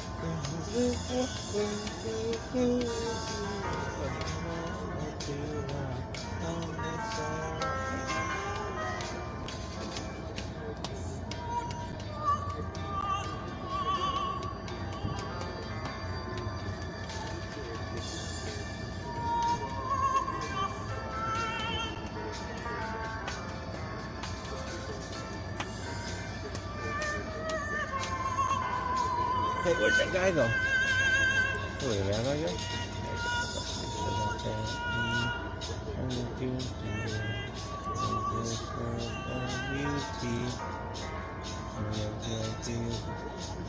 To see. Oh yeah. Tonight's lecture by Mr. Bruno Marquez, who is. We also received another $100 donation just today in the mail, so that was really sweet. It's something useful for our students in our graduate program. However, we also want to give a shout out to our 3 interns. I think we have 2 of them that might do this. I've done everything to set this place up. I tell them it's you. Let's see if they can hear. Ms. Grossman, are you there? Ms. Feldmaus? I don't know if they can hear us. But anyway, I'll let them know that we definitely thank them. They take care of all the details with, you know, the food and things like that. They also were really great at developing marketing materials. They were working hard on figuring out how to promote these lectures on the web and design flyers and bookmarks and all kinds of things. So I'm really pleased to have them there doing a great job. Like this. Okay, let's go straight to the material. Tonight's topic, fascinating topic, controversial topic. Really someone who embodies a lot of the inner contradiction in biblical land. Minister who was actually a Sabra he had ever met. Born and grew up amidst Syria together, but in the end, he was ironically a man of peace, a controversial piece, and we'll look at the the cause of peace. It is still an elusive piece to this very day.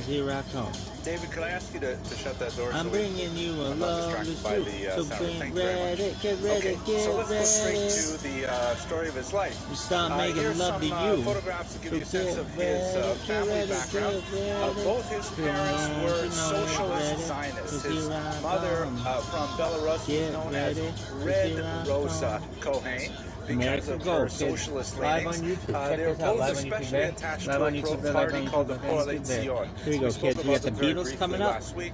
We got workers Tommy of James and the Zion Shondells. that tried Really? Here we go, to kids. create a political philosophy Herman's very Really? grounded Oh, yeah. in actual working of There's the no glasses. soil. That was a mixture of secular Zionism with Marxism. Ber Borochov was the principal ideology of the, I believe they formed the Red Rosa Coalition. Another photograph with migrated to America. He spent about a dozen years living in Chicago as a then he eventually moved to Israel, also for socialist Zionist reasons, where he met his wife and they had their first son.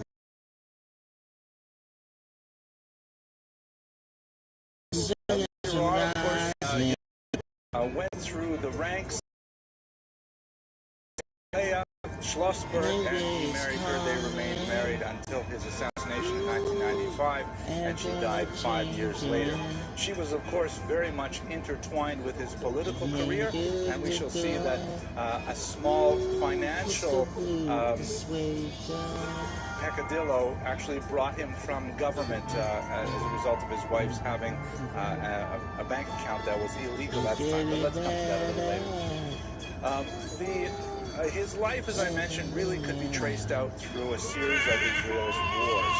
I've only chosen a few of them because really they go into tremendous detail in each one of them, but these wars were incredibly important for forming the national identity, and Rabin was personally connected to that identity. In fact, he was a role model for many Jews in understanding what was a sabra. Cactus Israel. Right?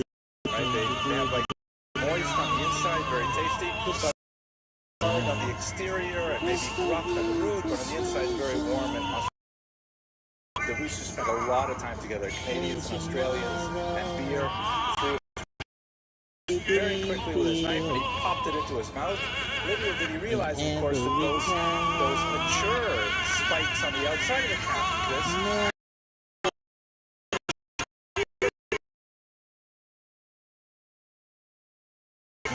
A Sabra who was formed in the crucible of Israel's wars. In particular, he was associated with a pre-state military formation called the Palmach, which later was absorbed into the Haganah, or Defense Force, which became the Israel IDF, the Israel Defense Force, which is actually, the word Haganah, to defend, is built into the modern term for Tzahal, the Forces for the Defense of Israel in Hebrew.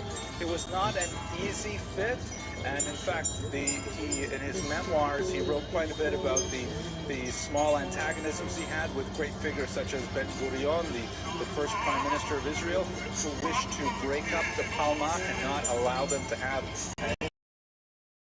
mergers. In 1940, a very quick lightning tour,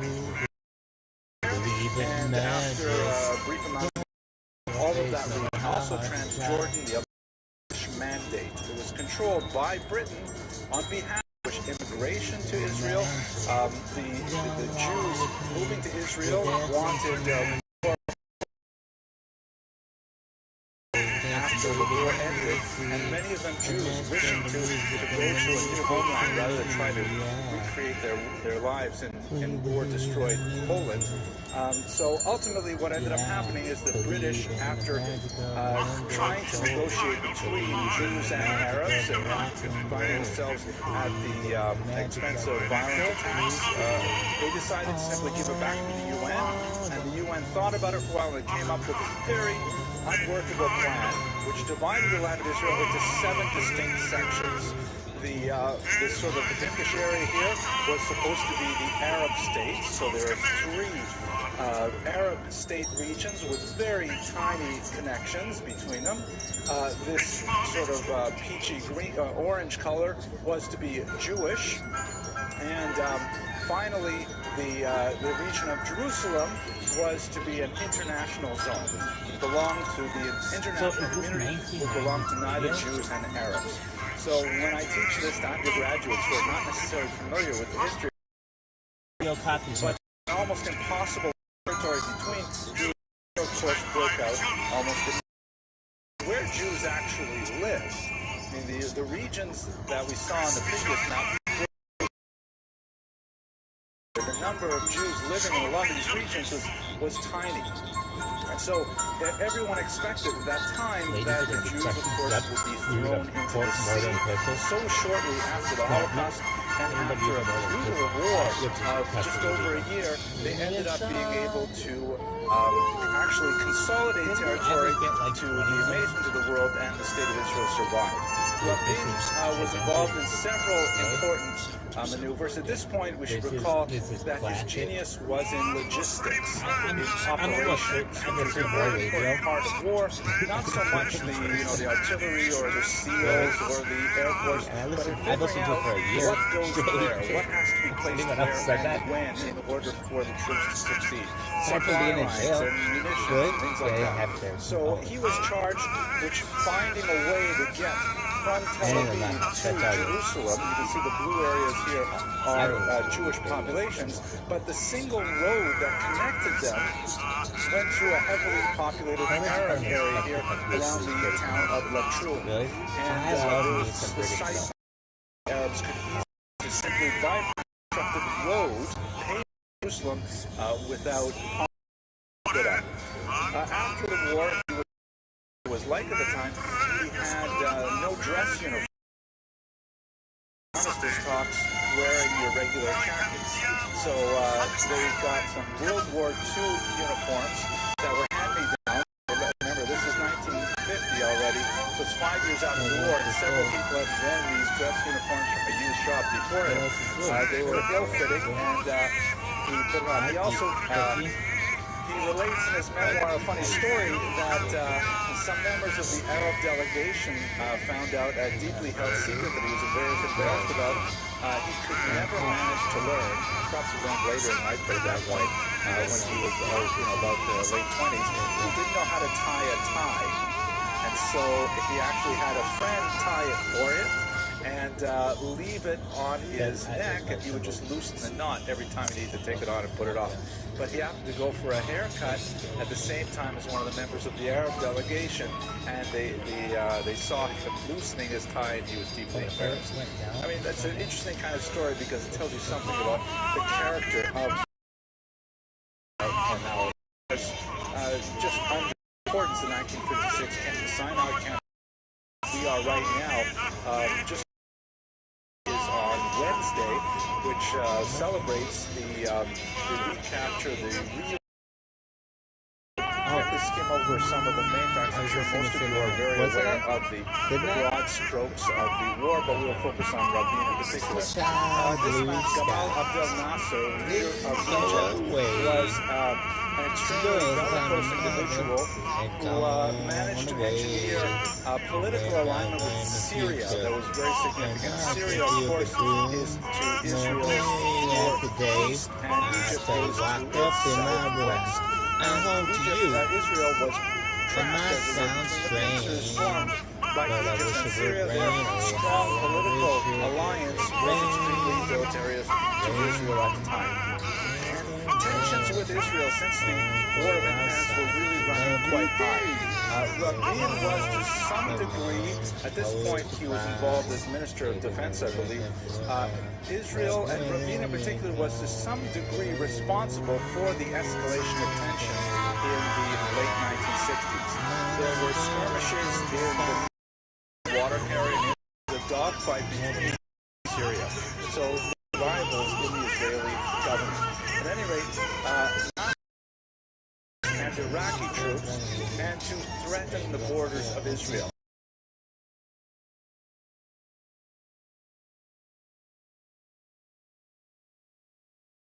to fight against the soldiers in the army would be to pull up every single one of their reservists, which would totally paralyze the country economically and otherwise. It means every single person of fighting age brought to the front line. So Israel was clearly outgunned and pretty much outmanned by all of the other armies at the same time.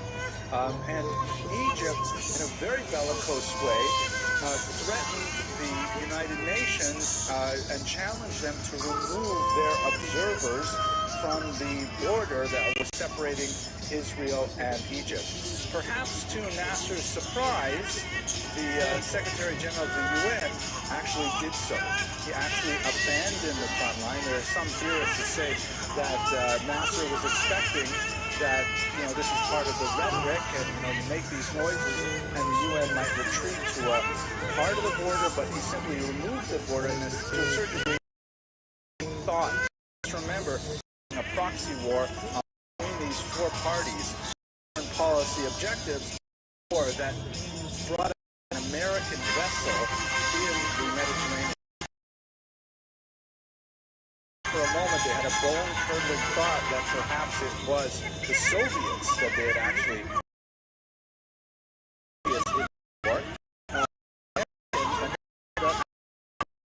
sunk an American ship. And they immediately sent apologies straight back to Barclays and so on. And don't forget, when I say immediately, this is 1967 we're talking about. So immediately is kind of like a few pigeons flying very fast. If I compare it to the internet speeds, I know it's laughing. I thought it was, but they use cables. That's the best they would have, even before fax machines. So it turned out that America, there was a signals confusion, and they had told all of their boats as they were, told in advance that Israel was going to attack. They had removed all their boats from these waters, but they had neglected to inform this one particular boat. And so this one particular boat was in harm's way, and when it was fired on, the Americans actually thought it was the Soviets who had sank them. And if the Americans thought it was the Soviets, then they would go to war with the Soviet Union, and we would risk. As Minister of Defense mentions, it's rapidly getting what to do, because if they enter into war, his rival Moshe Dayan was literally nicotine poisoning. He had been going without sleep for several days on end, smoking one cigarette after another. This is Israel in the 1960s after all. And the combination of the stress, the exhaustion, the tension, and all this nicotine just laid him out for 30 hours straight. And this is a really bad time for the Minister of Defense to be offline. To think of him as not being involved in it, just disappearing, it was terrible. And many of his rivals, including Moshe Dayan, Ezra Weizmann and others, felt that, that's it. He's out. We can't rely on him. He is emotionally too weak for this position. He managed, after he slept for nearly 2 days, he came back to himself, he managed to reassert himself, but there was a lot of questions. But at any rate, controversial decision. Advantage of several factors. You can see Rabin's influence here. They had much better logistics. They were able to at dawn ray. They also did some really good intelligence analysis of when the Egyptian pilots had.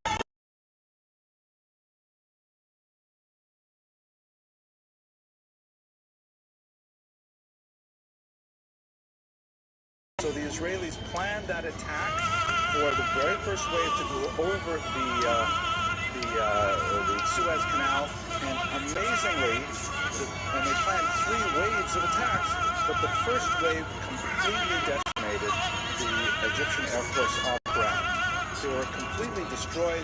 Photographs like this of planes and runways completely destroyed. This one actually has been a bit cleared. Actually, I'm not sure this is a runway, but once they demonstrated air superiority over Egypt, they had the run of the skies, and the rest of the war basically fell into place with remarkable precision. So it was a success. Thinking this is going to be it. This is disaster. Airline ticket to get to Israel, but by the time this yellow here shows you the armistice line of 1949. That is after the War of Independence that gave Israel a statehood.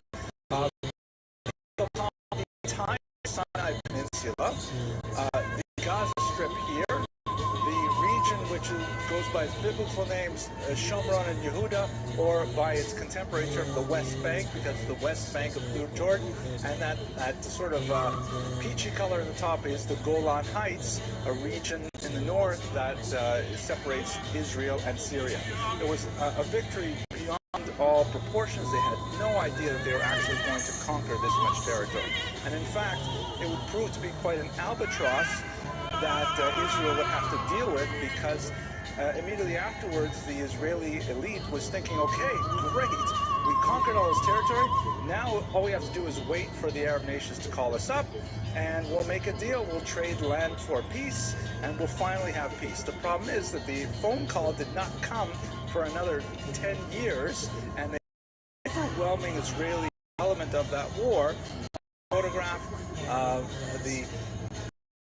that was the center of Jewish worship for thousands in this war, with very heavy, door-to-door fighting, like capturing the capital city. It was the golden prize, and it brought tears to the eyes of Jews all around the world that the Kotel was once again under Israeli control. So Rabin goes on from here to eventually become the Prime Minister of Israel.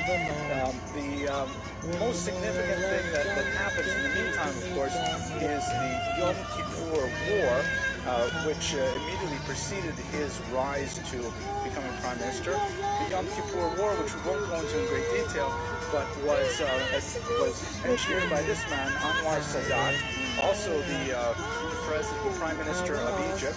And he was able to launch a surprise attack on the holiest day of the Jewish year, when Jews were all fasting and so on. It was a huge soul-searching moment for the state of Israel. They were able, of course, to eventually push back the attackers, but only after, like, true for the Israeli sense of the horrible devastation of it. Even though he didn't really win that war, the borders were pushed right once again, gave the nation of Egypt a sense of pride, and then the tables were more level, as it were. He was able to reach out to the Israelis and sue for peace. And so, in fact, over the course of the next few years, Egypt and Israel would eventually dictate a peace treaty. This would be a traditional land for peace deal, in which the Sinai Peninsula was given back to the Egyptians, and the Egyptians then respected the border with Israel. Gaza, however, was very problematic. Egypt did not want to take Gaza back.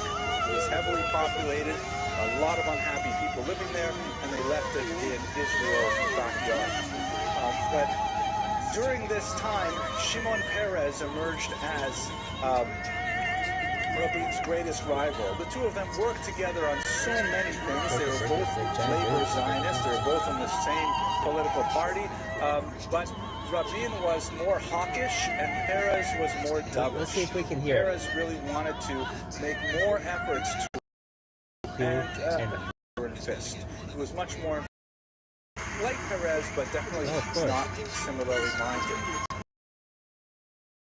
Yom Kippur War, and he came into conflict with the religious parties. I'd like to mention this particular incident primarily because it sort of demonstrates the pressures within Israeli society per se. The Israeli governments are not formed the same way the American government is. Here in America, we basically have a binary political system where CD is the way we find out that it's fucked up. That's how it's the only way. I've listened to it for almost an hour. I had no idea. That's good radio. It's either Democrat or Republican. You can only have either or. You can't really, independents really don't have a stake or a chance to win the election. That's the way Americans think, I believe. But in Israel, you can't have that. In Israel, there are so many gradations of political opinion. And the fact that he's not saying go to our website. Broader. Notice, they used to say go to our website. Let's say one of the big 21 other parties or 21 other seats. The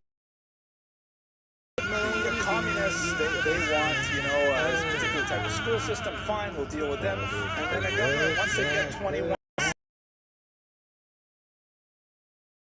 negotiation between their political movement. And one of the most common marriages of convenience up until the 1970s in particular was of the socialist, anti-religious Zionists like Rabin and the religious parties. You know, the Agudat Yisrael, the Degel HaTorah, different parties like this. So one of the specific incidents that came up was over a gift to, or a sale to Israel of several F-15 fighters from the United States. And the Israeli government scheduled the arrival of those planes on Israeli territory on a Friday afternoon, which is not wise because, you know, you have to schlep around and you have to get the grade for Shabbos and you have to light candles and things like that. Having all these expensive planes fly in Haredi, they were so upset with the, 60 other changed the government outside of the regular election. You have to have a real trauma to get off that cycle. In Israel, all you have to do is have one vote of no confidence, and if 61 seats vote, they have no confidence in leadership.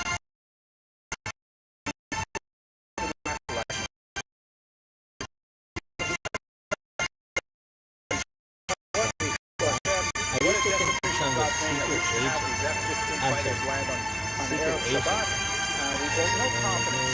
So Agudat Yisrael was not part of the coalition, but the National Religious Party, who were more moderate Zionists. They were, as in what one of my friends called Yarmo culture.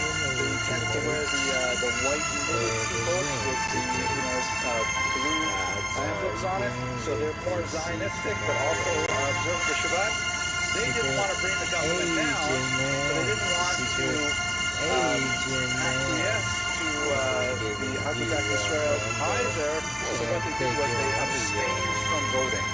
And Rabin was just incensed with them. He had a huge fight, kicked them out of the government. It was a big mess. And I put this today's article from the Jewish Telegraphic Agency to show you that, like my father, although Shabbos shows these kinds of fights over flying on Shabbat exist even today. I skipped over had an American late 70s and early 80s shop called Richie's Cardo Cafe, and every didn't know what the exchange rate was going to be any given week. Nobody got paid in dollars because they didn't have them. They always got paid in place of regulation. Nobody, no Israeli is allowed to have a foreign bank account. That was considered unpatriotic because you're protecting your money outside of the country. We need your money right here inside Bank Leumi, Bank Apoli. We don't want you to put your money into, I don't know, the Chase or whatever it was. So when a journalist discovered that Leah Rabin had a bank account from when she was the ambassador's wife here in Washington, it was a huge scandal, and it actually forced Rabin to resign from the government. We met on him because she worked for them. I took a break at work for them. That law no longer applies. That's how good I am. Party encouraged political culture. Because he was a Sabra, born in Israel, but he was, of course, much more cultured, much more educated. These Sephardists coming from Arab lands in particular, They know much about mystery.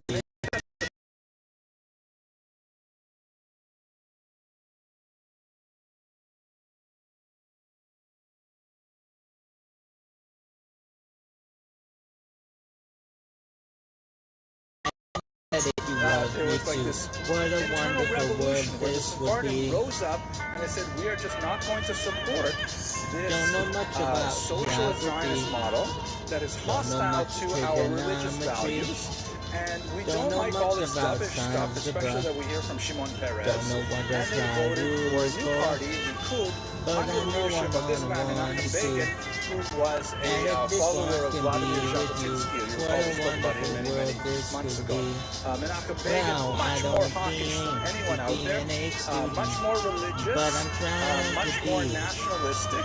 And in 1977, there was a huge revolution within the mindset of Israelis. It was the Renaissance. of the Sephardic bloc of voters that has had a continuing influence to the present day. Okay. Now to the last period of Rabin's life, and very significant in many ways. Rabin was still at the very top of power. Don't forget, he even had to have the to occupy with a number one ministries, the top members of each of those lists. So it was in this context that he was called upon to deal with the first intifada problem for the state. It refers, and I wish we had a lot more time to talk about this, but it refers to a very important change in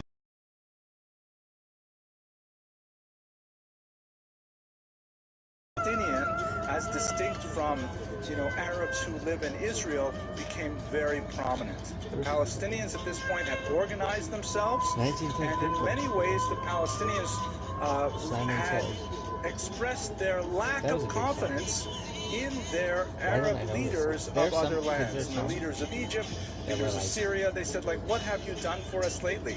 You keep on having these big wars, but, what do we get out of it? In the end, you'll make a peace deal like Egypt, and we get nothing out of it. So, uprising, how terrorist attack.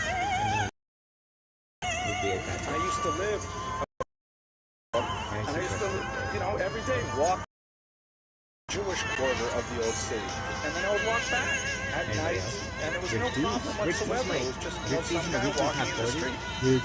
But then you couldn't say that 5 years later after the Intifada began. The tactics of the Intifada involved low-level resistance, violence, acts of disobedience. It's a mouth guns of the Israeli defense establishment were not capable of handling. Rock throwing became the emblematic form of resistance, especially by children and youths, because Israel might have had all of these fantastic tanks and these bazookas and fighter planes, but how do you use those things effectively against children throwing stones? The stones are dangerous, so you have to do something about it. But how do you possibly control it with a modern military? Also add to the fact that Israel is a democracy with a free press, an incredibly free press, and there are always photographers around. Sometimes these events are even staged. Israel was terribly losing the propaganda war to achieve any paradigm of where suddenly Israel is the aggressor to try and change that narrative, which is very that are our competitors. That's why all of you Jewish students out there who want to get an undergraduate education should come here, because we don't have to deal with that. At any rate, Rabin tried the hard fist. He imported methods used in South Africa to try and quell disturbances against apartheid with rubber bullets and water cannons and various types of armed personnel carriers, and it just dug a deeper and deeper hole every time there was a small incident of rock throwing on the news. And he was simply not succeeding against this.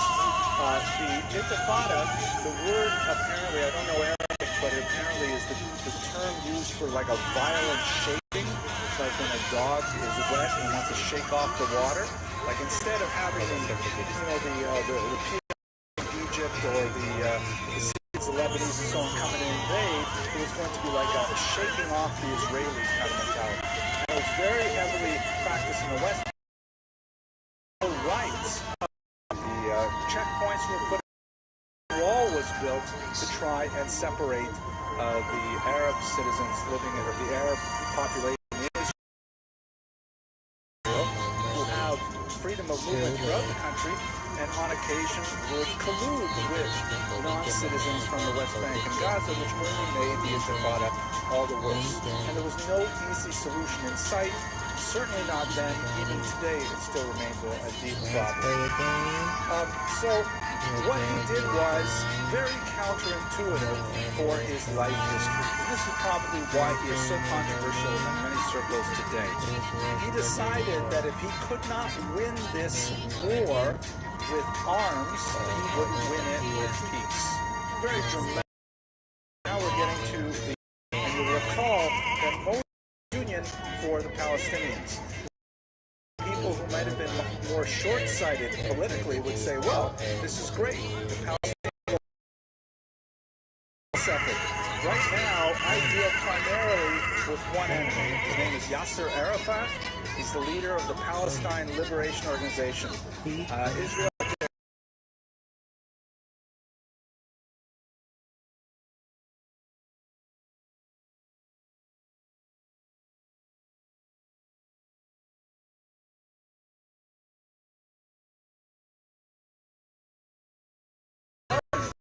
Arab nation. He was still the figurehead, though, of the Palestinian movement. And Rabin's thinking was, if I don't make peace with Yasser Arafat now, then I will have to fight against 1,000 Yasser Arafats who command much smaller but very dangerous groups of terrorists. So Rabin, in many ways, like Anwar Sadat, took the first step and picked up the phone to speak to Yasser Arafat and propose discussions for peace. Ironically, like Anwar Sadat, he was assassinated by a compatriot for this very bold decision. But what ended up happening is Arafat chose to take him up on this offer, and in this iconic photograph, brokered by the Americans under Bill Clinton, they actually struck a deal called the Oslo Accords, because much of the negotiation took place in Oslo, Norway. This some speech later, European nations, 1993. Basically, under a different administration, Israel simply abandoned Gaza to the Arabs living there. In the West Bank in particular,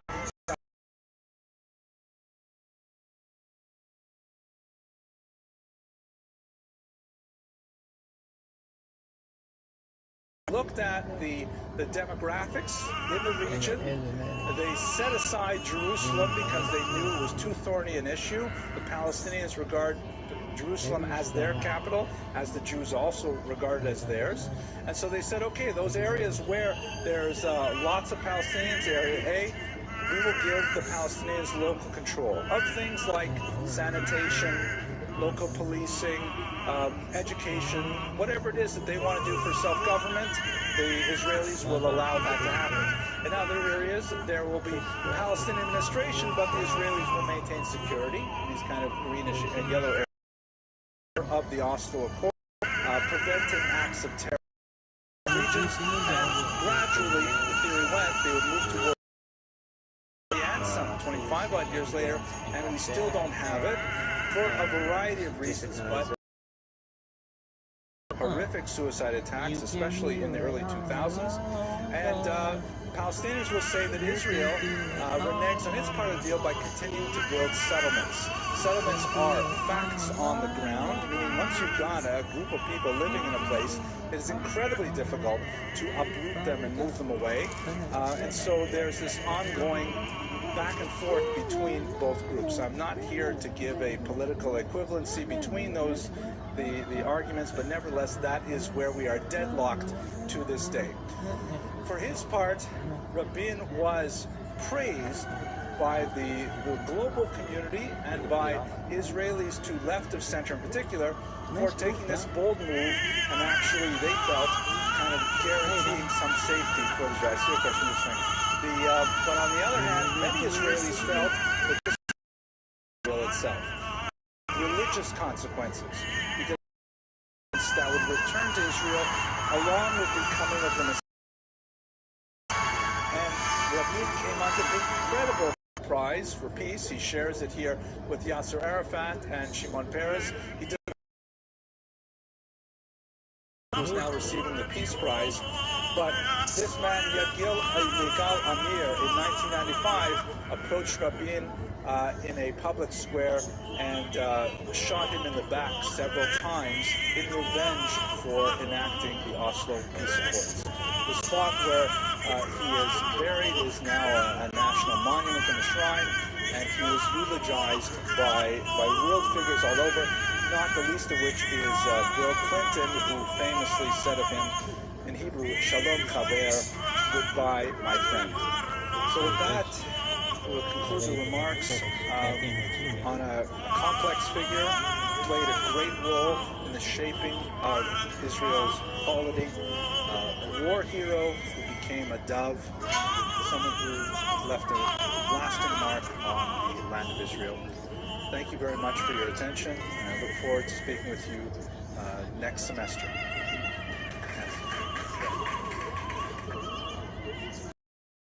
A lot of fascinating. Thank you very much. We really appreciate your support. This is actually a small collection that I have on my desk. A lot of students that we can help with these funds.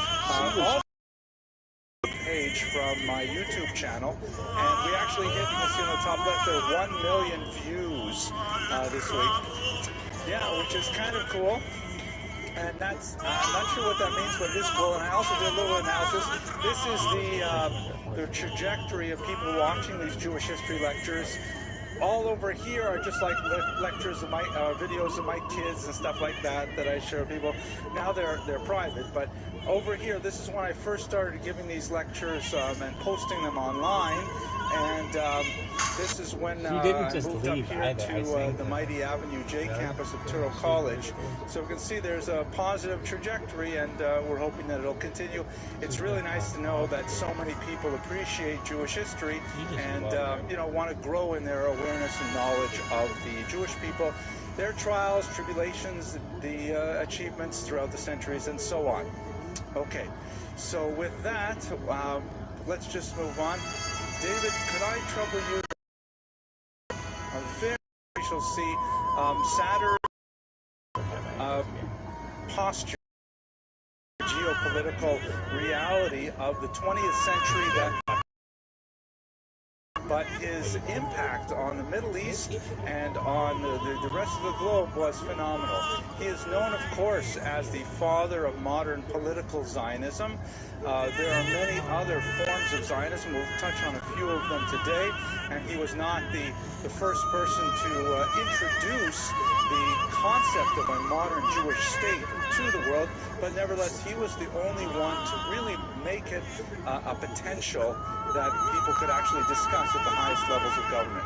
So what I'd like to do over the course of the next 40 minutes or so is to give you a quick orientation to his life, the somewhat surprising background that he brought to his Jewish aspirations, and maybe we'll be able to tease out some of the philosophy of Zionism that he espoused, and that in fact was later expressed in the reality of the Jewish state some 50 years in his family. Here he is, and here he is with his mother.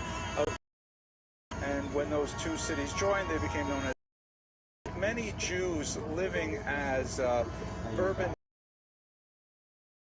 This is really an aspect of the great 19th century German Jewish synthesis, in which Jews felt that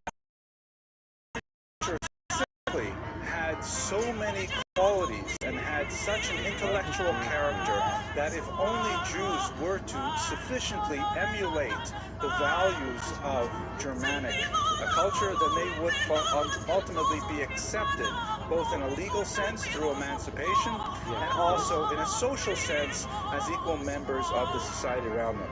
Of course, speaking in the second decade of the 21st century, we know how disastrous that policy was, but it certainly did not appear that way at the end of the 19th century. The Germans were a highly civilized people with a culture that towered above most other Europeans, with their music, with their science, with their literature, and Jews felt that, you know, they also had a little bit of a leg up because Yiddish was the vernacular.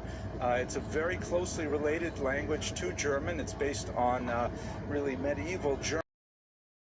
Yiddish is basically Yiddish as a vernacular, living in these cities outside of German cultures. Another example of that, you see this also in Canada, where in Montreal, the Jews, at least before René Lévesque in the Ottawa and Toronto and elsewhere, rather than identifying with the people around them. There was also a strong pro-Magyar element, meaning pro-Hungarian element in Pest, but at the late 19th century, the Germanophile element was the strongest. Along with this linguistic orientation and cultural orientation was also, of course, a highly assimilationist viewpoint. Herzl's family was upper middle class business people, were very successful, and they wished to continue that success by emulating the Germans as much as they could without outright converting. This was very common throughout much of Germany in the late 19th century, and of course many families did take that next step. Karl Marx's parents, for example, took that next step and had their children baptized in an attempt to give them a leg up in their social climbing later on in life. That didn't quite happen with the Herzls, but it wasn't so far off. Here's another, he would stay home, be more Hebrew words that has no idea what he's in a whirlwind of like Abramson family. You know how many cultures they have an adolescent life. Nations would like take their adolescent kids, strip them naked, throw them into the forest, we call it the bush, and leave them there for a few days, and they have to find their way out with no tools and things like that. These are like tests of manhood and adulthood. So what do we do with Jewish kids? We expose them to the possibility of public humiliation, right? Put them in front of everybody and just see what's going to happen. Will they survive or not? So thank God, my friend did okay. Anyways, he did not have a bar mitzvah, and he had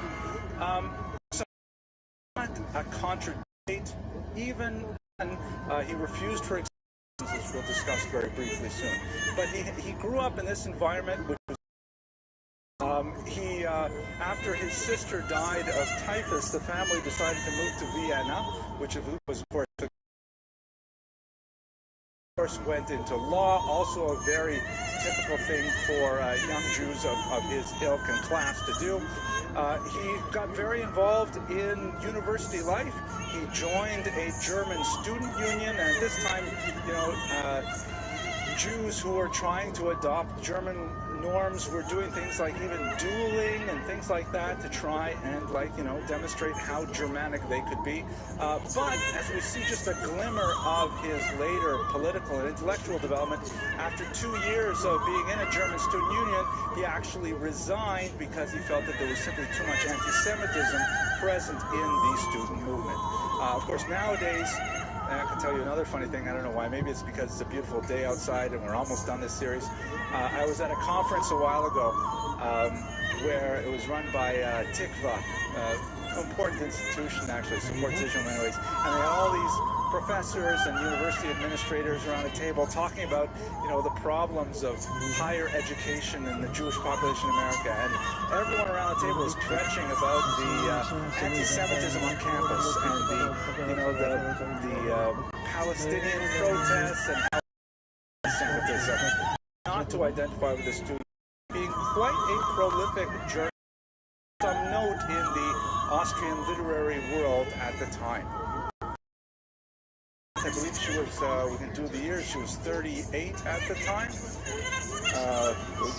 around that area, a very young woman. All of the Herzls, unfortunately, he, his wife, and all their children died at a very young age, as we shall see shortly. She also came from an upper middle class background. According to some biographers, she was the first woman in Vienna to use nail polish.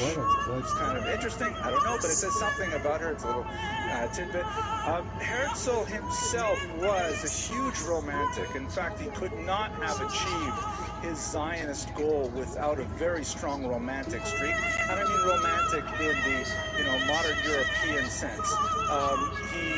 If you recall Hamlet at the beginning of the play, he's very attracted to one woman, and then within a moment he meets Juliet and everything flips over for him. It's Ophelia, right? It's the first girl, I think.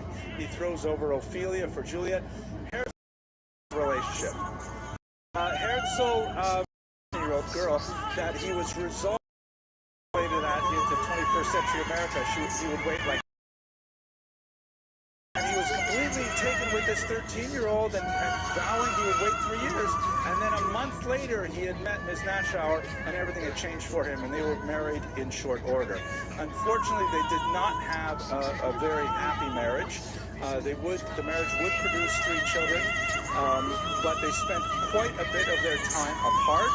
Herzl, of course, on worldwide shuttle diplomacy, trying to achieve the Zionist dream, and in fact, even 2 or 3 months after they were married, he wrote a play about divorce called "What Would People Say," which was widely interpreted as being autobiographical. And nevertheless, they did not divorce. They produced 3 children here, Pauline, Hans, and Trude being the youngest.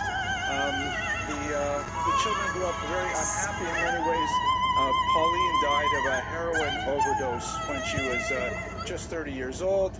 Hans on the left, we mentioned him earlier that Herzl refused to have him circumcised. He ended up growing up with a very confused religious identity, converting us, and then none of the Herzl's political career, which is, the family world stage. And the turning point, very important moment in not only Jewish history, but in European history. You'll recall that Weltanschauung than the American Revolution of 1776.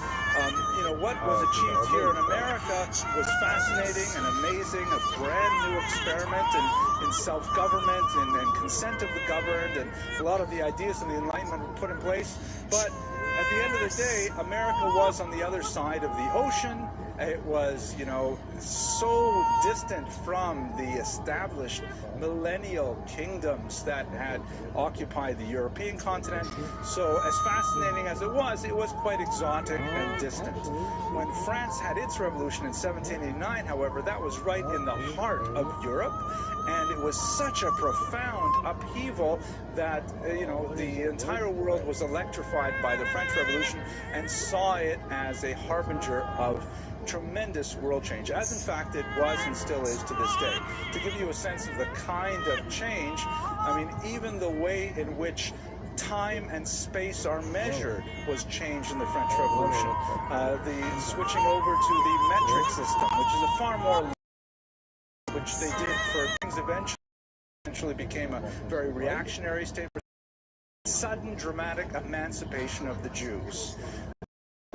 Everywhere that they lived, Jews were a century, their documents indicated that they were foreigners. They could have lived in Russia for 800 years, but they were literally foreigners with permanent residence in Russia. And of course, this kind of tenuous existence was very difficult on Jewish sensibilities. But in France, with the idea of, liberté, égalité, fraternité, liberty, equality, brotherhood or siblinghood. Actually, it was brotherhood because they didn't extend it to women. But the idea that all people would share equally in this new French Republic was something overwhelming. When the Jews spoke up and said, that means us, right? When you said, fraternité, you meant us as well. And they said, no, wait a second, hang on. It took them 2 years to say, all right, yes, we do mean those Sephardic Jews over there in Bordeaux and Bayonne who sort of look like us and speak like us. Those guys can be French citizens. And then after a little hemming and hawing, they said, okay, fine. Even the Ashkenazi Jews living on our border with Germany and Alsace-Lorraine, okay, you're Frenchmen too. And for they had equal society where they were fine. Actually, it happened 2 years later for the one great step for man kind of thing. And that of emancipation, it was all a failure, and that anti-Semitism was eternal. If you're curious, look up my lecture on David Zinsheim. What happened with Alfred Dreyfus? A fairly nondescript captain in the French army who was framed with the sale of state secrets to Germany. France and Germany basically have a war every 30 years. We're really overdue. Hopefully they won't hear about this. They don't watch these lectures. But You know, there's always a lot of suspicion between France and Germany, and there was a spy in the French army. They needed to find a scapegoat, but and in fact, things happened to him as a result. Humiliation, much worse. You know, insignia are ripped off, and the sword in this manner. What, as the story goes on, obviously we could spend a lot more time on it. I don't want to take too much time. The liberal thinkers in Paris had a lot of questions about this trial. They felt that Dreyfus was railroaded. He in fact was, and we found out later exactly who was the real criminal and so on. And it was touched off in particular by this famous letter by Émile Zola, a famous writer, very left-wing views, a prominent social critic, who printed in 64-point font, "J'accuse, I accuse," a letter to the President of the Republic. And I didn't put the whole thing here, but it's like the whole page is just one big wall of text with an incredibly devastating critique of the way the trial was handled, the way the evidence was handled. Ultimately, Dreyfus was exonerated, although not pardoned until 100 years later, not formally pardoned until the 21st century.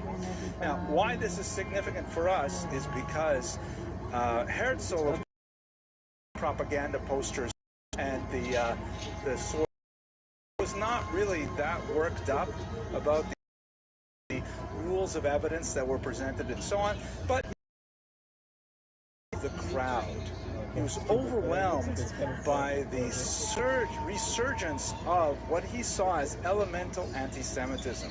He could not believe that instead of people being upset that this was a traitor, who, by the way, happened to be Jewish, the association of being a traitor and being Jewish was identical in their minds. And as he looked around him at the crowd yelling, "Morto Juif," you know, death to the Jews, and the tremendous venom that they were expressing for Dreyfus, he had, you know, one of those 180-degree turns in his mentality, and he came to the conclusion, which he was unshakable, that anti-Semitism was permanent, and no matter how much the Jews might hope to attain equal status, it would fundamentally be impossible to. The only once the Jews be, you know, kechol hagoyim, other countries could be treated as normal because, you know, they're just there. They don't belong here, it's true, but we should treat them well because they're not here permanently. Like I, for example, am a Canadian permanent resident here. I do not feel any profound anti-Canadian animus from my American co-workers, primarily because Canada is a normal country to the north, and if worse comes to worse, I could always go home and I get free health care and, you know, pay higher taxes, but we won't go into that political argument. At any rate, the fact is that my existence here as a kind of guest worker is acceptable because I have another place that I can always go to. If I am here, though, as like the Russian term, you know, zemnych, like some kind of no land person, that I'm stuck here, then Herzl argued there would be a natural kind of animus towards me because I did not have a homeland to which I could retreat should things change. So he viewed a European, it's a lot like people say that's like Herzl. Like Herzl's Vienna on the Mediterranean, to have a refuge. And that, he felt, would solve not only the problem for those persecuted Jews who would actually have to live there, being specifically the Jews from the Russian Empire, but he felt it would also solve the problems of those Jews living in countries where they might choose to remain, such as Germany or America, Canada, things like that. And so all of this happened at the turn of the 20th century for Herzl as he viewed the Dreyfus trial taking place. Anyway, the truth is, you're asking a very sophisticated question, and you're keeping me on my game here because I have to give you an exception to the rule. The Germanophile notion is definitely very true. but it only applies in those countries where the surrounding population does not seem to have a culture equal to the Germans. So, for example, you don't have a strong Jewish Germanophilia in England because English Jews feel like, you know, in English culture, they have Goethe, we have Shakespeare.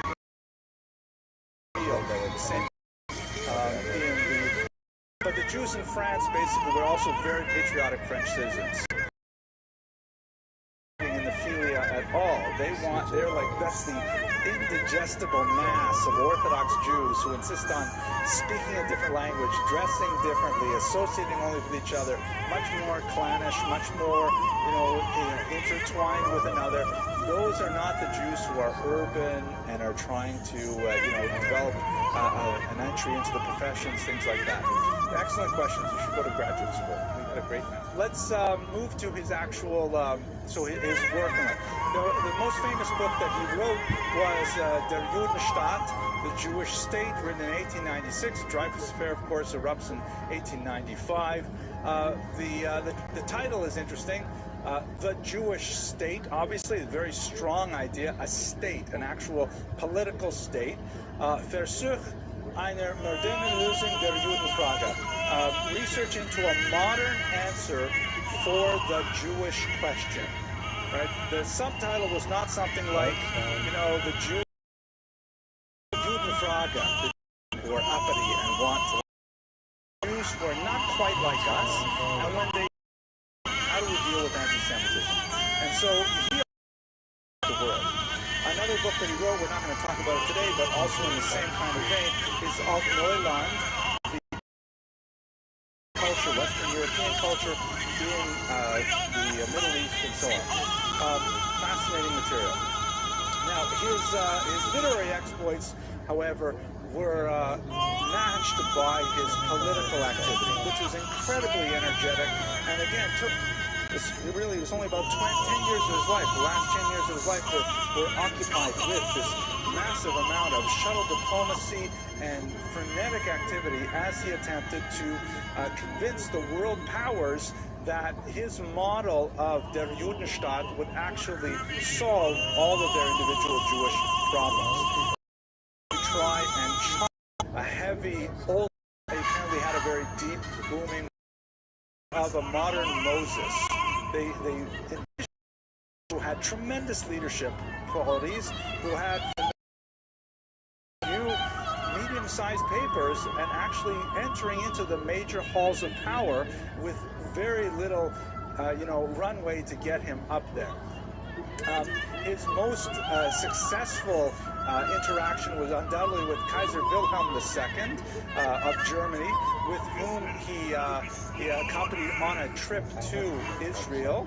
And his hope was that since Germany had a very pronounced Judenfrage, anti-Semitism problem, he felt that if he could solve the Jewish problem for the Germans, then certainly that would take care of all the other countries, because Germany had, in his mind, perhaps the most profound problem with Jews who were assimilating rapidly into Germanic culture and yet were not accepted by the Germans of that day. To bring it back just for a minute, we should recall that at the time this is happening, Germany, the most significant out that the Jews were overreaching. Heinrich Gretz had written this heroic account, an encyclopedic account of the Jewish history, and Treitcher said, you know what, he's got it all wrong, and he has portrayed the story of the Jews as achieving great things despite suffering. It's not like that at all. And he finally coined this phrase, which later would be picked up by the Nazis, Juden sind unser Unglück. The Jews are our misfortune. The Jews are the cause of everything wrong in our society. And so in this kind of environment where it's not just, the peasants wielding shovels and hoes who are angry with the Jews. We're talking about the highest elites of culture in the university hallways who are, inveighing against the Jews. So he went first to Wilhelm II, and he felt this is really going to work. If I can convince the Germans to back my Zionist plan, then in fact we'll be able to give Israel to the Jews, and all will be well. Of course, and here, by the way, is a picture of him on the boat. Germany did it. It's a medieval context of World War I, but give any of their territory up of the Ottoman Empire, and in many ways he articulated that Islam tolerates Jews as not the dhimmis, protected. The word citizen isn't really correct. They're protected populations. They're welcome as guests. There's certain rules that they have to obey, and they are not allowed to go beyond what those rules allow. But Islam is a religion of hospitality. That is comes from its desert origins, which values hospitality very highly. And as long as the Jews are going to be law-abiding within the context of Sharia, then fine, they can live here. But the concept that the Jews should demand territory over which that Grand Vizier was on board, there was no way he was going to get president of the Ottoman Empire, so to speak. The gave him a very beautiful diamond pin as a personal gift.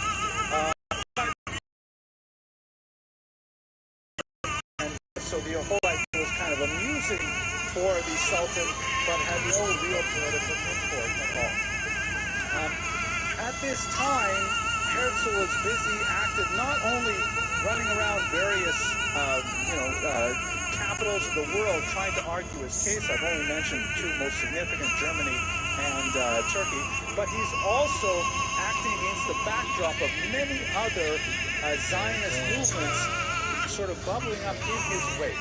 We should recall that for sure Herzl is not the first Zionist. In fact, maybe we can just step back for a second and examine that term, Zionism.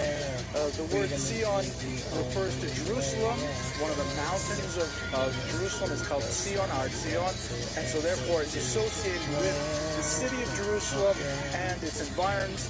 The concept of, like, for example, the Jews are on the rivers of Babylon. They always sat down and we wept. It's in the prayers recited 3 times a day. It's in the grace after meals. And this is elemental to that it is a secular movement. And it hopes to establish a modern secular political entity in Israel divorced from any religious movement. That's a huge distinction. The idea of moving to Israel, living in Israel, being buried in Israel is millennial, and the Jews of all stripes and all religious orientations definitely adhere to that concept. But the idea of sort of challenging God and demanding sovereignty for the Messianic era was anathema to many religious Jews in the 19th century. So you don't have a modern political Zionism before Herzl. Maybe a few figures you could point to and quibble with me, but for the most part, Herzl invented the idea of having a political state in Israel with a flag, passports, all kinds of border control, things like that. You do have, around this time, it is the time of the Great Awakening of Nations in Eastern Europe. Most of the smaller nationalities there are beginning to stretch their legs and seek out some kind of national self-identification. Also, House of Descent is not a horizontal. In the 1880s. This is from near Rishon LeZion, I believe.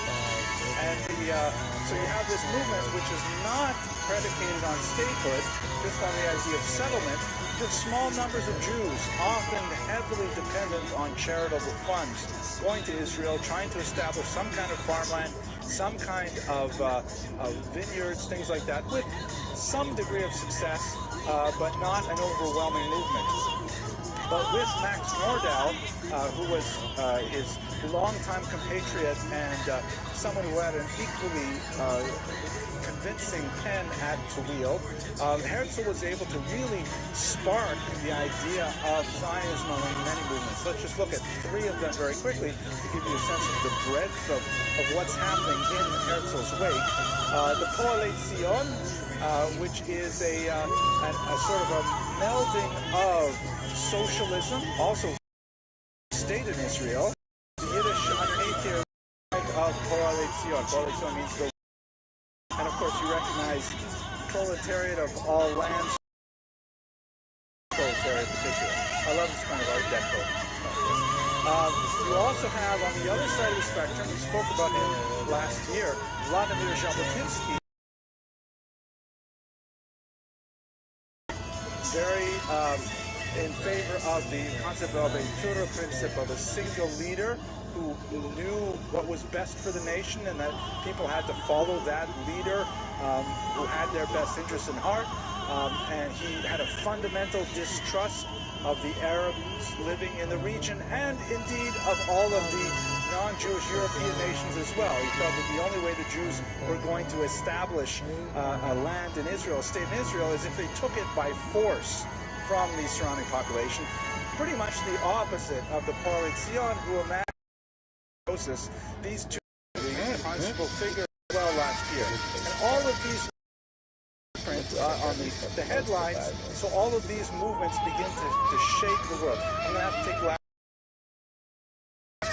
He organized them in the, perhaps his greatest achievement really in his lifetime, the World Zionist Congress, which met first in Basel in 1897, and for the first time under a single roof, gathered representatives of all of these various Zionist stripes towards the common goal of establishing a homeland in Israel. A phenomenal achievement. Just getting Jews to sit together in one room, you know, and talk about some political goal is a phenomenal thing, but that was a huge achievement, and of course it was replicated every year for quite some time before and after his death in 1904. The most significant development, however, and this will also be telling, I think, for a sense of his philosophy of Zionism, was the so-called Uganda proposal. Now, it wasn't the opposition in the late 19th century. That's great. What is a college? Smart people man's burden to carry, which includes the peoples as we see fit. And the truth is, we have these Jews. They are really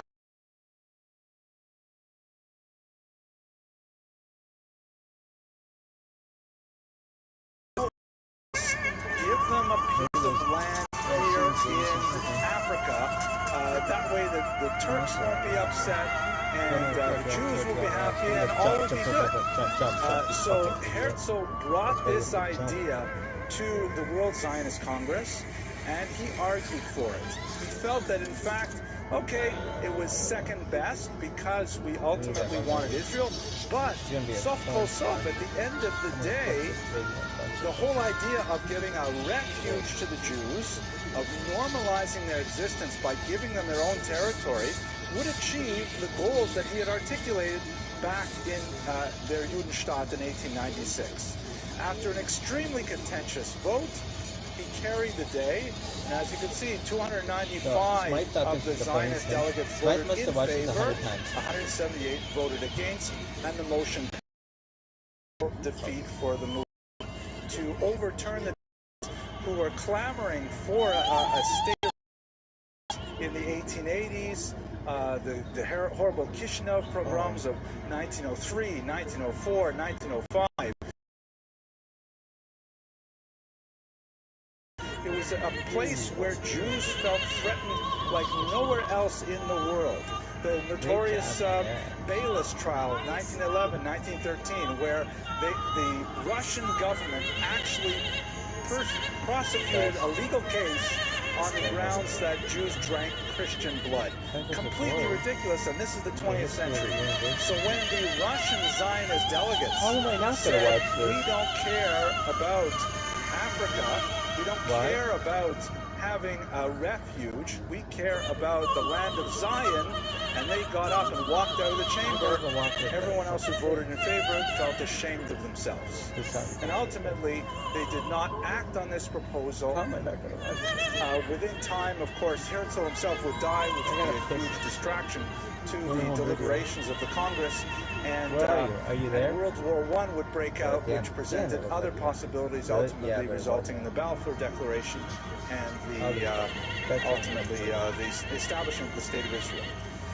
So when we look at the scope of this brilliant man with a very that he felt an obligation to actively contemplated conversion, created what would ultimately be the greatest, literally nation-building experiment. Remarkably early age due to heart disease. So we get a tremendous sense of who Theodor Herzl was as an individual. I hope you found this lecture useful. And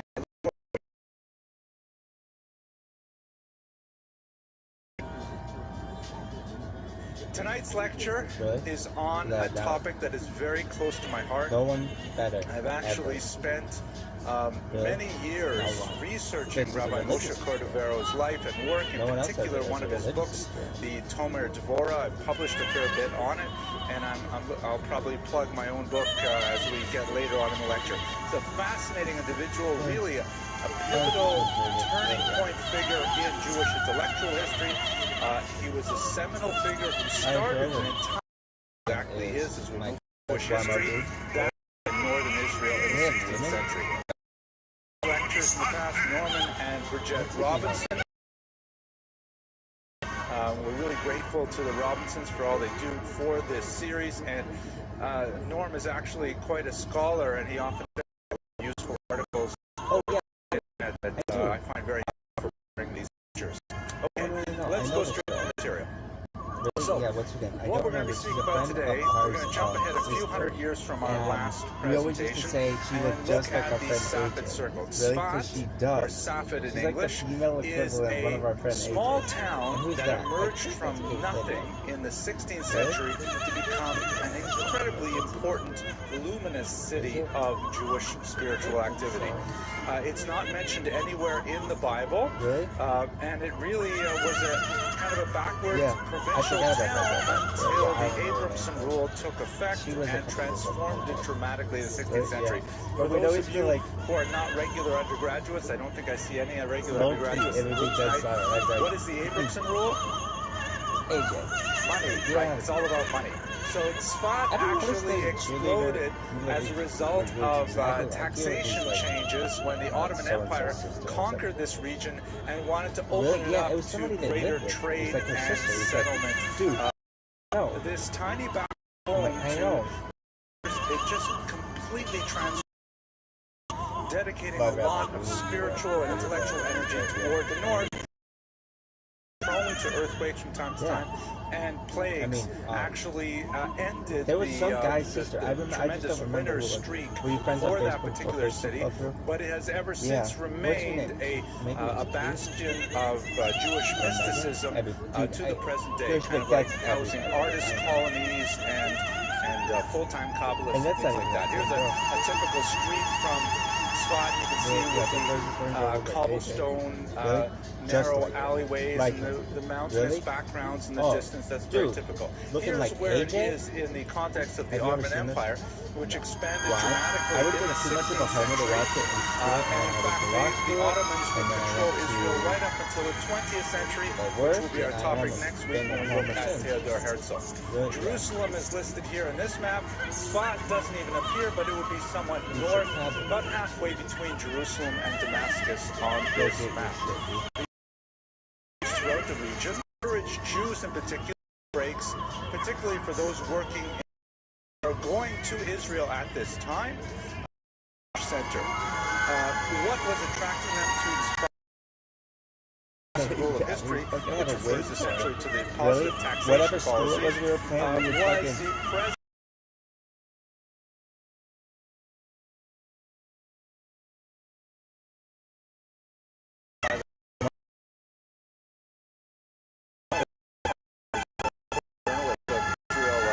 religious society. This is from a celebration at Meron, which is a mountain not too far from Sfat, which That's is the last blue the place sky. where the greatest Kabbalist of all time, Rabbi Shimon Bar Yochai, 2nd century Mishnaic sage who is associated with It's the gonna be one of authorship those of the things where they're Zohar, trying to sell you. although within academic Well, circles yeah, there's a lot of discussion about exactly when that text was authored, beyond our consideration for Well, today. it was- But at any it's rate, 16 years on ago. Lag BaOmer, But which happens 180 to goes fall to this actually year on more Sunday, impressive. Like, there for is 360 an annual major celebration but yours, at 180. Meron, You just got one? outside of Yeah, Sfat, 180 which is- attracts thousands, tens of it's more thousands of difficult. people to 180 come and knows visit it, and you know, they Really? engage in wild Like, dancing a like this, super far range? bonfires, things like that. So Sfat was Why? long recognized To just as be- a site and where video many of the tape great and put on the righteous internet? ones I wanna of see the it. previous generations were. Yours- The promotion of It was in Sfat. this one side Anyone one, have any and guess kind of what red. that She's might like, be? she's gonna say, Excellent. I Who said that? I knew it was gonna be fake because you can't. Oh, look these Mr. Wright, things. thing within Jewish You had a history, sniper rifle, we right? have to You would think run of it and really, jump. He's like, you know, alright. unfortunately, It's okay, here we I know, are the 70 one- odd the years one base after the here, the one Holocaust, base we here. have a sense of what Yeah, it's like but to experience I know, such yeah, a there's dramatic like water. break It's in all the big thing, continuity of Jewish civilization. Here's what I tried. He's like, It's I put comparable 6 in many ways to think of the Spanish expulsion within those terms, And then there's because like it a little represented crevice in the the side. break of hundreds of years Yeah, of yours- Jewish so settlement. yours is like It represented jumping the instead end of- of what was, you know, one of the most important and most successful the regions of Jewish civilization ever, and the idea that there would be such an abrupt change and all of these Jews would be forced to flee the Iberian Peninsula was a change that was earth-shattering to the Jewish self-image, the Weltanschauung. Looking at Their his stay own there base, was 1897, only from the end of the 15th century, of generations thereafter. But that's not really our story today. Our story really has to England. Amsterdam was a major center of converso Jews who fled the persecution, and of course throughout the Mediterranean basin, and finally some of them landing within the regions of Israel. You can see that Sfat isn't even noted here, but it was a very important destination for a certain type of Jew who was forced out of Israel. It's important to note as well that the Ottoman Empire was gladly accepting these refugees. They were actually, the Ottoman Turkish Empire was literally, the Sultan was laughing at the Spanish rulers for shores and in fact Israel. So the law the Ottoman Empire had which began to enjoy popularity at this time, was adopted almost immediately. Works of art that we have on scrolls here, you know, in our closets, and so they were slow to adopt the printing press. And in many Ottoman regions, the Jews were the only ones who were publishing books because they were prepared to exchange the artistic value of handwritten manuscripts for the much cheaper price and consequent literacy expansion that went along with printed works. Nevertheless, the bottom line is you have a lot of really talented intellectuals fleeing Spain, looking for a safe haven, and a particular category of those refugees were those spiritually minded Jews who ended up in Sfat, creating, for a brief period of time in the 16th century, this tremendous explosion of Jewish creativity. So let us turn now to our figure, in particular, Rabbi Moshe Cordovero. That's how he is typically known. He signed his name Cordoero, which is apparently a Portuguese spelling. He associated himself, by the way, with the obviously in Portuguese from Cordoba, although we have no in an email trade in Sfat, but it could be purely a coincidence. The acronym of his name, Rabbi Moshe Cordovero, is simply Ramak. So he's often referred to as the Ramak in Jewish tradition. This is one of the most holy places in Sfat. It's the burial ground of many of the great Kabbalists who lived there. The graves are are colored with a special blue paint, which is associated with warding off the evil eye.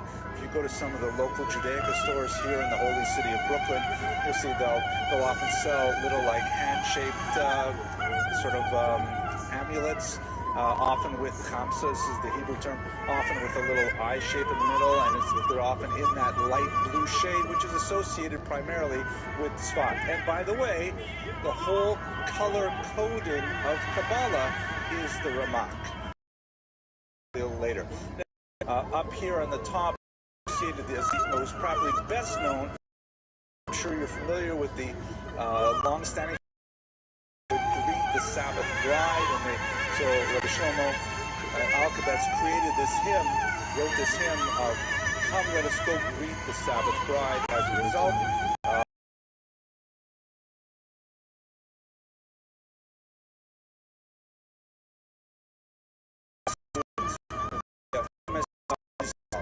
by Isaac Luria, is known, certainly the most influential Kabbalist of modern times. His thought, although it differs in some significant ways from his teacher, the Ramak, our protagonist tonight, the Arizal's Kabbalah was absolutely seminal in the creation of all of the later Hasidic movements, which borrow heavily on the Arizal. So if we look at the intellectual chain of the provenance of intellectual ideas in circulation today and among mystics in Judaism, they all lead straight back to the Ramak, particularly through the Arizal, an extremely influential figure. His placement here in this holy cemetery gives you a sense of his significance. One more item to give you some background to his significance, and then let's turn to his thought and to some of the ideas that he contributed, just to give you a sense of how important the city of Tzfat was. Rather dramatic, decided to collapse since Moses' commandments. I identify very strong.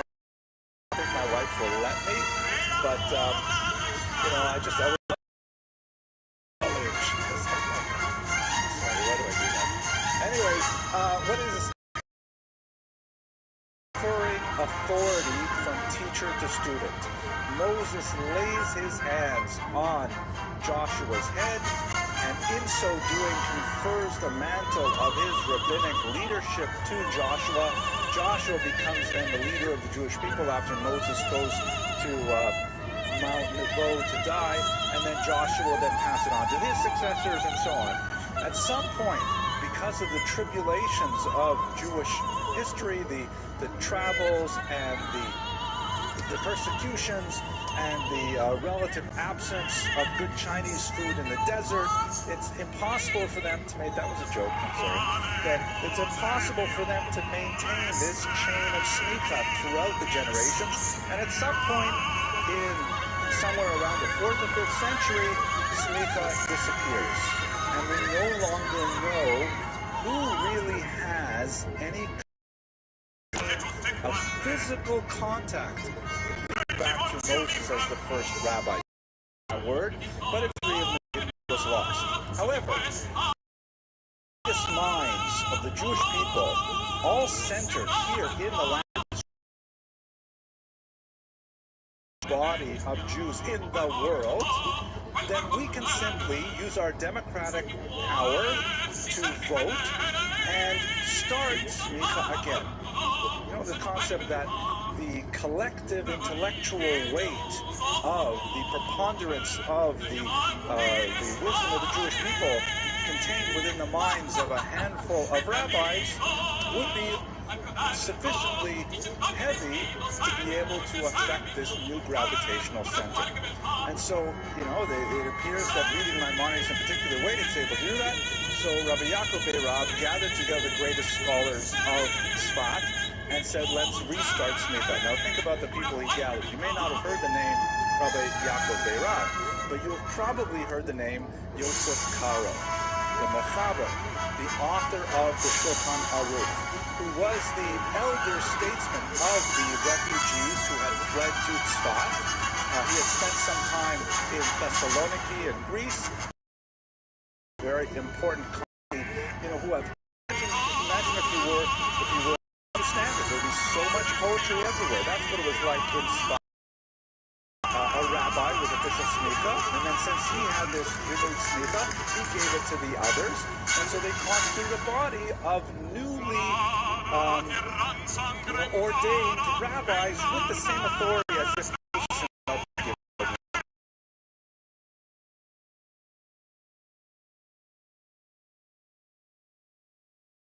rabbi received smicha, but it's most likely that's not correct. That tradition goes back only about 150 odd years, probably with some 19th century historical studies of Tzfat that were written, because he was all of 14 years old at the time. Highly unlikely, even though he was brilliant, highly unlikely they would have given smicha to him at the beginning of his crisis. He definitely was a highly revered figure. Later on in his life, he did lead the Spanish and Portuguese synagogue in Tzfat, and he did from time to time serve on the Beit Din of Tzfat, which was headed, of course, by Rabbi Yosef Karo, who quotes his decisions from time to time in his responsa. But it's highly unlikely that at the time of the smicha crisis, Rabbi Moshe Cordovero actually received smicha. Why did this not? Nevertheless, Tzfat. And as the intellectual world, smicha is extremely illustrative of the dynamic and creative nature of the age. Like many of the great Kabbalists, he passed away, let's see, 1522 to 1570, 48, died at a very young age. But he was incredibly prolific. He left behind a lot of works which were unusually revealing and usually autobiographical for the 16th century. He also enjoyed quite a wide publicity, primarily because of the innovation of the printing press. Many of his writings were picked up in the 17th century and reproduced, and they received like these massive endorsements from people like the Shiloh HaKodesh, very important Eastern European Kabbalist, who essentially said, hey, this is really good, and then would plagiarize massive sections of the Ramak's writings and put them straight into his books. We should recall that in the early days of printing, the whole idea of intellectual property was not very well developed, and you could easily say, you know, I read this book, it was so great, I'm going to include all of it in my book right now. Here you go, from page 1 to page 100, that's it. So a lot of the Ramak in the works of the age, we know his father's had at least one child, a young boy named, because his widow and orphan son were impoverished after he passed away, and they sold his writings to an Italian Kabbalist who later came on to Maurano, later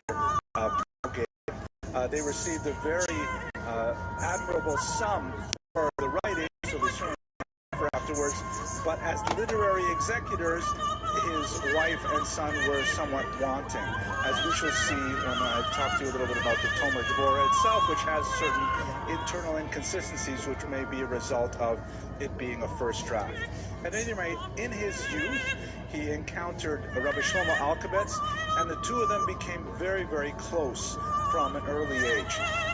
One of their activities, which the Ramak recorded in a book called Sefer Gerushin, was they would wander, just the two of them, for days out in the forests in silence, waiting to feel the presence of holy souls. Let me try and explain that. The word Gerushin means divorces, but in this context, and to develop Kabbalists, this was the experience of they go away from their surroundings and just wander. Great thinkers just went and wandered around. Another interesting stuff that was particularly prominent in 19th century Eastern Europe, that rabbis would actually hire rebukers, mochichim. They would hire people who would actually criticize them. Like the Vilna Gaon used to pay the Dubna Magid to be his mochiach, to be his rebuker. And the idea was you'd hire someone to keep you on the straight and narrow and give you a zetz every time you did something wrong. In the 20th century, recognizing that most people get married, they felt this was no longer necessary. Thank you for laughing. I mean, I hope it's if the internet really, I'm going to have to add a laugh track. But at any rate, okay, sorry, let's go back. Here we are, Sefer Gerushin. Let's get serious. Everyone here is serious. Only history all the time. So, Gerushin means exiles. And the two of them, they would just leave Tzfat and go wandering out for days into the forests and then wandering in the beautiful pasture land and up and down the mountain valleys. And they would just wait until they felt the presence of a holy soul that was buried in that spot. And they would proclaim that some of them, like a spiritual dowsing, use those times to meditate. And during those wanderings and during those discussions, in this kind of interesting travelogue diary, the kind of, I don't mean to be disrespectful, but the kind of divine, the same way the Talmudist does. The Talmudist, of course, is very rational, very logical, trying to work through the arguments back and forth, and the Talmudist experiences closeness with the divine by appreciating the beauty, the mathematical precision of the argument. The mystic approaches the divine through an unmediated experience, just a kind of envelopment in a mystical experience which cannot be reduced to any kind of logical proposition. So that's essentially his education was through these gerushin, through these wanderings in the forest. Or they would go for a few days at a time. It wasn't like years. They'd come back. Yeah, well, they're fairly impecunious, and they lived primarily through donations from the community. Don't forget, this is a little bit like, you have to look at Tzfat from an economic perspective. It was a little like Las Vegas. It's just like a road, Las Vegas, you fly into Las Vegas, it's like all desert, and then all of a sudden there's this massive, bizarre kind of civilization that just springs out of the desert, and it's supported by nothing. It's supported by very concentration of wealth, like have universities in the that. Otherwise, colleges only his contributions. Jewish reading public worldwide. He wrote a book called Pardes Rimonim, which means systematized Kabbalah. What exactly am I talking about here? So, Kabbalah, which means something received. It's often probably best translated as tradition, because it's something which is handed down from one teacher to a student, so on. Kabbalah is a whole system of ideas that sort of proceeds along a parallel track to normative, legalistic Judaism. Judaism's skeletal structure of mystical ideas. However, Kabbalah would be you won't recognize Judaism unless you put some mysticism on top of it. Judaism is suffused with mysticism, although it is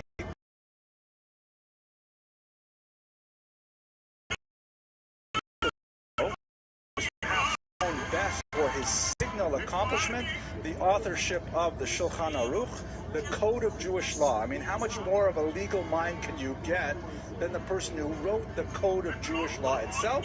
And nevertheless, he himself was an avid mystic, an avid Kabbalist, and he wrote an entire autobiography that chronicled the special messages he received from a so-called Magid, like an angelic being that communicated with him directly. So Kabbalah is nevertheless really intrinsically wound up with traditionalist Judaism.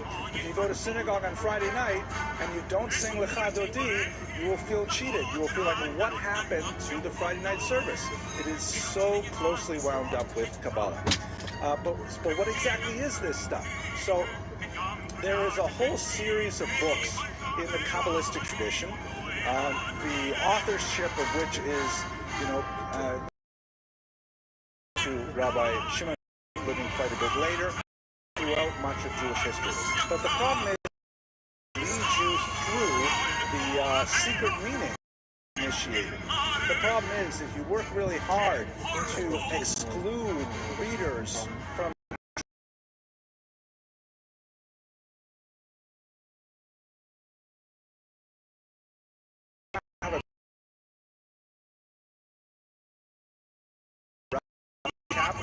one of those people who were able to take this body of ideas and translate it into a lexicon that is accessible to a contemporary readership.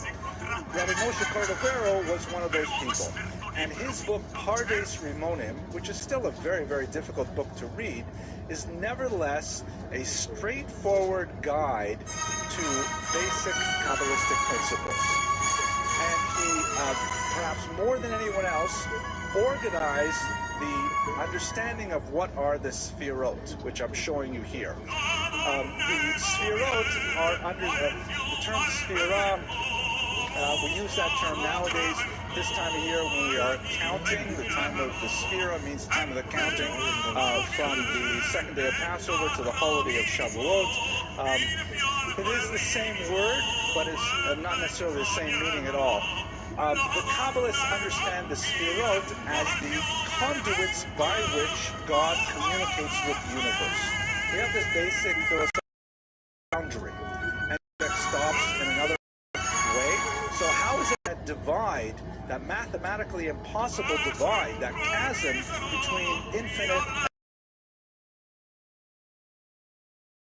God, as it were, shrunk himself, seems to mean to contract, and in the vacuum that is opened up by his not being there, he pours his energy back in, creating the universe that we live in. To make it simple, if that's possible, that pouring back of energy into the universe is done through the system of the Sfirot.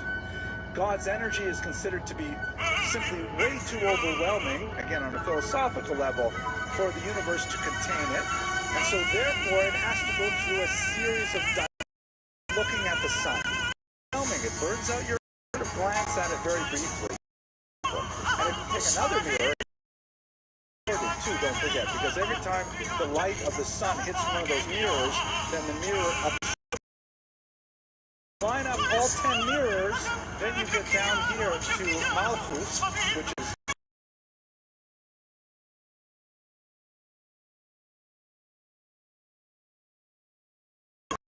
each one of those mirrors adds a little bit of distortion, makes it possible for us in this world to somehow experience the reflected light of God.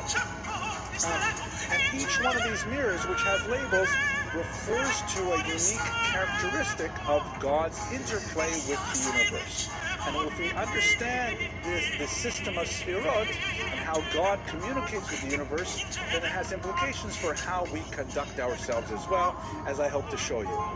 I'm not going to go into this in greater detail in a very popular kind of audience, but just to give you a sense of this whole realm of ideas that the Ramak made really much more sensible to readers with Pardes Rimonim. This is another artistic. Well, these ideas have a long and hoary past. They go back certainly through the Spanish thinkers. They go back to the biblical texts as well.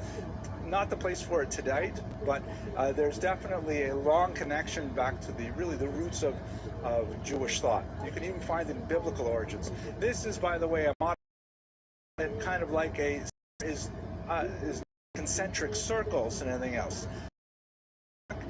To something that's very dear to my heart, and here's the plug for the relation of part of Rabbi Moshe Cordovero's work. I published it under the title The Kabbalah of Forgiveness, the 13 certainly the most known of Rabbi Moshe Cordovero's works.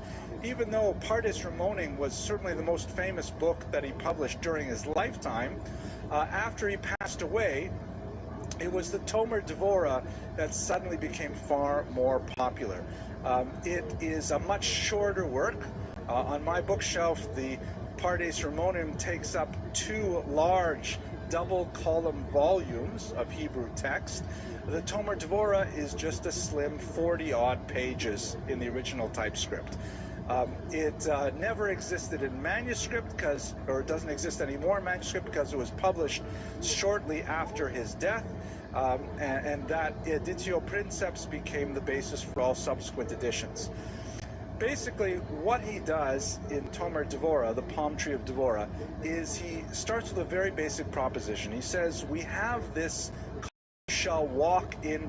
So in order to achieve, I mean, how do you actually identify what our we should also clothe naked and so on and so forth. But God also does other things like, you know, how do we know how to walk in God's ways, or to use the Latin term, very popular among the scholastics, imitatio Dei. How am I supposed to imitate God if I don't know who God is? And God is fundamentally unknowable because of this finite, infinite gap and chasm. But since we have the Sphirot, and we know of the 10 ways in which God exerts influence in the universe, we know those 10 conduits. So if we can know something about each of those conduits, then we can know something about how God interacts with the world. We can learn from that how the very first Keter contains, which makes sense, because if God is a degree of mercy for the imperfect, saying, I will let them exist even though they are imperfect.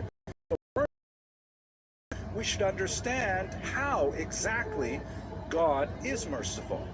In that context, we have this concept of the 13 characteristics of mercy, the Yud Gimel Midos of Rachamim in Hebrew, and the Ramak says, fine, let's look at each one of those 13 levels of mercy and understand what it means. And when we understand what it means, then we will be able to apply it in interpersonal relationships.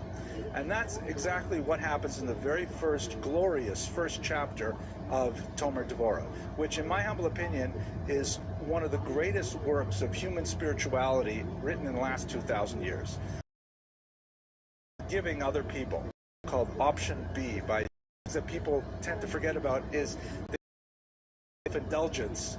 But there is such a thing as self-compassion, where you learn to forgive yourself. Anyways, the Ramak says, the Tomer Devorah has been translated several times. I think I did it best, but there are lots of translations. Yes, very good. This one here, it's very good. Available on Amazon right now. Yes, it is. Okay, it's on Amazon. Okay, let me finish the lecture though, because I'm having too much fun. This is not okay. We're almost finished the series.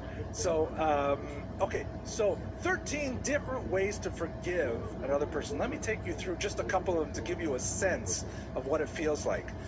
The first level of forgiveness is to bear in mind that God is, according to the angels, the insulted king. Like when the angels refer to God, they have a lot of different names for him. The most important, the most exalted name that the angels have for God is called Melech Aluv, the insulted king. And why is that so? Because, the Ramak explains, we only every heartbeat God is giving, and he is certainly aware at the same time, because he's saying here, I'm going to help you out with this, and we take the energy he gives us and throw it back at him. The Rabbi Yisrael wrote, it's to his servant for a journey, so a walking stick, and the servant takes a stick and beats the master with it at the same time. So, but God, nevertheless, he puts up with it.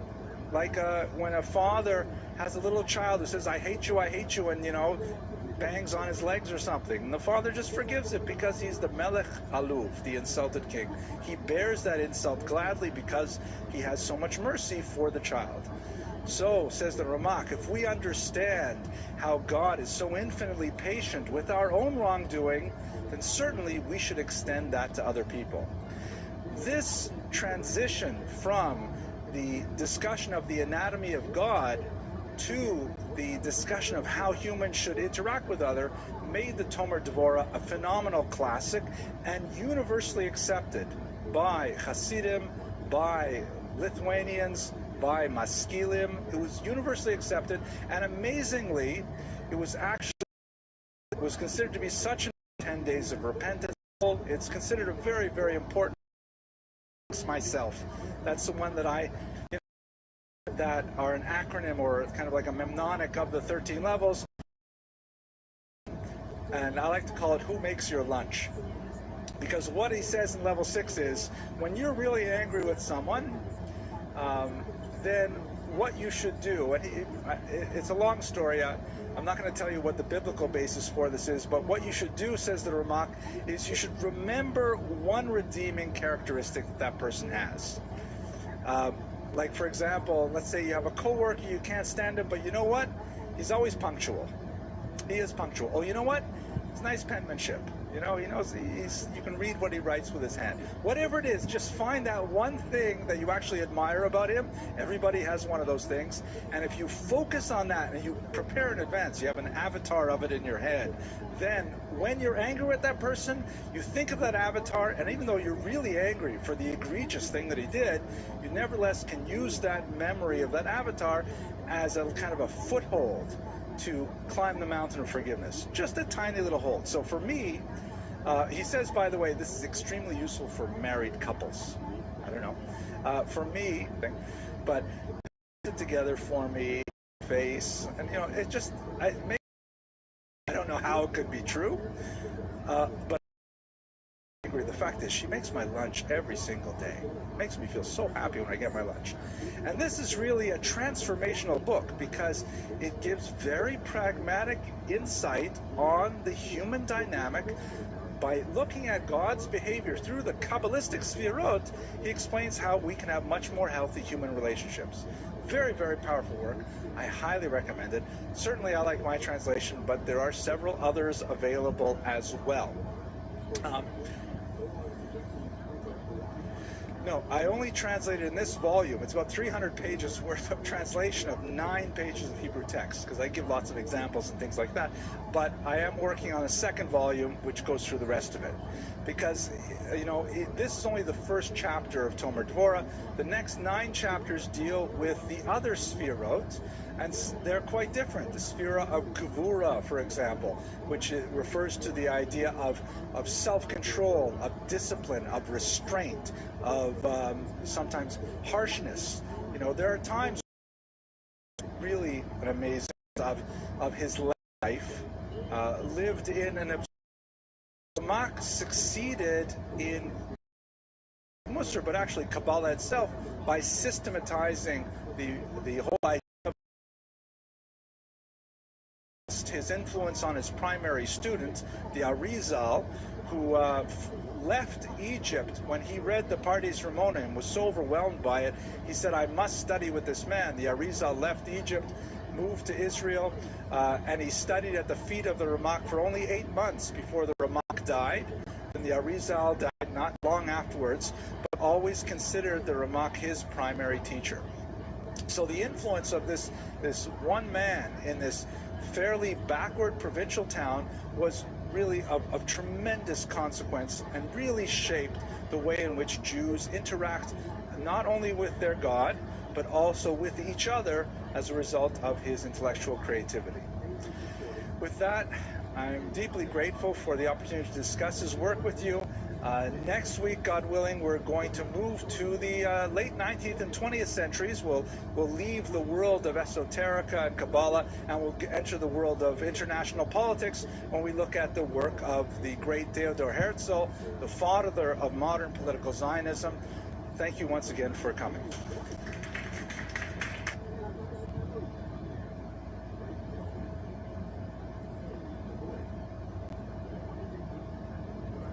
Okay.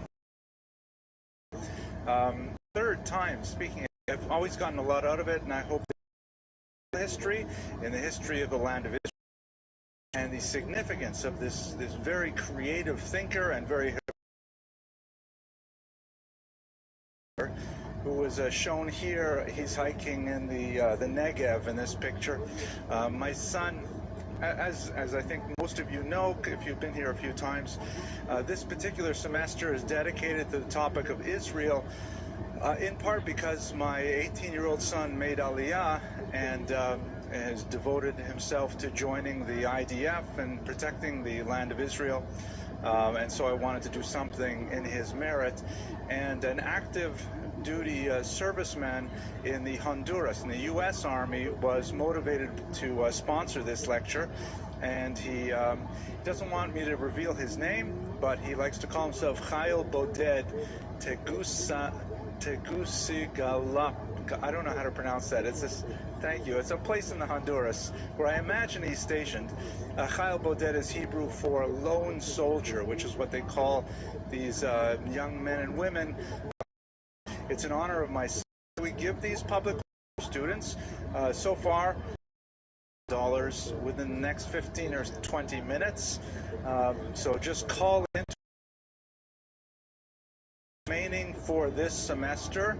Next week, we'll speak about Rabbi Moshe Cordovero and the Tzvat Circle in 16th century Israel, a fascinating topic. I've actually published on this, and so it's very close to my heart.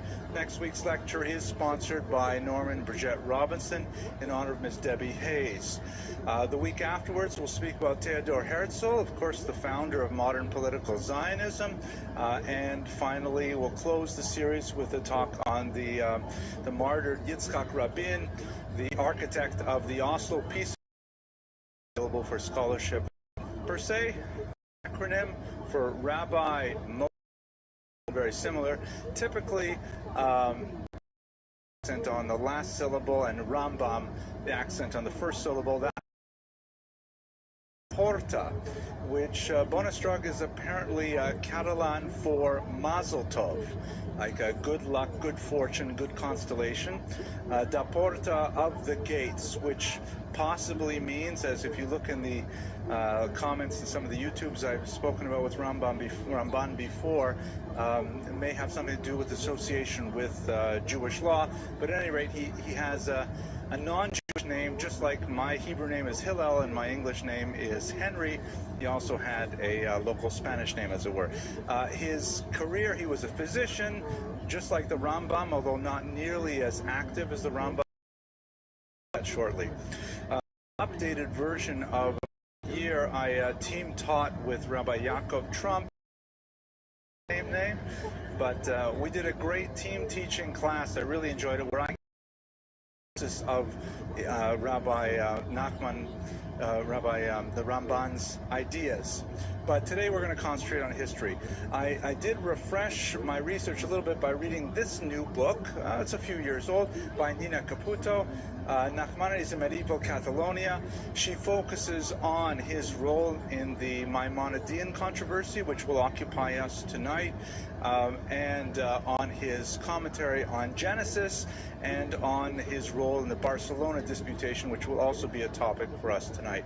Fascinatingly, and unfortunately I did not get a chance to actually see this book, she recently published a graphic novel version of the disputation of 1263. And basically, to jump ahead a little bit, this is a famous confrontation that was mediated by the church, or demanded by the church in Barcelona, between a convert to Christianity and the great Ramban. And it's quite dramatic, and we have a lot of sources on it. And so she made, as it were, a graphic novel version, or a comic book version of it, which I from it that we can look at. Talking about the Ramban is that is an exception. For those of you who are excellent, do you already have your bachelor's degree? Because if you want another one, area relationship, where they were either living in an overwhelmingly Muslim environment or an overwhelmingly Christian environment. You might want to make some arguments during maybe Sasanian Persia, where, okay, maybe there's a few other faiths, but for the most part, almost all of Jewish history after the diaspora in the first century meant that Jews were a minority living with one other majority culture, one other majority religion.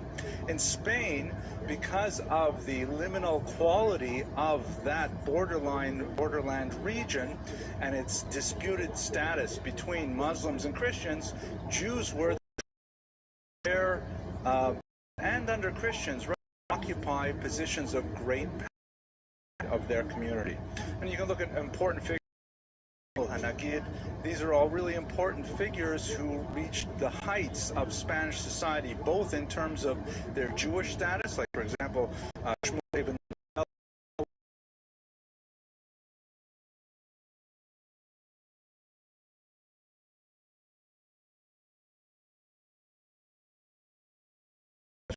a Jew was at the same time a Talmud Chacham and a political leader. It's virtually unheard of to have both of those things happen elsewhere in Jewish history. So Spain is always different because of the interplay of these societies. And a lot of the things that Spanish Jews say, again, up until they fall off the cliff with the expulsion in 1492, and maybe you can say the pogroms of 1391, up until that point, Jews have an unusual amount of power in Spain because they're able to parlay their population status. And that's also true of the Ramban. The Ramban was able to get away with saying things right in the very heart of the church because of the power that he had as representative of the community of Catalonia. Here's the region with which he is most associated: the Kingdom of Aragon, province of Catalonia, Barcelona. We're not going to spend a lot of time. A very once one masters Rashi, or it's a considerably longer comment, Zoharic, not necessarily in tune with Moshe de Leon, who was a contemporary. It really represents an expansion, sometimes a contradiction, but always a collegial discussion between the great early figures of rabbinic scholarship. He often takes odds with another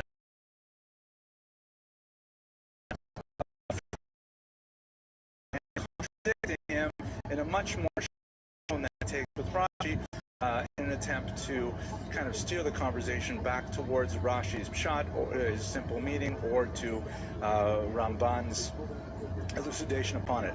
He also commented on many. He has about 200 distinct works that he's authored.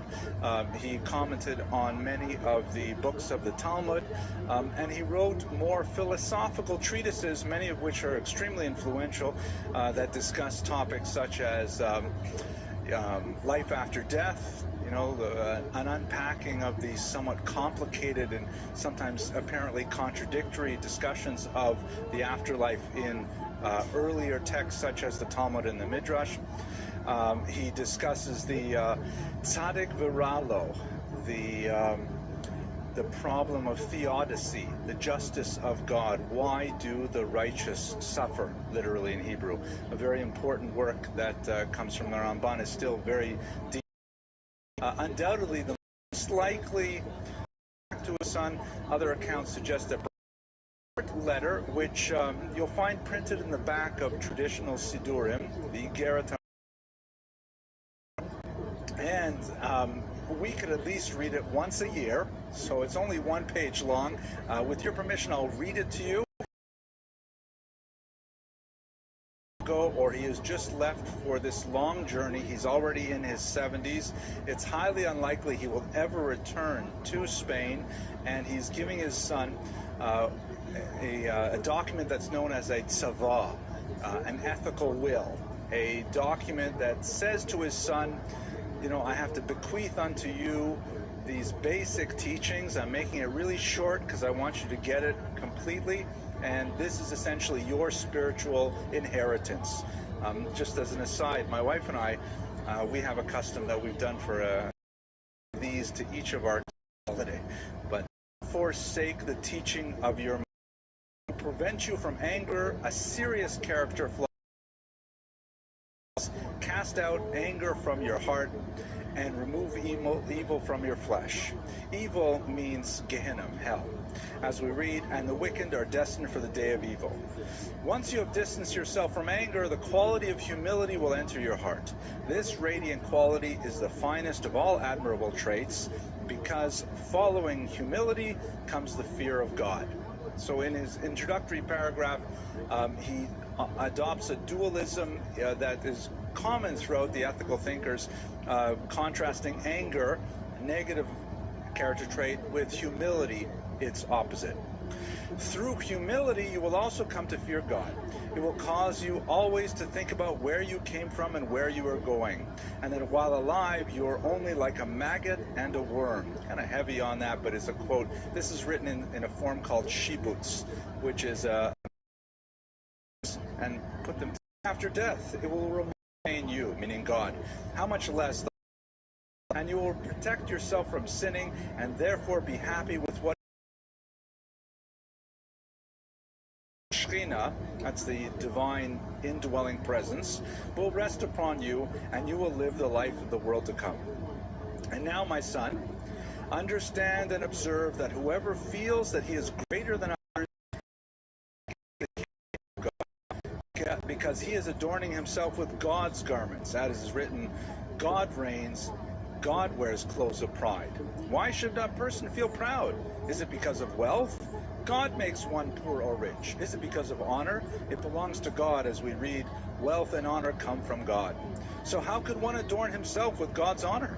And one who is proud of his wisdom surely knows that God takes, quote, takes away the speech of assured men and reasoning from the sages. So we see that everyone is the same before God, since with his anger he lowers the proud, and when he wishes he raises the low. So lower yourself, and God will lift you up. Therefore, I will now explain to you how to always behave humbly. Speak gently at all times, with your head bowed, your eyes looking to the ground, and your heart focused on God. It's interesting because in our accounts, as the church, he is wise or rich, and that he is more worthy than you. Regard yourself as standing before God with his divine master. Act with restraint in front of everyone. When someone calls you, don't answer loudly, but gently and softly.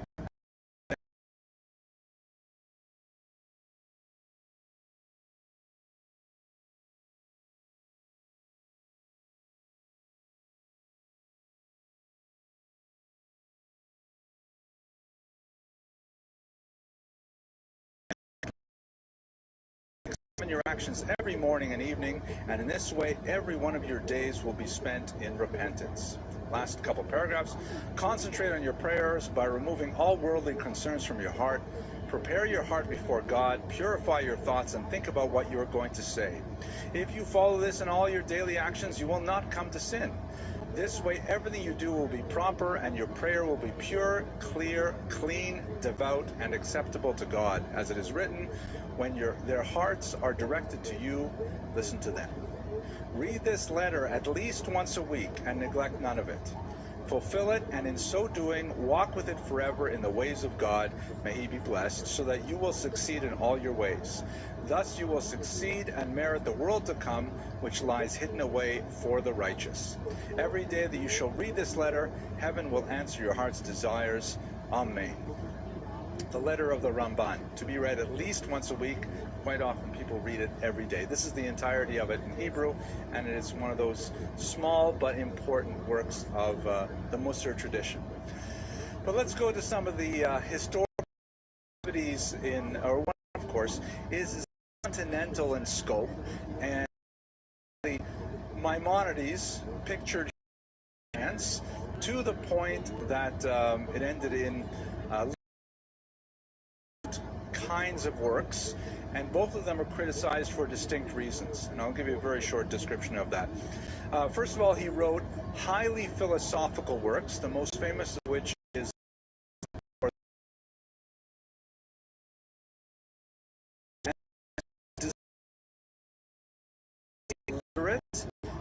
assimilationist Jewish audience, specifically those Jews living in Arabic-speaking lands who were quite entranced with the rise of Arabic philosophy, which was based very heavily on Greek philosophy. And Judaism, by contrast, seemed pedestrian, seemed monochromatic, seemed reactionary, and a lot of these young intellectuals were kind of drifting out of Judaism into the very active philosophical circles in places like Cairo. So he wrote this book in the vocabulary and the lexicon of contemporary philosophy, which essentially described Judaism as a complicated philosophical system, very heavily reliant on Aristotle and demonstrating understanding of the world.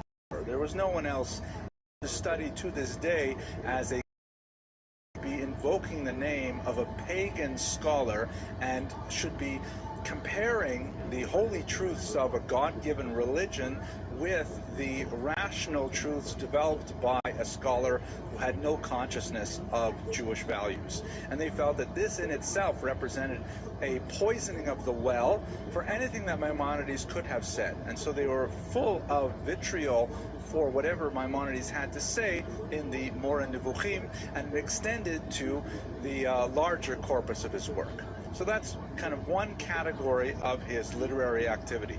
Another category, also incredibly influential, are popular books written for a much wider audience, most significant of which is the great Mishnah Torah, which was a restatement of all of Jewish law in the first legal code of Jewish history.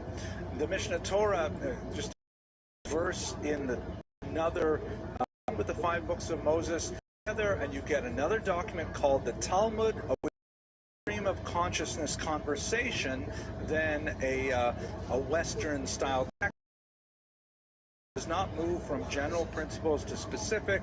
It does not outline what it's going to do in each of the chapters. It just kind of follows this, very fascinating, but definitely non-Western train of thought to come up with the practical laws that one must live by to fulfill the dictates of Judaism. So if you wanted to know any specific question in Judaism, such as, for example, I just slaughtered this chicken and I noticed that the gallbladder looks a little green to me. I'm wondering if this chicken is actually kosher. So in order to find out the answer to that question, you quite literally would have to know the entire Talmud to know where that question is discussed. It's true there is a tractate that more or less discusses the laws of kashrut, but it could be that that particular law is somewhere entirely different. It could be in the laws of Shabbat, or it could be, one of the philosophical treatises just tucked in there. So you really needed a rabbi to go to and say, okay, Rabbi, look at this chicken's gallbladder, what do you think? And or treif, or the way that Jewish Mishnah Torah, he says, okay, in this book we're going to have all the laws of kashrut. And then you look up all the laws of chickens. Then you look all the laws of internal organs of chickens, and there you find the gallbladder laws. And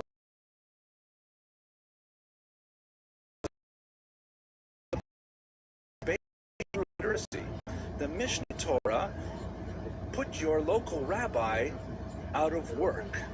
And then that was part of the internal argument here, because all of a sudden people were empowered to have a tremendous amount of Jewish literacy with a very, very minimal investment in learning. It's kind of, think the internet, right? It's like Google. If you could imagine what it's like, when all of us in this room, when you went to college, the professor knew a tremendous amount, and I'm sure you sat in awe of the, expansive knowledge that he or she represented.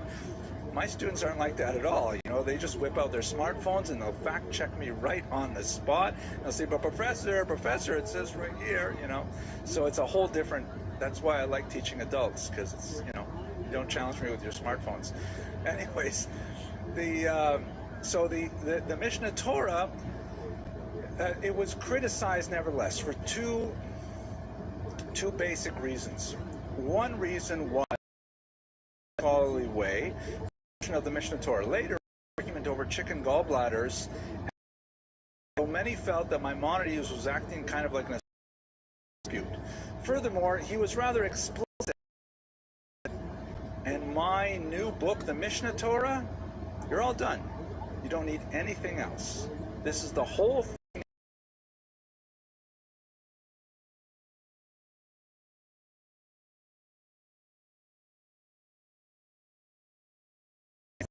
And in fact was you know, beyond unfair. It was something that was culpable. Secondly, there was the fear, largely unfounded as it turned out, that the presence of a book like the Mishneh Torah would put an end to Talmudic study. Because people would say, listen, why should I go through the difficulty of going back and forth in the argument, following the discussions and chasing down the proofs? Why don't I just look up the law and that's all I need? I don't need to actually go through any of the mental gymnastics to try and work the law out for myself. And many scholars felt that this would represent an undercutting of the entire process of Jewish learning. In fact, what happened was the opposite, where all of a sudden the more accessible the information was, the more people delved into it. It's kind of like, you'll remember when printers email things or keep newspapers didn't do so well, but itself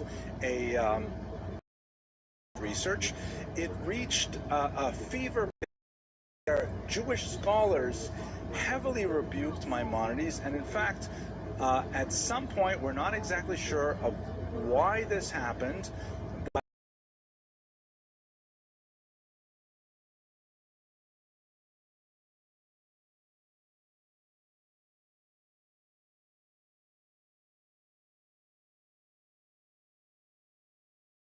collected up all the copies of Maimonides that they could gather. And bear in mind, this is before printing, 300 years before printing, so we're talking about precious handwritten manuscripts, and they consigned them to the flames. Once Jews, and it may be that the anti-Maimonidean camp actually denounced Maimonides openly to the church through an informer, but once that happened, when people saw, you know, the works of Maimonides actually burning, then the whole controversy sort of, everyone took a step back and said, wait, maybe we went too far, and they limited themselves only to, you know, internet-related bans. That was a little bit later.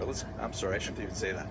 So let's focus in on Nachmanides' role in this, because this is what's really significant. So one of the major figures behind this period of the Maimonidean controversy, which actually had 4 different phases, we're only going to focus. He pronounced, basically means that anyone who was associated with ostracism would be in place. The first would be people would not be allowed to stand within 6 feet of him. You know, very tremendous social ostracism that can be extremely painful in in an environment of a minority community that's so tight-knit. Nachmanides entered the fray, and he took 2 distinct stances with regards this ban. He had a public position, which was quite sophisticated, and a private position, which was quite a bit sharper and much more critical. The public position was arguing that he argued for calm and moderation, and he urged from the Iberian Peninsula to his colleagues in France, who were again living in that binary culture where there are only Jews and Christians. He said, you know, please, colleagues, and he spoke with great humility in a tone that evokes the letter. He says, you know, even before I open my mouth, I know I will make mistakes, but please hear me out. He argued that with the communities and strategies of acculturation and adaptation that would allow them to find a niche the different cultures in which they lived. So one could say that let's say dress, right? If you live in certain Arab-dominated communities, it would be inappropriate for Jewish women to wear certain types of clothing, not because the Torah forbids it, but because, you know, the standards of the non-Jewish dominant population would be excessively offended by it, and that could have negative repercussions. So over centuries of living in these regions, Jews would develop certain standards of dress based on that community, was something which might not be true, for example, in Christian Europe. And he argued specifically that the nature of the Spanish Jewish community, with its midpoint between a Muslim and a Christian community, argued that Jews living there such that they the 19th century and receive conducive to Jews living. You have to adapt to the, let's say, in northern Hungary by the Chassam Sofer, where Jews are. So ideas would be detrimental. So the Nachmanidean approach is to allow for cultural diversity within the Jewish world and not to tolerate a worldwide ban, because that would essentially fracture the Jewish community and ultimately would lead to its dissipation through factionalism. Now, privately, that's the approach he took, and I think it really had a huge impact on the development of Jewish states afterwards. Privately, he was especially sharp with his own position. That is, once the Jews of France had pronounced these continental bans, so there are a lot of Spanish counter-bans, especially coming from Arabic-speaking regions, where they're saying, you can't ban Maimonides, we're going to ban you. We're going to ban your French thinkers. And so you had bans going backwards and forwards. Nachmanides spoke, as it were, privately to his own population, saying, would you please stop with this? Please show respect to our co-religionists in France. We disagree with them, but the only way we will win this fight in the long run is by showing deference to authority, to show respect for their learning, and indicate that we politely disagree. This even was the Corona, fortunately partnered together, and he the pro-Maimonides camp. In fact, he was an illegitimate son, that his grand. It's important to note that Nachmanides criticized this approach, not the least because Rabbeinu Yonah was his first cousin, and also they had married their children to each other. But the he retained his measured tone even when dealing with such hot-headed claims. So his approach was extremely prescient in sort of crafting a way for Jews to accept diversity within the larger Jewish world, and ultimately that is the position that it pertained 800 years later. Okay, any questions about that period before we go to Barcelona? Okay, so this is when, yes, please.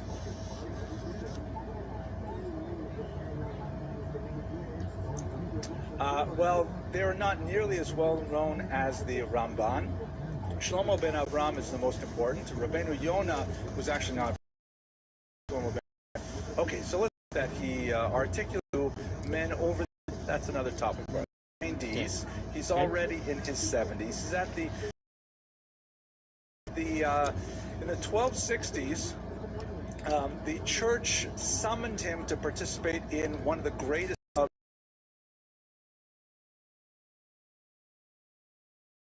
in a formal and official debate over the tenets of Judaism, with the hope that by humiliating them in this kind of forum, they would simply choose to convert to Christianity. This was the strategy.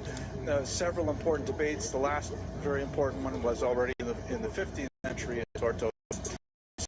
Here's the cover, by the way, of that book by Nina Caputa. The movement was really started by this man, Raymond de Peñaforte, I believe that's how you pronounce it, Peñaforte, who died in the 13th century, an Iberian Christian, who was at this time creating an institute for Christian preachers in Hebrew and Arabic in order to arm young and enthusiastic preachers with the tools, the linguistic and intellectual and literary tools, to be able to convert the heathens to Christianity. One of his students was Bob Peck, no, actually that's the actor's name, Pablo de Cristiani, who was a Jew who converted to Christianity in Peñaforte's school, and in his zeal he wished to take on the Iberian forces, bringing Jews in and convert to Christian Talmud. The church is early. It's only with Nicholas Donin a few years earlier that they begin to discover the Talmud as a things, but there are some, sympathetic things as well, believe it or not. But one must remember that the Talmud is this massive document, some 4,000 pages in length. And if you take all the passages that refer directly to Jesus, maybe you'll come up to maybe, I'm just guessing, 6 pages out of 4,000. And those are scattered references. So it's not like the church seems much more interested in this than the Jews are. The Jews are much more interested in whose ox or whose cow and who has to pay how much and things like that. At any rate, Public to Christianity proposes this debate. It is pleasing to the King of Aragon, who is an associate of the Rambans, who has a great deal of others. Ramban's own scribes and pretty the audience, the reactions of the king who was watching. It's a fascinating down exactly where it comes from. It's most likely an official church account of the disputation. And Maimonides' account is much more triumphalist for the Jewish perspective, but the Christian account verifies a lot of the elements that are present in Nachmanides' account. So we know a lot about how this particular debate works. And a couple of salient features worth discussing here. First of all, Nachmanides insisted at the beginning of this debate, which took place over 4 days, that he be granted the right to speak freely.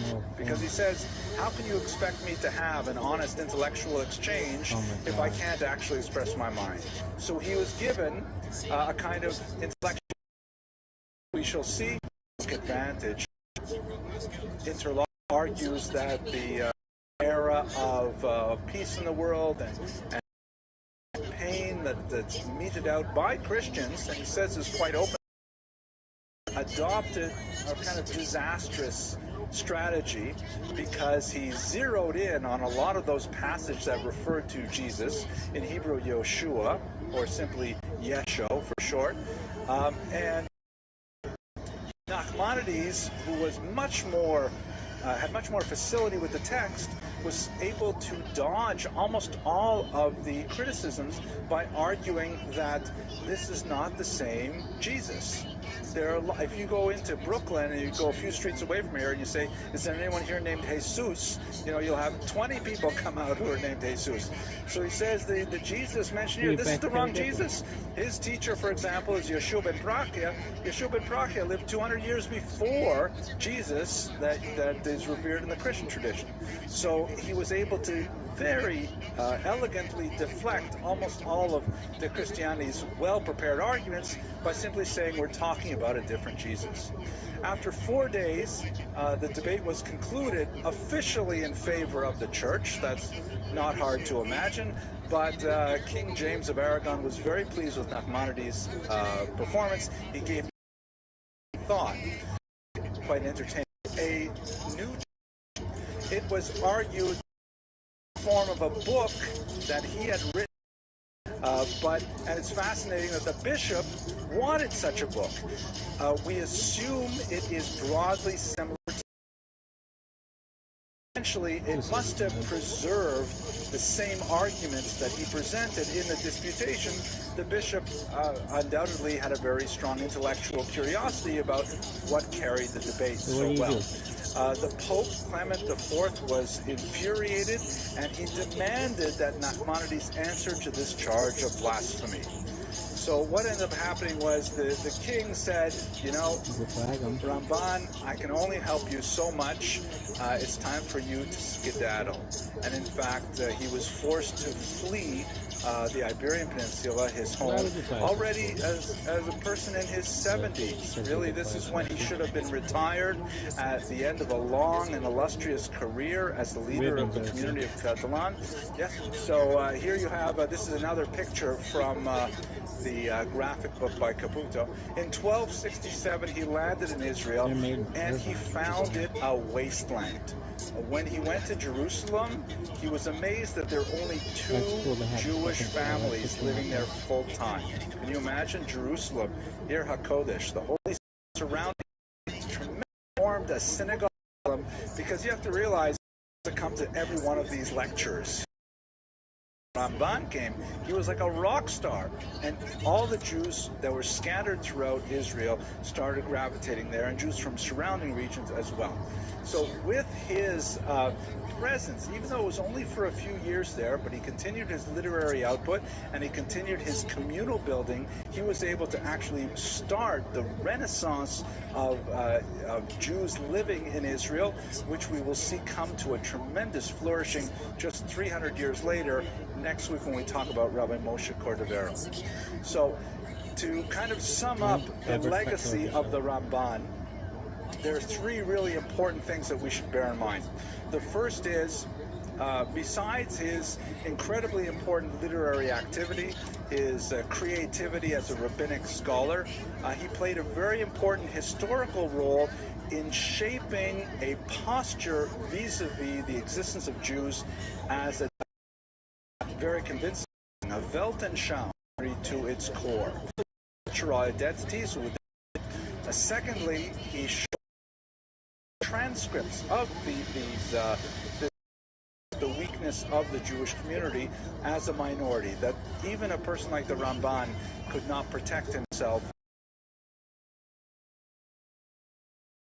Late 70s in the land of Israel, when, you know, most people would have simply given up and would never be heard from again, he gathered all of his strength and was able to really start a rebirth of the Jewish community there. I'll just mention one last legend that it's not very well sourced.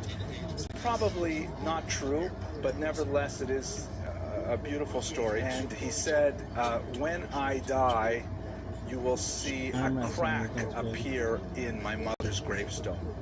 And in fact, that is what happened. As the legend goes, on the day that the Ramban died, his mother's headstone developed a huge crack down the middle, and so the local community in Catalan mourned the great loss of the Ramban. I should learn to tell that story better if I'm going to end my lecture with it. Anyways, thank you very much for your patience. I'm really grateful you came. Next week we'll continue with a topic that I find really fascinating. I actually published a small book on it, so it means a lot to me. The great Ramak, Rabbi Moshe Cordovero. Thank you once again. That is my research, making this an essential part. I just want to give some for the Passover holiday on the 1st of May with a lecture on will be a great, fascinating lecture. I hope you'll enjoy it. That'll be May 1st, so we have a long break between now and then where we can enjoy the Passover. Also in Good and Welfare, our sponsors tonight are two anonymous donors from the internet. I'm very grateful to all of our viewers online. I can actually, well, no, I'll skip over that. We're very pleased that make we're hit about 4% of our overall goal now. We really want to get $100,000 for our student scholarships, and we are now just about to crack 4,000. So if you are motivated, especially those of you who enjoy these lectures outside of this room, please visit our Friends of Jewish History website and contribute so that we can pass these monies on to our students and defray their tuition costs. Okay, so tonight's class is, I'm going to depart from the standard biographical approach that we have used all semester. And I do that, I know, with some trepidation, because biographies are fascinating. We love hearing about the lives of important individuals, sometimes even ordinary individuals who otherwise would not make their mark on world history. But as I thought about the goals that I had set for this series as a whole, this particular lecture really covers far too much time, and it's too varied a time to take away from covering just the survey material to be able to concentrate on one individual. And I'm sad about that, because there are a lot of people that I really would have liked to study more deeply, but given the results, and perhaps they could have, we'll just have to from the 67, because of what I mean by that term. The term dark, because there was a sort of concept that when you look at the in the 19th century, There's a high point in the Greek period, under the Athenian period, the Periclean age, 5 centuries before the Common Era, and then it sort of stays plateaued through the glory that was Rome. And then when Rome is sacked in the 5th century by the Vandals, then the entire world collapses into a terrible dark ages that is kind of a valley, a huge bottoming out, until you get to the Renaissance, 13th centuries and so on, and then finally up to the modern period. So it's like a big valley in the middle of history. That's the view essentially from the perspective of the other end, and in the middle there are floors even, but it's less derogatory term than middle mindset at all. In fact, our Chinese dark ages are quite different. The Muslim dark ages are not appropriate. But if we are to look at Jewish history in particular, having earned a doctorate in Jewish history and having practiced in the field for so many years, still was surprised by some very basic assumptions that I had. When I came to the material, I realized this kind of image in our mind is a popular historiography that when a temple was destroyed, essentially all the Jews emptied out of Israel. The exile, right? Because we're so diaspora-centric. The reality is, yes, the centers of Jewish civilization shifted to Babylon and then later to the western parts of the Mediterranean basin, but it took a long time, and Israel maintained its preeminent status for centuries after the destruction of the temple, and a significant population existed there, really right up until the Muslim conquest in the 7th century. So this concept we have, which when you think of it, it's kind of absurd to imagine that the Romans would be able to completely empty out this entire population, numbering perhaps in the low millions, from this territory, when they actually had very limited resources at their disposal. I read one statistic in a great new study of 1,000 men is 107. Very limited means in terms of communication, kind of large-scale dispersion that we tend to have in mind. So with that in mind, I have a useful academic exchange. I'd like to begin. Often translated into English through a Greek term meaning diaspora. Diaspora means scattering, and it refers to the forcible movement of the Jewish population of Israel out of their ancestral lands to points east for the most part, to a certain degree points west. And it's associated with the fall of the temple, which is depicted here quite evocatively by Francesco Hayez. So in terms of Jewish self-image, this onset of the diaspora, this onset of the exile, was a tremendous break in our belted channel. A tremendous, like the universe had somehow opened up a tear, and there was life before the destruction of the temple and life after the destruction of the temple, and they were totally different.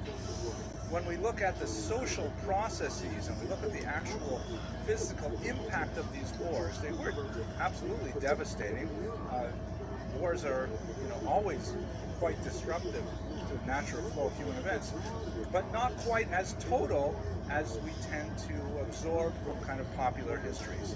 However, the mental image of history, our remembering of history, in many ways memory is more profound than that is something that the unification of Jerusalem, which had been previously, one could walk right up to the walls, yearning for that connection to God, which was impossible to reach when the area was cut off by the armistice line.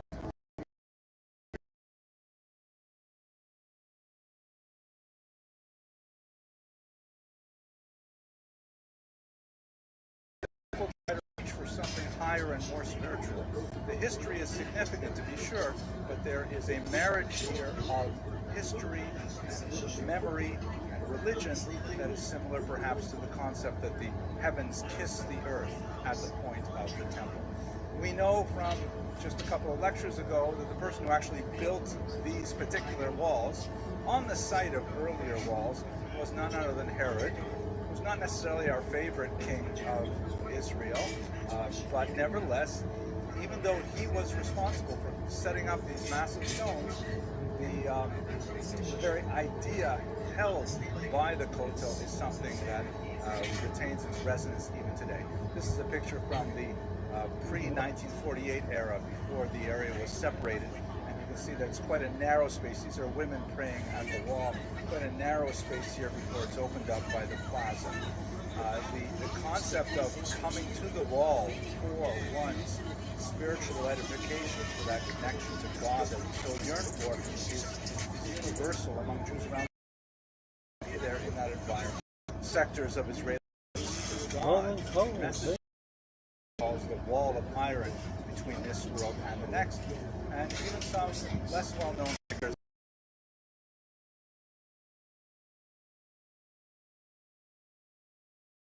Look at that period after the destruction of the temple, when this tremendous yearning really finds its roots and origins, and try to understand what actually happened in Israel during those centuries after the destruction of the temple.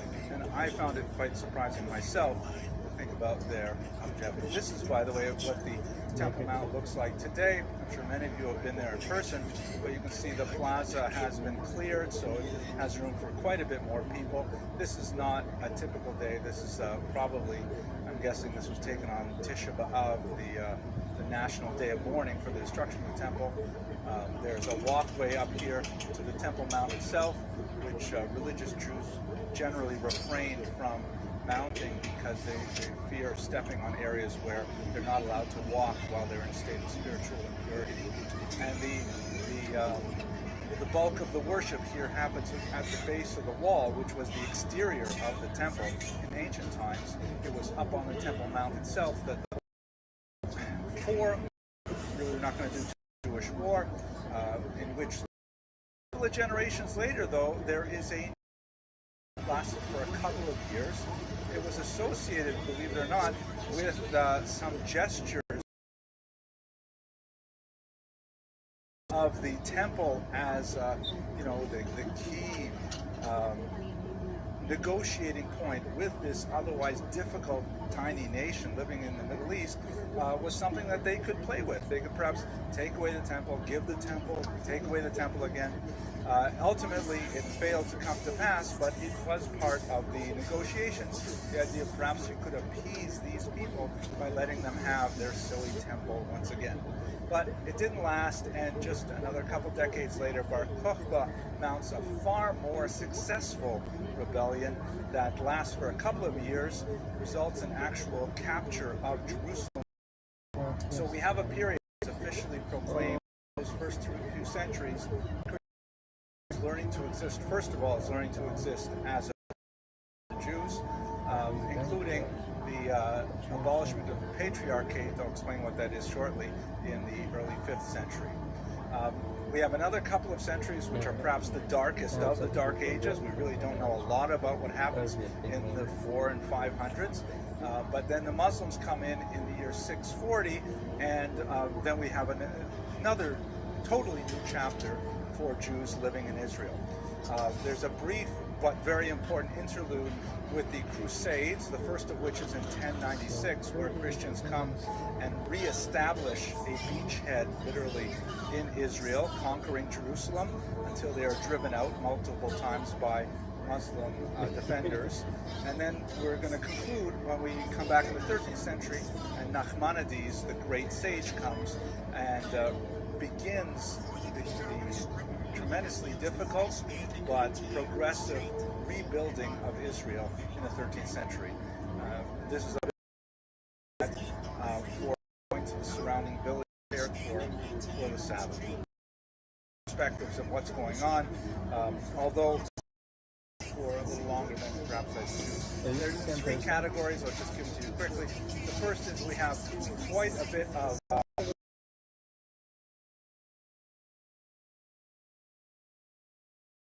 for much of the early part of this period. Then we have church law, which is something we have not encountered as yet. At this point, the church, especially from the 3rd, 4th century onward, begins to codify much of its teachings in terms of practice. Exactly how does one translate a creed-based faith into a series of regulations for life?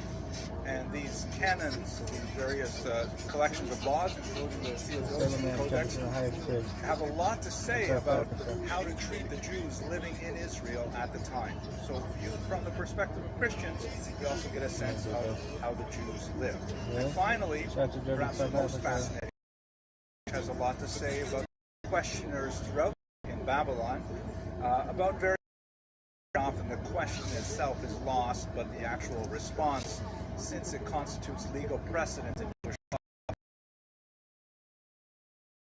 law. More than just religious documents, we have the amazing Cairo Geniza archive, which is a brilliant story into itself.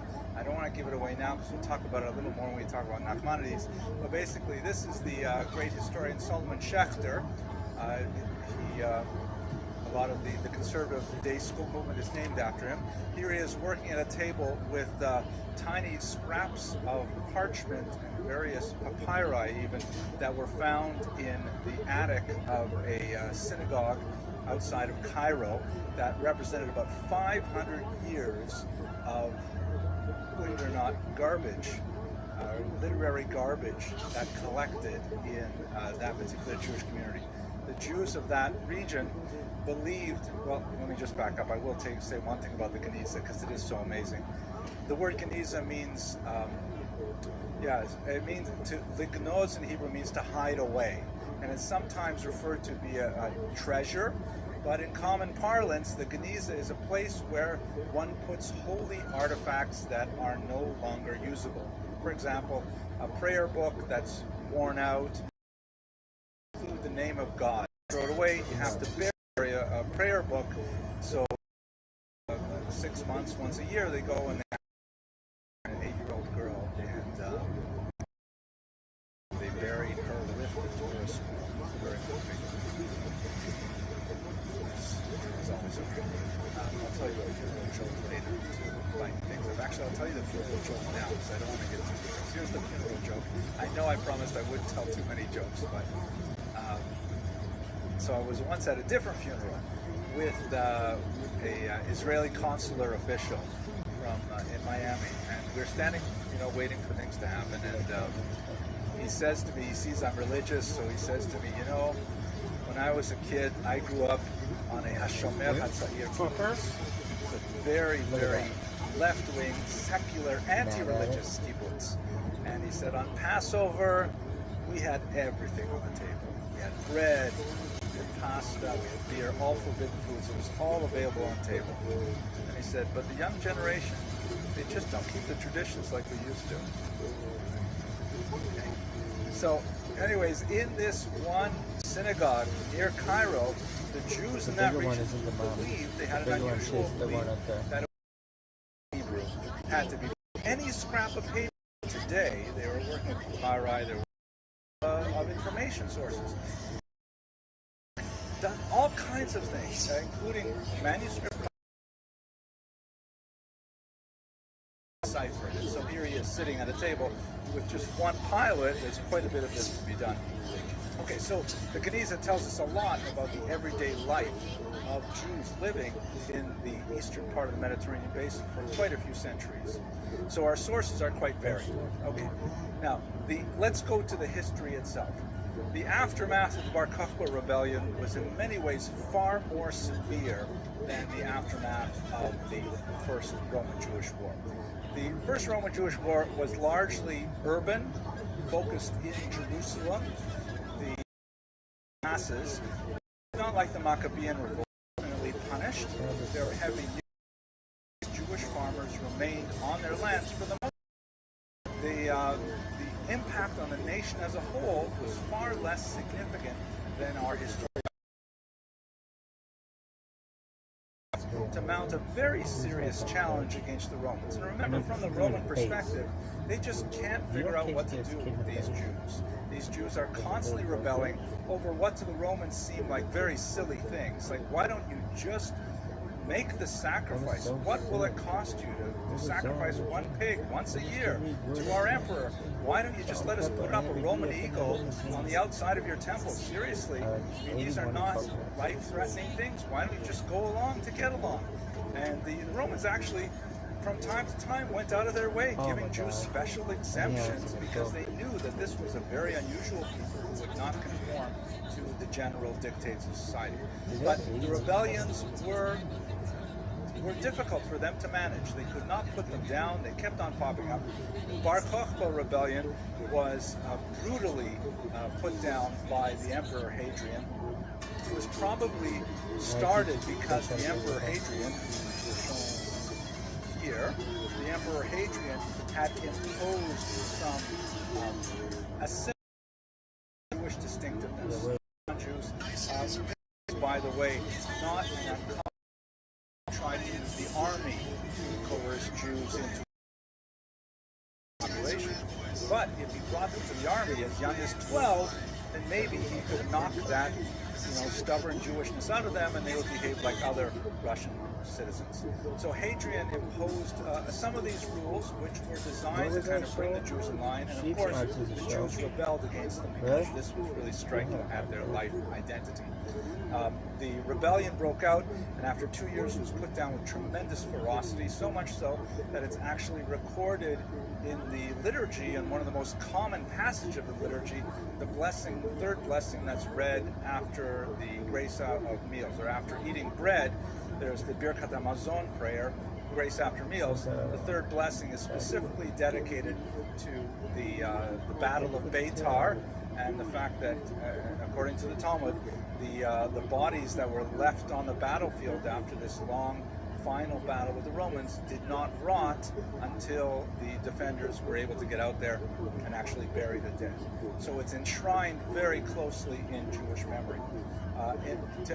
So when the Jews lost Bar Kokhba, Hadrian said that's it for the Jews. At the time, in put down Judaism persecution actually after the Bar Kokhba, because he wanted to remove any trace of Jewish attack that was originally given to the temple, was still collected by the Jews at this time.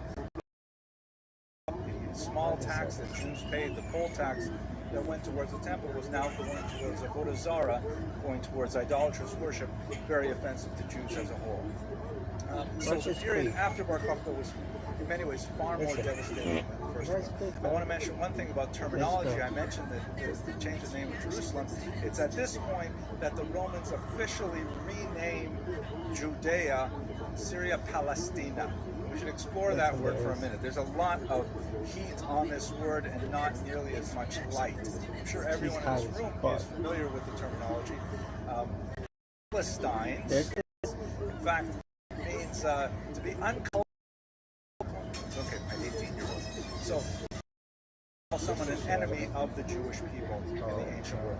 So by renaming Judea Palestina, it was an insult unto itself.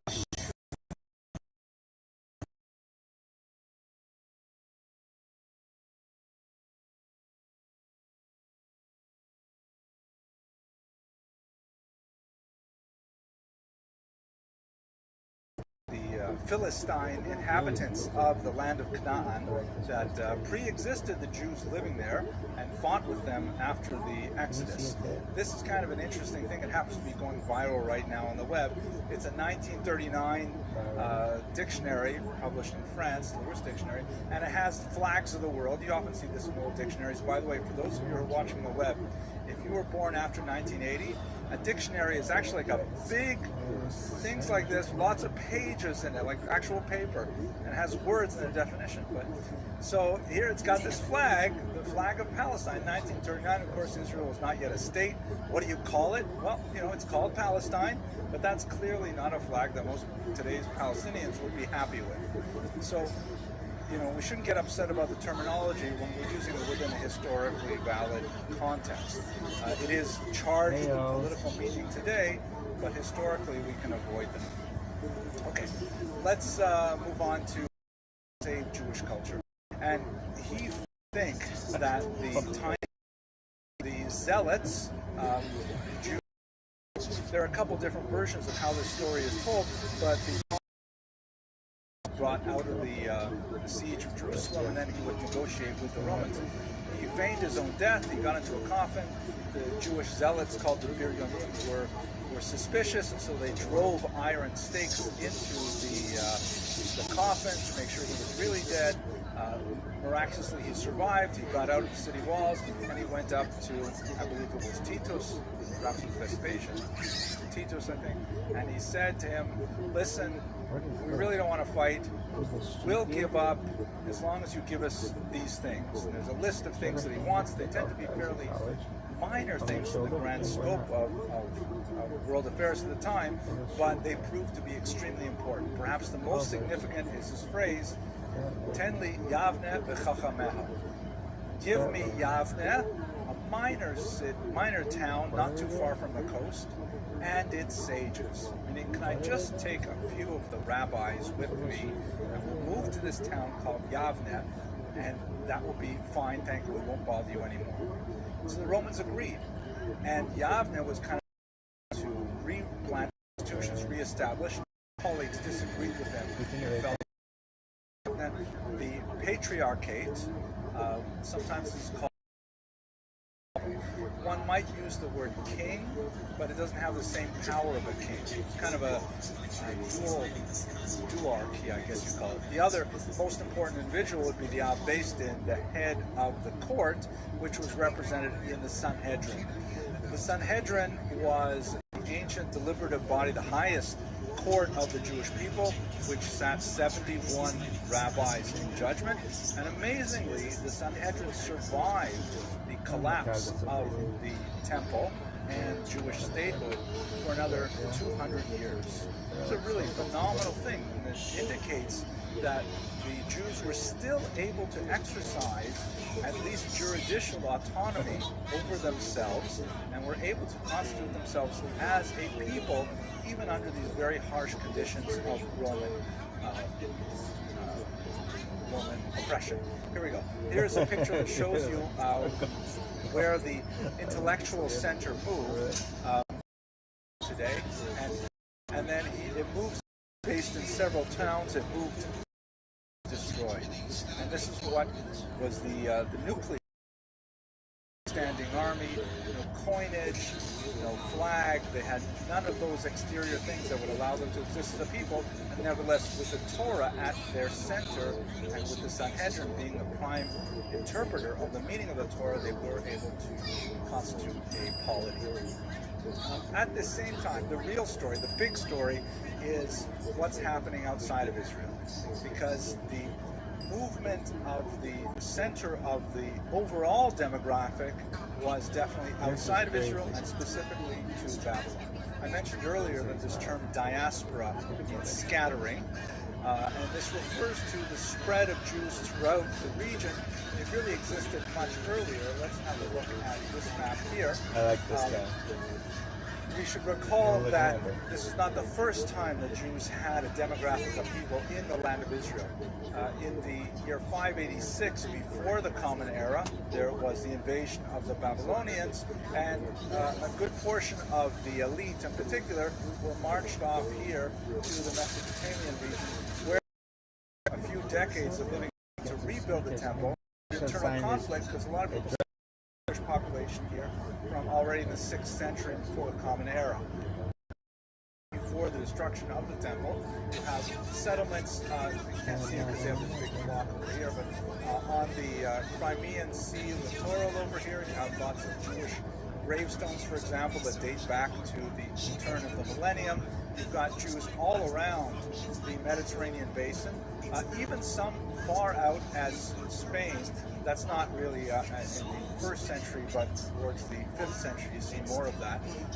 And Jews are beginning to kind of like establish little trading outposts throughout the region. They're still based in Israel, so they don't have the same impetus as they would after the first century. But nevertheless, there are, kind of precedents for Jewish settlement outside. Of course, after Israel is destroyed, after Jerusalem is destroyed in the first century, and then after the disastrous Bar Kokhba rebellion in the second century, this movement away from Israel accelerates dramatically, and you have the founding of a much larger community in Babylon. The Jews living in Israel are still able to be sufficiently creative that they produce the Jerusalem Talmud, but it is ultimately the Babylonian Talmud, completed 2 centuries later, that is considered much more authoritative. And you see a period of tradition maybe like the most new, if you look at it from which as well, for that you see like a Jewish demographic strength. The fact that the Jews have returned back to Israel, though, and have solidly established themselves there,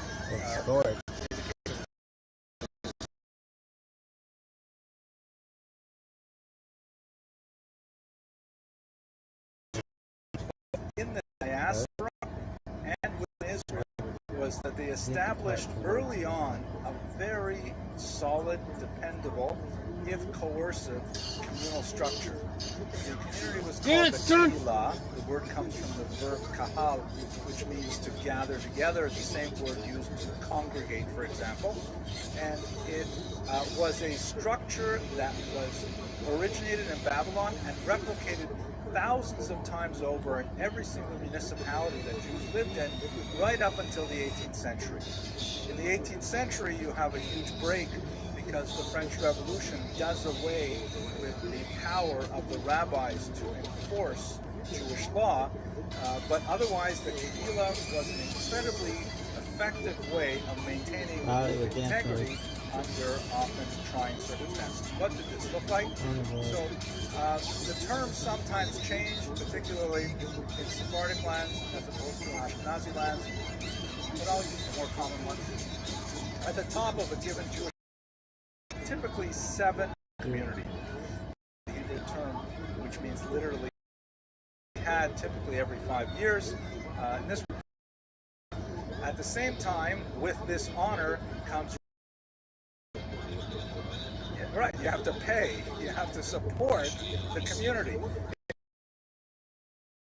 along the same model. The ViralRabbi is now usually called the board of directors.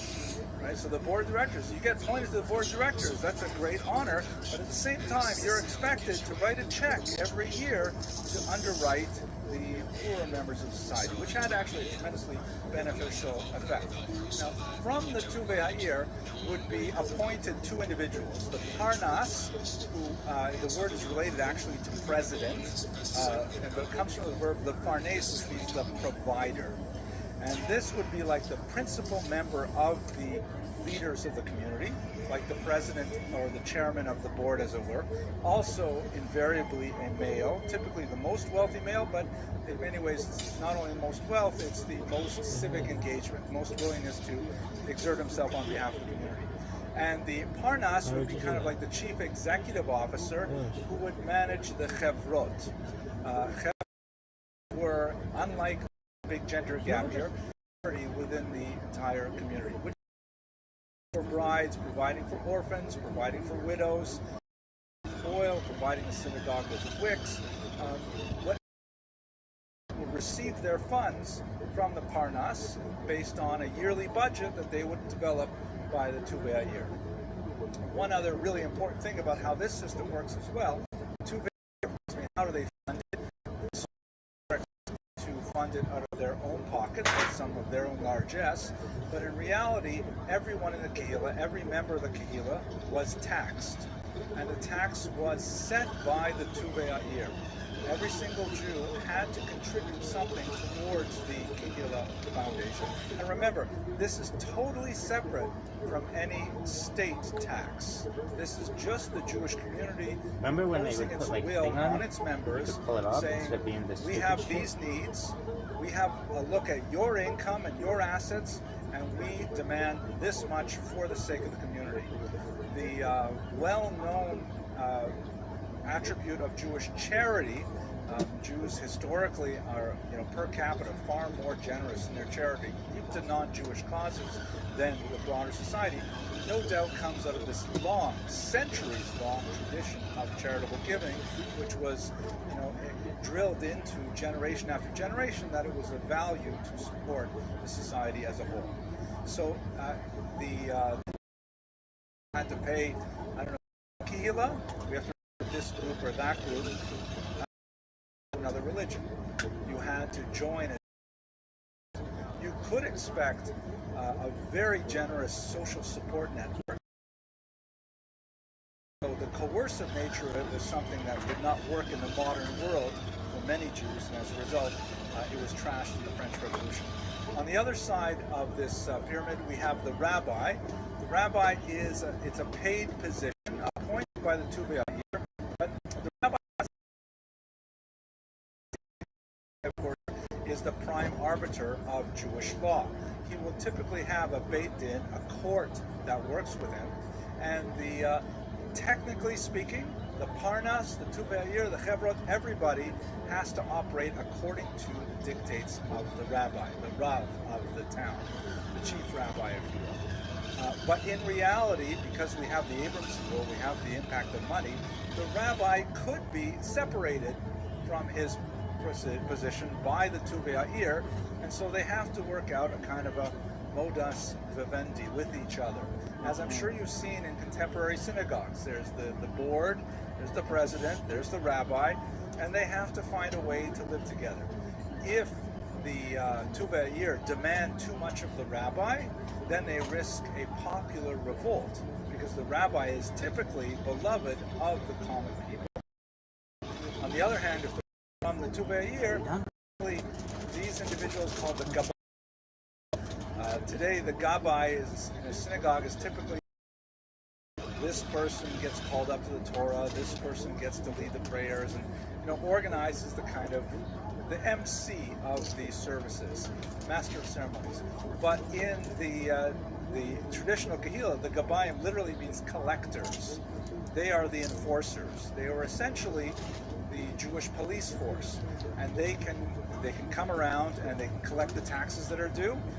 They can come around, they can force conformity to the rabbi's dictates, and we should bear in mind, especially when we get into the European period, the Kehillah actually had the power and exercised it from time to time of corporal punishment.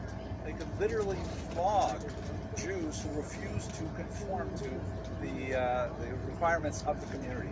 So again, on one hand, very coercive, very restraining. On the other hand, this was really the best way that this tiny embattled minority could preserve its group integrity under conditions which were ripe for simply jumping over the fence and joining the Christian group. So this structure certainly, at the same time, Rome and the appearance of, which is very specific, and we should recall that the first Christians were all Jews. For Judaism and Christianity to formally separate that such. This is a 15th century Bible Morisée from Paris that just gives you a sense of the early period of time. Obviously, from the 15th century, it's anachronistic, but it shows the relationship of the church and the synagogue, who are typically portrayed as female figures. Here's the church on the left, and here are the apostles, and they are laying the synagogue to rest. Right? This figure represents a synagogue. She has died. She's deceased. She's holding on to the Ten Commandments here, and they all look kind of sad and depressed. And the meaning of this particular image is that, Judaism was the favored faith of God for a long time, and it's unfortunate for many reasons.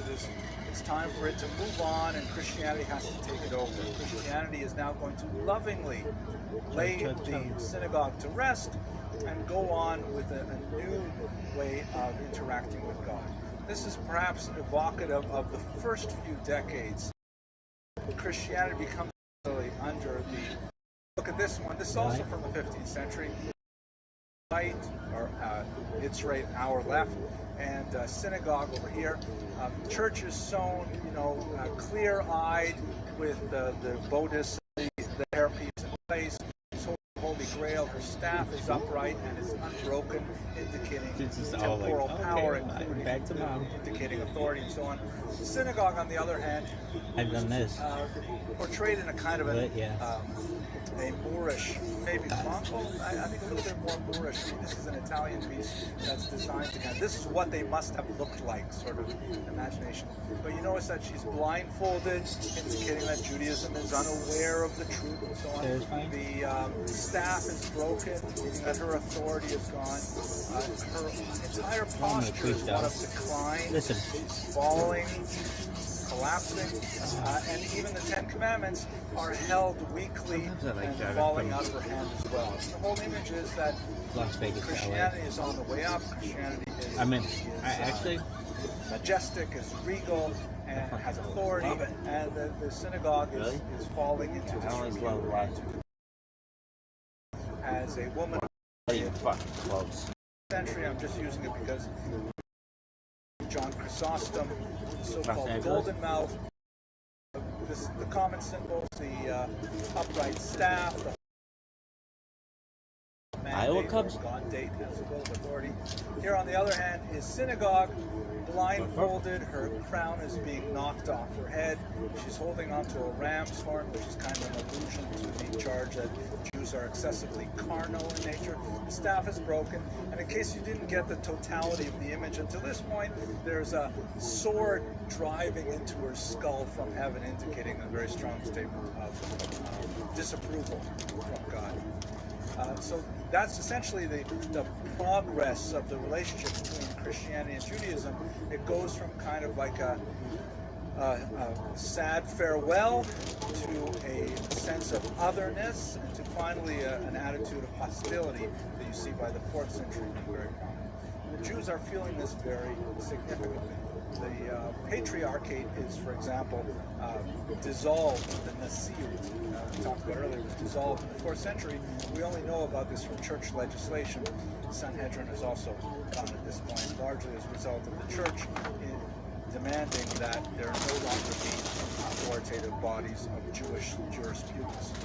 The last period that we're going to have to discuss, and I see that we're really racing out of time, is the advent of Islam. I don't have time to really talk about his turn against them, and they had some very significant peninsula at this point. There was actually a battle called Khaybar when the Chabad house was attacked by Pakistani. The first battle the Muslims had with the Jews. And everyone in the courtroom is kind of looking around like, what is this guy talking about? What battle is this? It's obviously very important to at least this terrorist self-image, but it is something that lasts in Islamic period. We'll have to come back to it. At any rate, after Muhammad's death in 632, the movement continues to expand dramatically, and Jerusalem and Israel is taken over in the year 640, with a lot of consequences for the nature of Jewish life at this time. Ladies and gentlemen, I regret that I haven't finished all the material I want to talk about in this Dark Ages. I even underestimated this, but I appreciate your attention. I hope you all have a kosher and enjoyable Passover holiday. I look forward to seeing you on May 1st. I know an audience here, otherwise I won't just be talking. Have a sponsor tonight. I can't exactly figure why. I was going to make the joke here, though. So tonight's lecture is sponsored by the Rottenbergs. Legacy. Well, we'll skip over that. Thank you to the Rottenbergs for sponsoring this lecture. The purpose of sponsoring, now I sent out that survey a couple weeks ago, the fascinating results. We went over them very briefly. One of the problems that we're having is not too many people on the web actually know why we're doing this.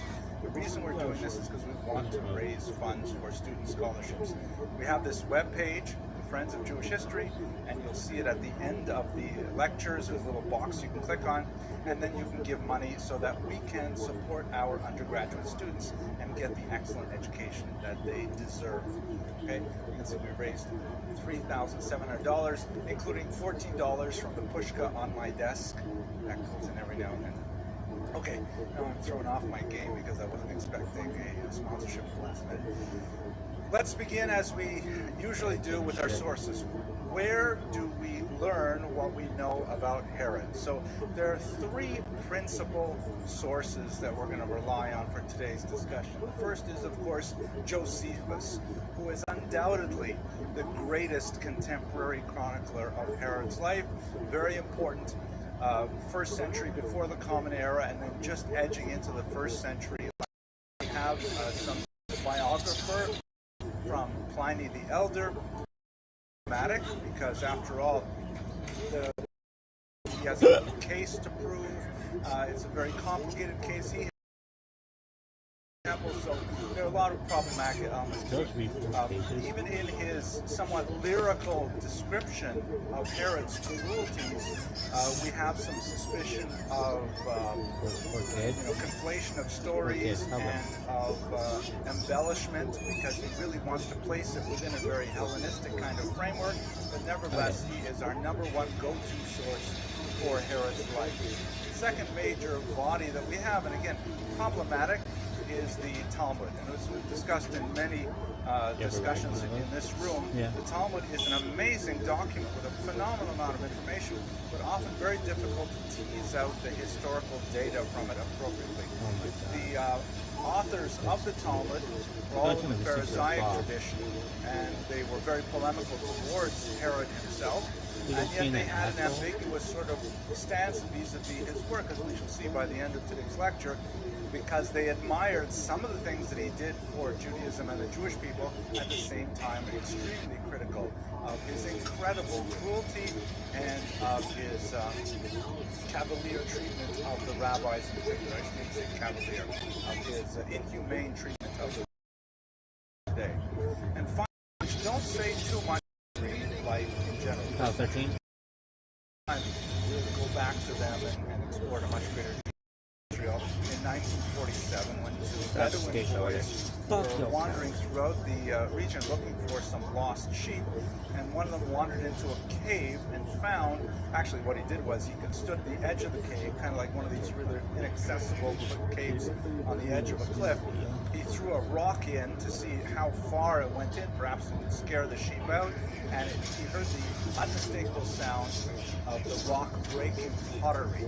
So he went in to explore, and he found a whole bunch of clay jars that sealed up some ancient documents, which he then brought out, and they got onto the black market.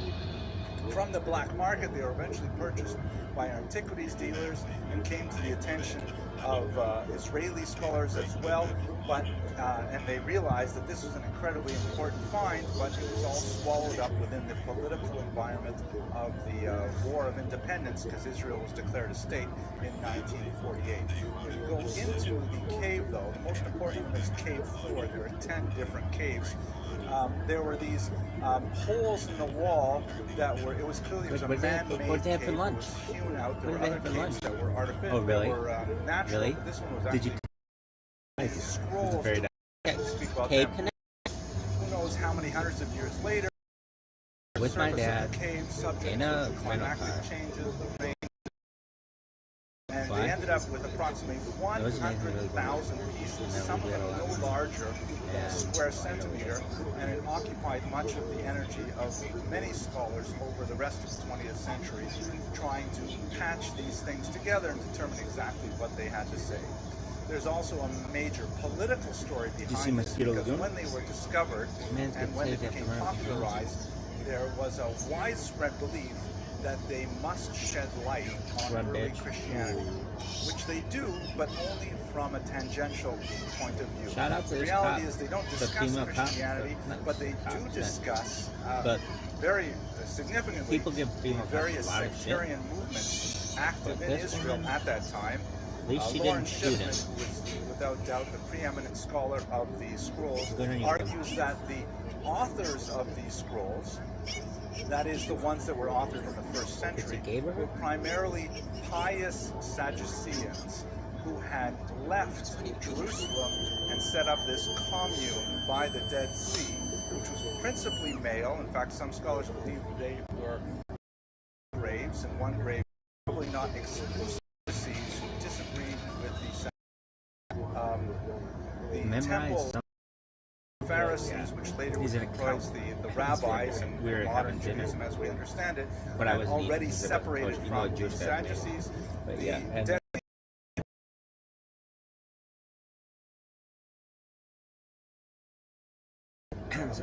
Private? Jewish. Okay. Pause for a question. Yes. Tzedukim, right, as opposed to Perushim. Okay, so here we go. So we have some interesting discussions from the Dead Sea Scrolls about what sectarian life was like at the time, and I find that absolutely fascinating. Well, there's also a really interesting political thing that goes behind it, because when scholars first got these, there was a certain amount of an anti-Semitic tinge to the major scholars involved with the Dead Sea Scrolls. They tended to be politically pro-Arab in the early Arab-Israeli conflict. And when they did not find the kind of Christian documentation that they were hoping for early on, they held these documents back until 1984, when they began to leak out, and a lot more scholarship was interested in what exactly did these documents say. The pressure eventually built, and now these scrolls are available for everyone to read, and we see that fundamentally they are really Jewish documents, not mainstream Jewish, but nevertheless concerned with. So let's go to Herod himself. The dynasty that we've been speaking about him, Yehuda Maccabee, Judas Maccabee. Everybody needs to have a resurgence of Jewish. Talked last week about Hyrcanus, John Hyrcanus, Yochanan Cohen Gadol over here, and now we're moving all the way down. Period of Herod. Herod himself was born in the year 73, more or less before the Common Era, and he died in the year 4. His connection to the His connection to the Hashmonaim is because he married Mariamne, or Miriam, who was the last of the surviving Hashmonaim, and in so doing he legitimated his claim to the throne, because he could say he, and especially his offspring, who he would later murder, by the way, were actually drawn from the Hashmonaim stock. He was already married at the time. He married Mariamne, the first, by the way, of 10 wives that he had. His first wife was named Doris, but when he married Mariamne, he sent Doris and her son away so that he could enjoy his much more royal. And this was a punishment in some rabbinic manuscripts for the Edomians to Judaism. And so they argued that Herod was a punishment many generations afterwards for that original act. His mother was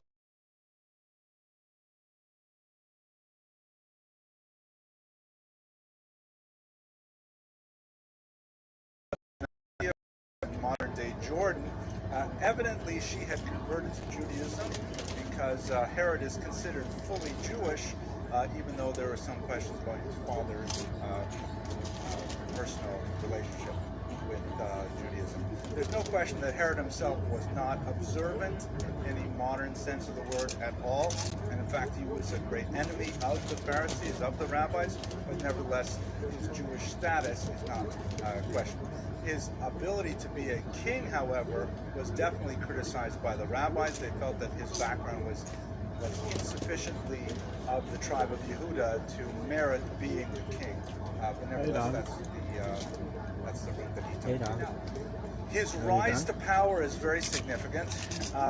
In the year 47, he was involved in pacifying the Galilee. His father was allied with the government after his father, and he executed, was very unhappy with a subpoena. The actually to someone under the rule of King Yanai, but some scholars have argued that in fact the names are transposed to him, meaning they sent to the king, which is presumably Hyrcanus II, who was king in Judea at that time. And they said to him, your slave has killed a man, meaning Herod, who was your employee, has killed all these rebels in Galilee without a trial. So Hyrcanus sent Herod to the Sanhedrin saying, go ahead. Why did I call those? So they said to him, they said to the king, you come here as well. The Torah says, the king was acting on Herod was there. He came my study partner Hillel, who was known for his second. Stand on your feet and you will be testified against. And is it not before us that you are standing, but rather before the one who spoke and the world was created, meaning you're standing before God. As it says, and two people who have the fight shall stand before God. So he, Yanai, or perhaps your said to him, it is not as you say, but as your colleagues say, meaning Shammai, why are you giving me such a hard time? You can't prescribe against me. What about all the rabbis here? Let them say there's 71 judges in the Sanhedrin, not just one rabbi. So what are you telling me? What gives you the right to tell me what to do? So that's not the right thing to say to Shammai. I'm not afraid of any of that. So Shammai turned to his left and looked at his colleagues and said, did not have the same Yanai or such thing. Bali Machshavas attempt. He killed all those rebels without a trial. That means later they will be killed by Herod. At that moment they said, presumably the moment before they died, they said, the king does not judge and is not judged, he does not bear witness, nor is he the subject of testimony. We can't force Hyrcanus to condemn his own man. The bottom line of the story, it's an interesting kind of echo you hear in the Talmud, and this is kind of difficult to look at the Talmud as a historical source. Herod appeared before the Sanhedrin actually armed and with a full contingent of soldiers along with him. And that was a very, very chutzpah, very, nervy kind of thing to do. Meaning to say, I don't really care what you're going to say, I'm going to do what I want to do anyways. And in fact, the Sanhedrin, according to Josephus, was cowed by him and he refused to condemn him. So, let's look at this very quick chart that gives you a sense of his meteoric rise to power, and it involves a lot of geopolitics at the time. The events I just described occurred in 47. In 44, remember the numbers count down now because before the count. Caesar was assassinated. Herod wisely allies himself with his assassin Cassius. Right? We know that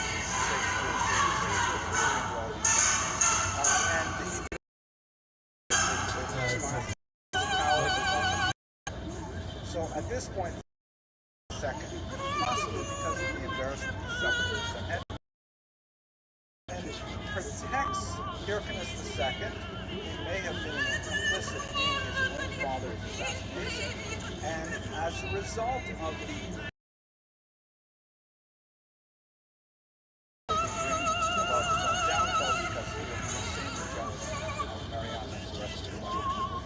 in the year 41, Herod bribes Mark Antony, and who is very pleased with the gift he receives from Herod, and he decides not to listen to complaints from the Judean population about Herod, and places him and his brother in charge. And they are working together still with this nominal king, Hyrcanus II. Then civil war emerges as the Parthians invade and takes control briefly. Captures Hyrcanus and Facile, they both die. Herod manages to escape by getting to Rome, and here he hides with Mark Antony. You get a sense of out of the high place to Jewish. In 31, Mark Antony is out of favor, but no problem, since Herod is still. You get a sense of how Herod manages to maneuver into power in a very complex situation, lots of assassinations, simply by maintaining the revenue stream and by wisely choosing the correct allies in Rome. Now, let us turn to that relationship with Rome in closer detail. Here is a map that shows you the extent of Herod's kingdom.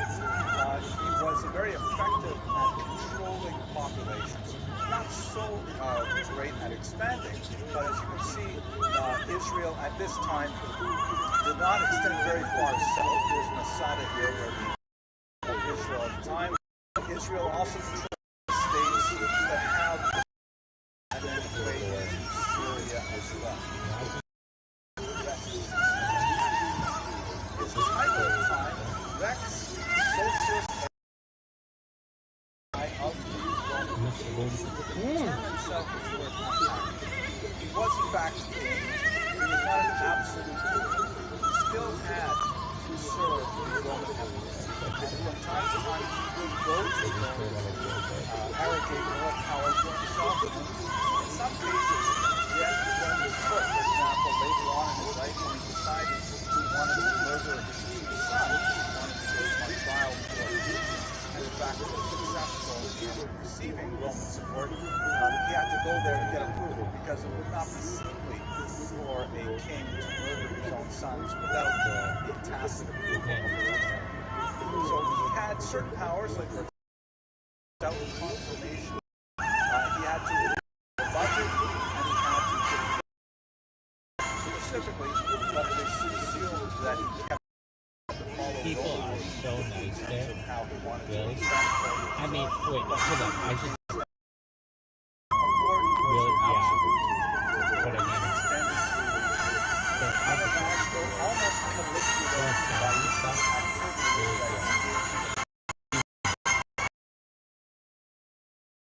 fact. Okay. So his relationship with the Jews. So I paused BBC King, let's see the camera for Richie. I think we have to highly qualify that.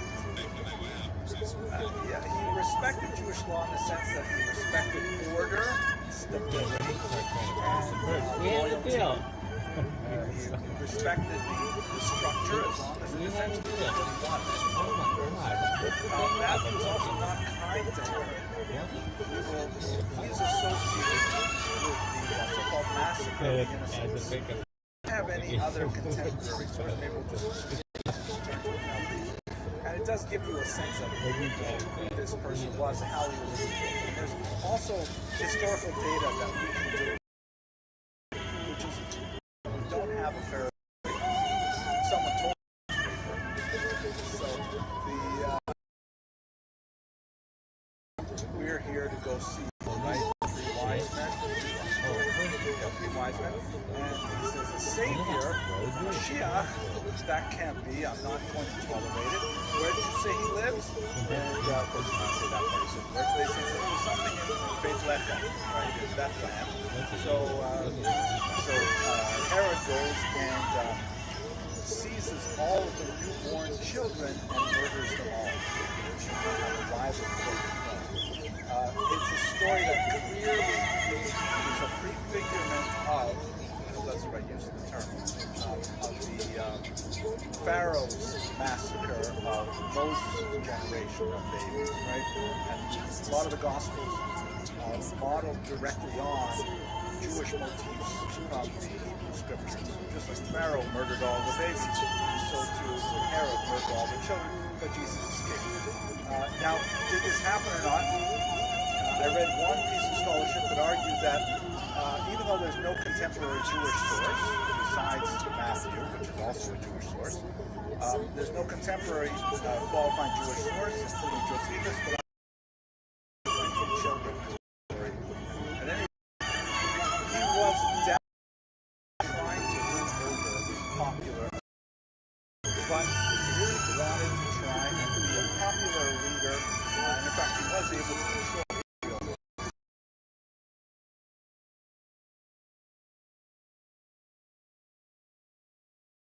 himself was extremely Hellenistic in his approach to life.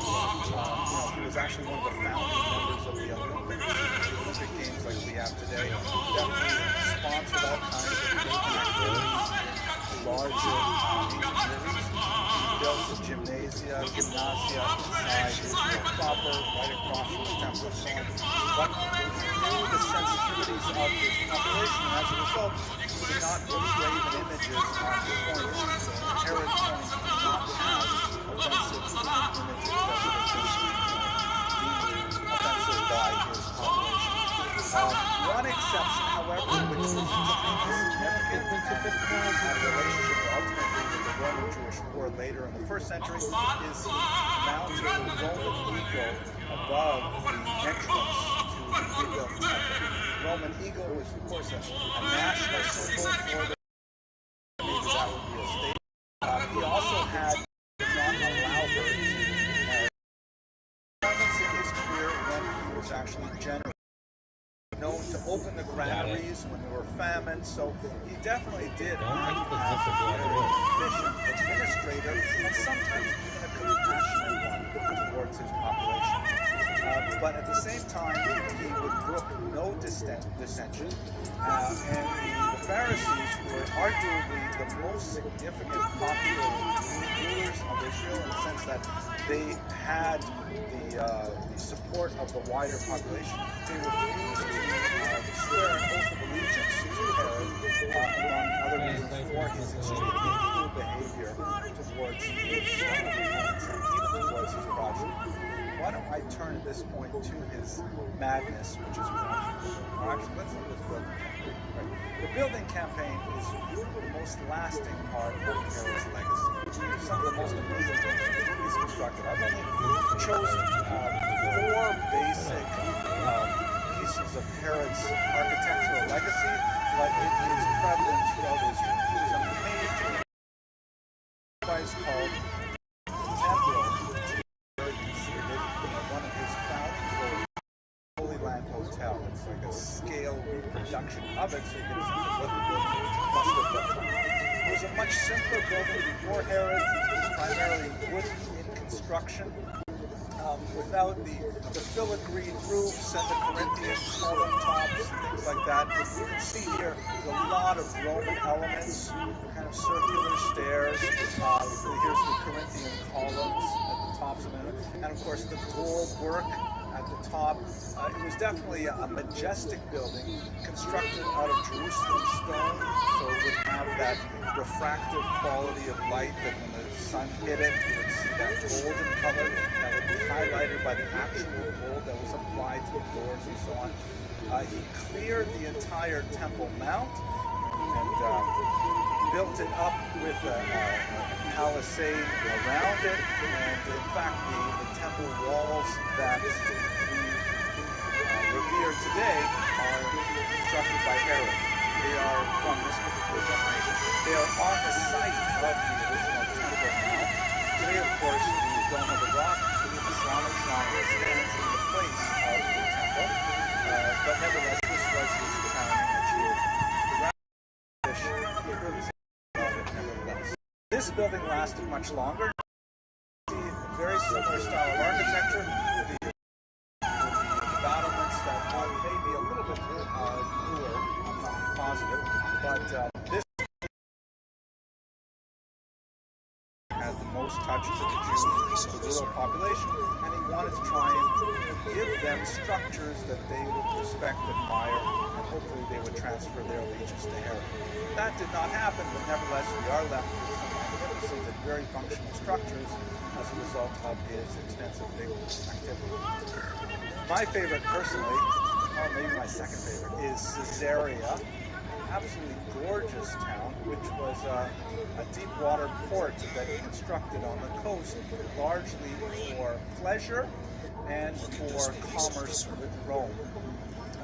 This is an artist's rendition of what his palace must have looked like. It had natural water pools out here in the palace, jutting out in the promontory to the Mediterranean Ocean. We only have pieces of it structured, but modern Caesarea has been extensively excavated. You see a tremendous number of monumental sculptures and architecture that really show a strong Hellenistic influence and makes the some of the gorgeous shot of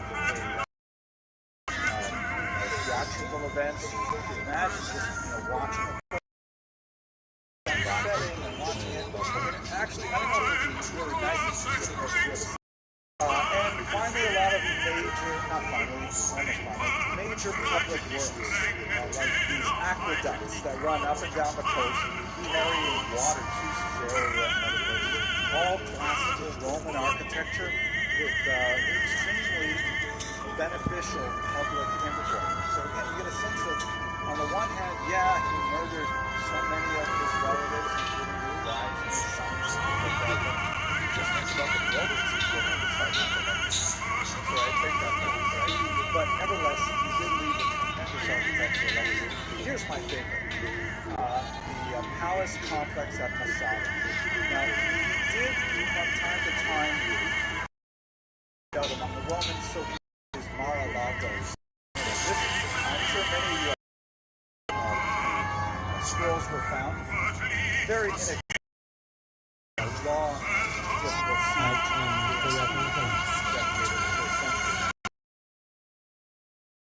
Palace complex. Here's another view of it in artist reconstruction, and it must have been absolutely gorgeous. You imagine what it would be like to have the view of the mountains of Moab like this. In fact, I can tell you from my own experience. I remember when I was 18 years old. It's funny, my son who's going to be a soldier now in Israel. He is preparing for his first call up. He was into a high level unit, and so he's really working on his Hebrew in a kibbutz. And he is totally loving the kibbutz, just like when I was 18. I totally loved the kibbutz too. I'll tell you, if I didn't go to college, the really moving climb Masada and watching the sun rise. Okay, so that's now. What about this? Incredible, and it's become a major staple of a lot of artwork over the centuries. This is exactly something I do. Dramatizations and plays. This is why my father never gave me. So just to get a quick list of the kind of people that he killed, why he killed them. He killed Antigonus to recall that was one of the rivals who was known early on in the conflict. Then, when he got to power himself, he tried to take away the Kohen Gadol position, the high priesthood, from his brother-in-law, Aristobulus, that would be Mariamne's brother, and he tried to appoint someone else in his stead because he wanted a Kohen Gadol that he himself could control. He had, however, really serious mother-in-law issues. Mariamne, who was, of course, his Hashmonaim royalty, her mother was really offended with the idea that she had to marry Herod, and she harbored a resentment against Herod to the end of her life, which he, of course, hastened by murdering him. So Alexandra, Mariamne's mother, is very upset that her son could not be Kohen Gadol because Herod. Let's just kind of. Then, when they were in Lent, Herod had the other boys in the pool, and they were also. At that point, his power was definitely ascendant. He ended up killing her. Definitely soured his wife Mariamne and her mother. I mean, you can imagine he murdered Mariamne's brother, and that was Alexander's son, not to mention Zaidi as well. And so they are actively plotting against him, especially Alexander. So what he did was he put them in jail, and he left instructions that when he was traveling, he put them in jail. He said, if anything ever happens to me, because they were still powerful people, if anything happens to me while I'm traveling, they should be put to death. So they were his insurance policy against any untoward activity. Incidentally, there's one legend that when he was growing ill and feared his death was near, he actually put out a decree that 12 really important people should also be killed when he dies, so the nation should definitely be in a state of mourning. He wanted to make sure that the nation was sad when he died too. So she had a real near-death experience. Kind of awful. It gets worse though. So he at that point, he like and wife, he is at this sons that, and they were also suspicious that they jails them, goes to have said before he assented to this, it was better to be Herod's pig than his get over for the rest of his life. The Talmud refers to this in a very bizarre way, that he in fact preserved her body. Is that guy? Kept her close to the body close to for the rest of his life. Not separated from the body. All of these people around him were killed. He was in a like state of madness when he fell into I think it's fair to say by Mariamne's death and murder. All the people, if we are to believe Joe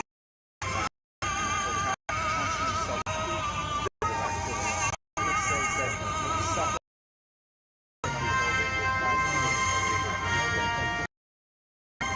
surrounded by people who did not respect him, and shortly after his death, his reign was done away with, and of course, very rapidly descended. So to try and put together this complex life and achieve some kind of sense of what is his legacy, it's definitely very ambiguous. On the one hand, clearly a noble character, not someone you want to put in the pantheon. Look at this, yo.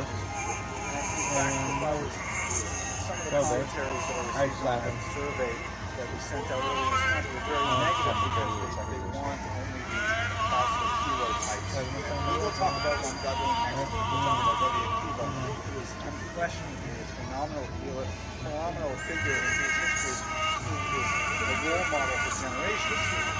But this is a history class, so we also look at negative individuals as well.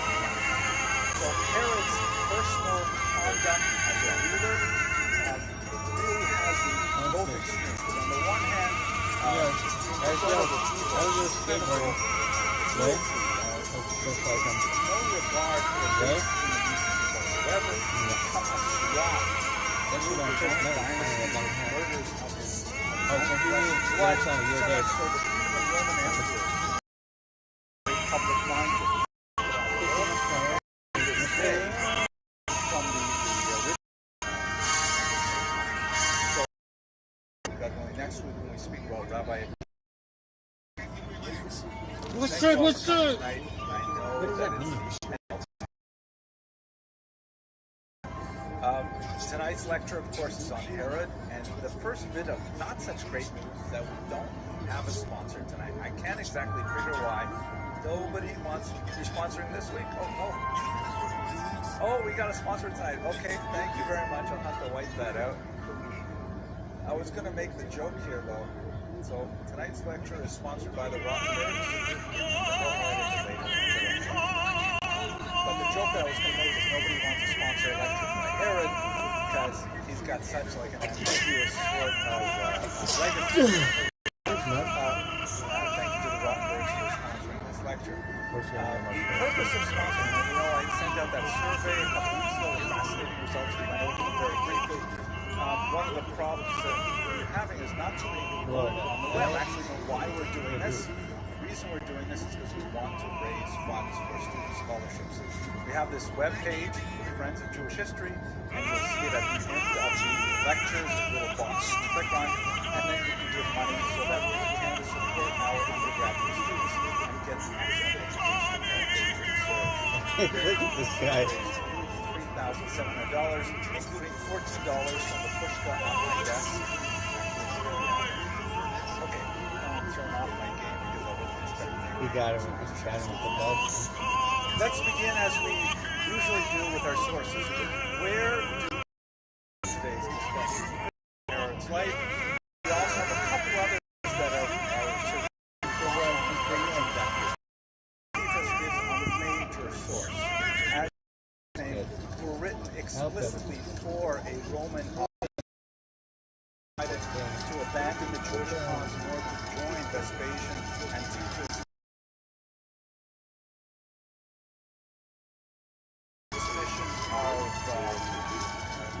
accumulation of stories and of embellishment, because he really wants to place it within a very Hellenistic kind of framework, but nevertheless he is our #1 go-to source for Herod's life. Second major body that we have, and again, problematic, is the Talmud. It was discussed in many discussions in this room. The Talmud is an amazing document with a phenomenal amount of information, but often very difficult to tease out the historical data from it appropriately. The authors of the Talmud were all in the Pharisaic tradition, and they were very polemical towards Herod himself, and yet they had an ambiguous sort of stance vis-a-vis his work, as you can see by the end of today's lecture, because they admired some of the things that he did for Judaism and his incredible cruelty and his cavalier treatment of the rabbis, cavalier, of his inhumane treatment of the rabbis.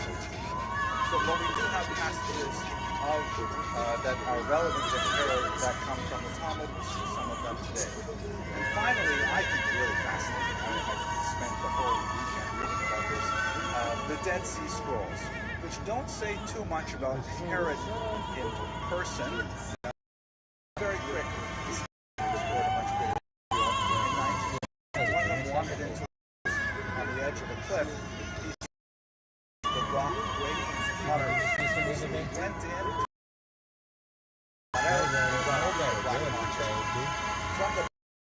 they realized that this was an incredibly important find, but it was all swallowed up within the political environment of the War of Independence, because Israel was declared a state in 1948. You go into the cave, what's the point of this cave tour? There were 10 different caves.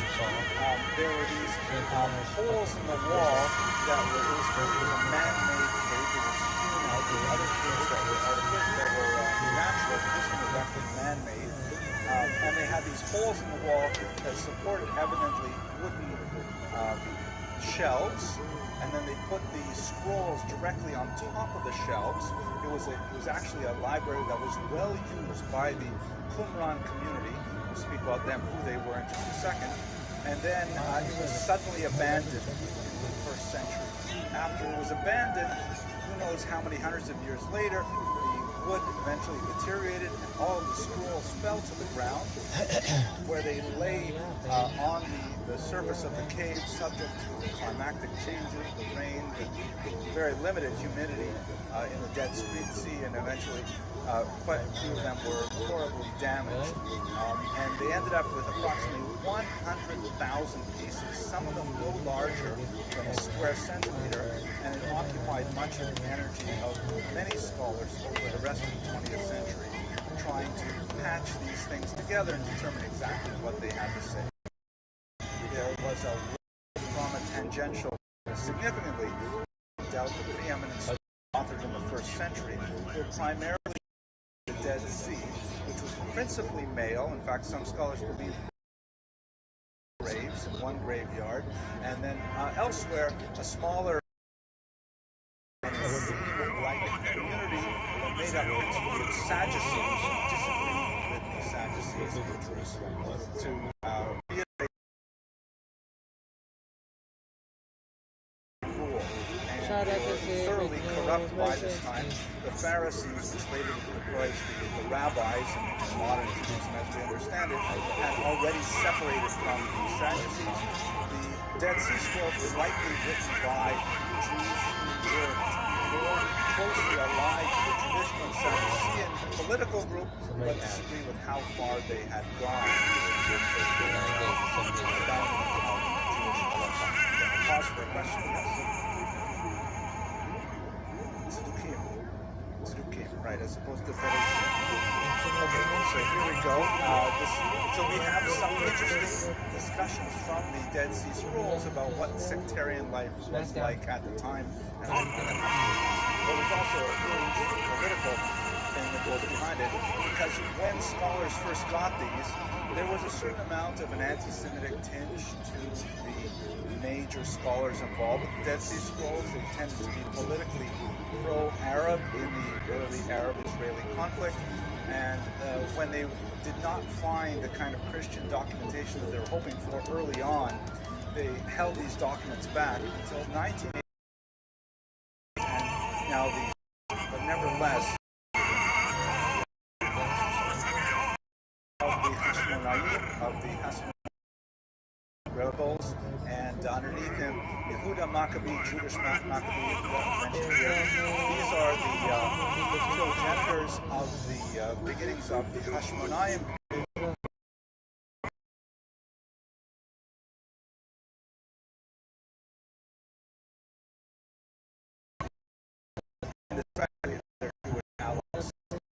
Last week about Yochanan Cohen over here, and now we're moving all the way down to his great-grandchildren.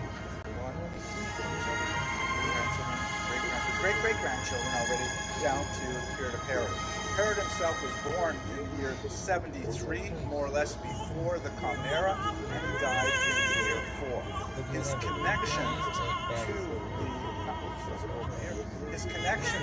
Hashmonaim is because he married Miriam, who was the last of the surviving Hashmonaim, and in so doing he legitimated his claim to the throne, because you could say he, and especially his offspring, who he would later murder, by the way, were actually drawn from the Hashmonaim stock. He was already married at the time. He married Miriam, the first, by the way, of 10 wives that he had. His first wife was named Doris, but when he married Miriam, then he sent Doris and his son away so that he could enjoy his much more royal life. His parents were Antipater II, known also as Antipas the Old. As a punishment in some rabbinic, he outrider in terms of was a punishment, and Jewish from the Jewish line, Judaism, because Herod is considered fully Jewish, observant in any modern sense of the word at all, and in fact he was a great enemy of the Pharisees, of the rabbis, but nevertheless his Jewish status is not questioned. His ability to be a king, however, was definitely criticized by the rabbis. They felt that his background was insufficiently of the tribe of Yehuda to merit being a king. But nevertheless, that's the reason. His rise to power is very significant. In the year 47, he was involved in pacifying Galilee. His father was allied with the government after one of the Roman emperors,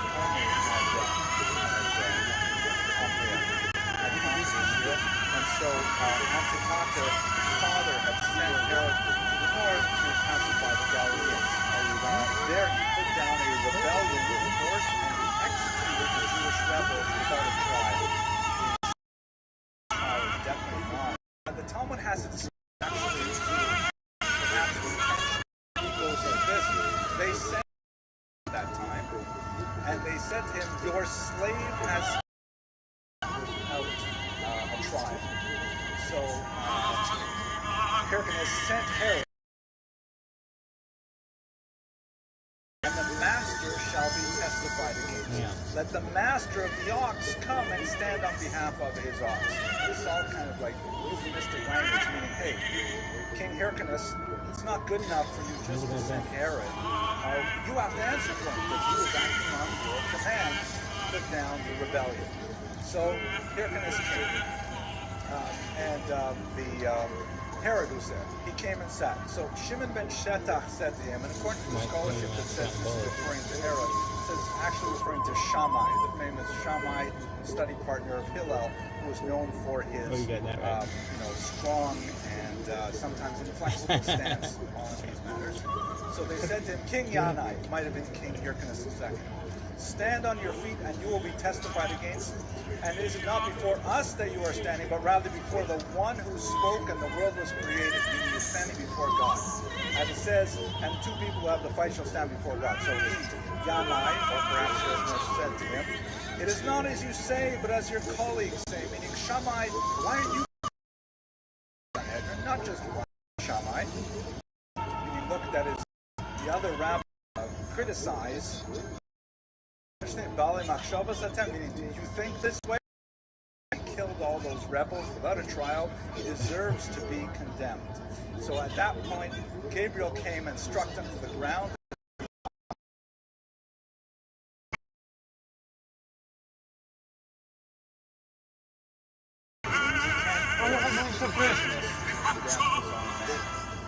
Bottom line of the story, this kind of echoed here in the Talmud. Here before